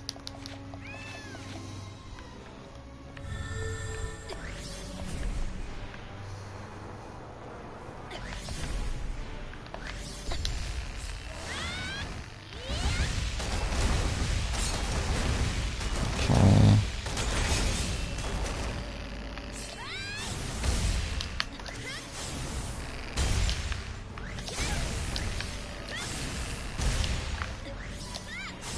Oh, fuck off, fuck off, that don't work.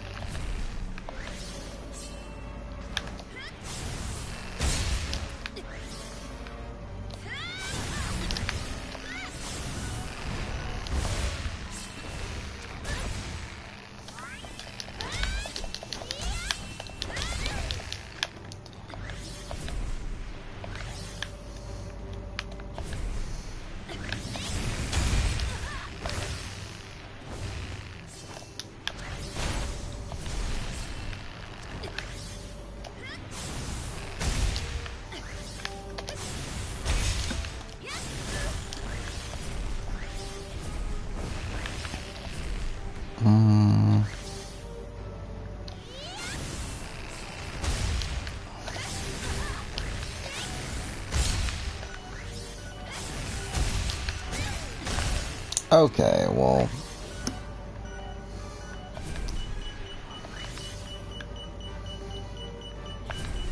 There.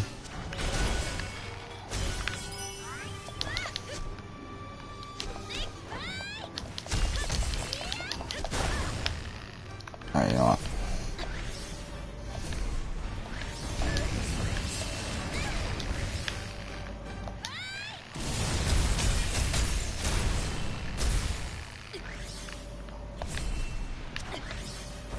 Okay.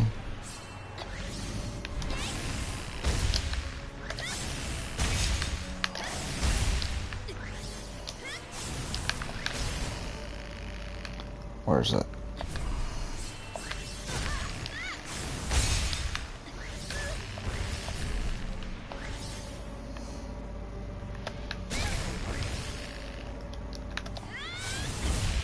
Oh, fuck off. What the fuck just happened? Okay.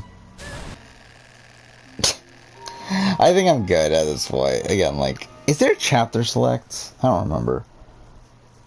I don't think there is there? Yeah. Yeah, like, what happens if I just want to see. But then, okay, yeah, I don't really want to do that.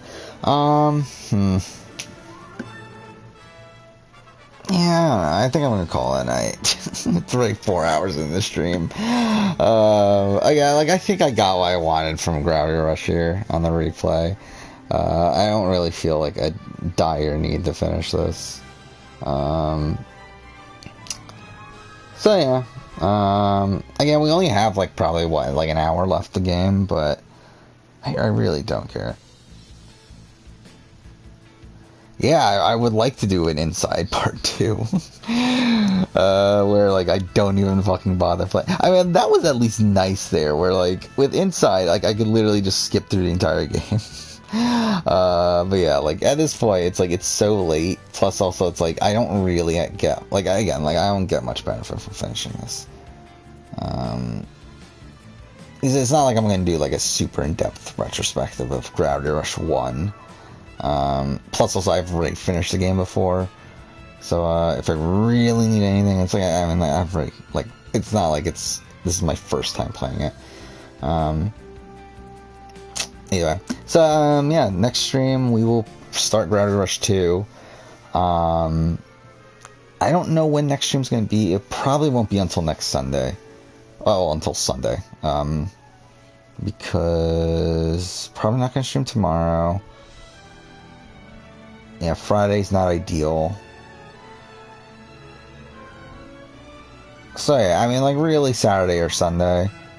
Technically Saturday wouldn't be the worst thing in the world this week, but it's like, I probably will just wait until Sunday. Do I plan on sucking at that? Yes, I do. To be honest, again, like, as I said this earlier, it's like, I had a worse experience of Gravity Rush 2 than 1, so it's like, for all I know, like, that's gonna go abysmally.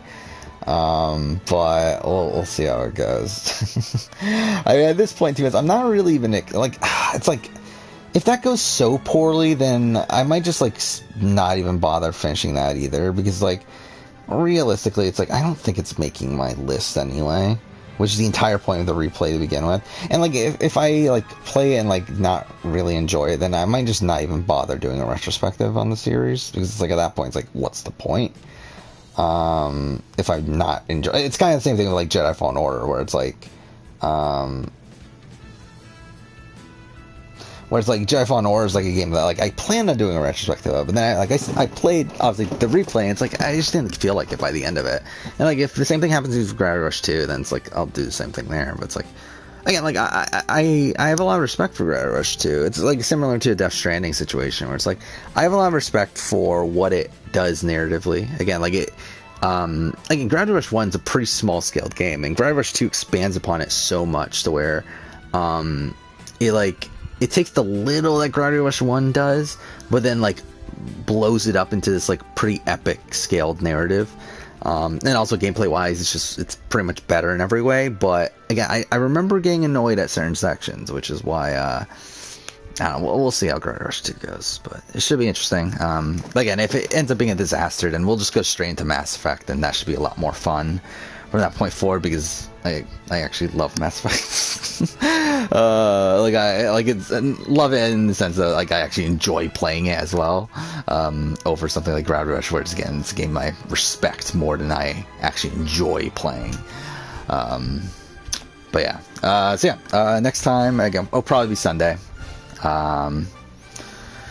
And yeah, we'll start Gravity Rush 2, hopefully get through that in about, if we finish it, it'll be 2 weeks, probably. It'll probably take us that long, because, again, it's a pretty long game. But, yeah.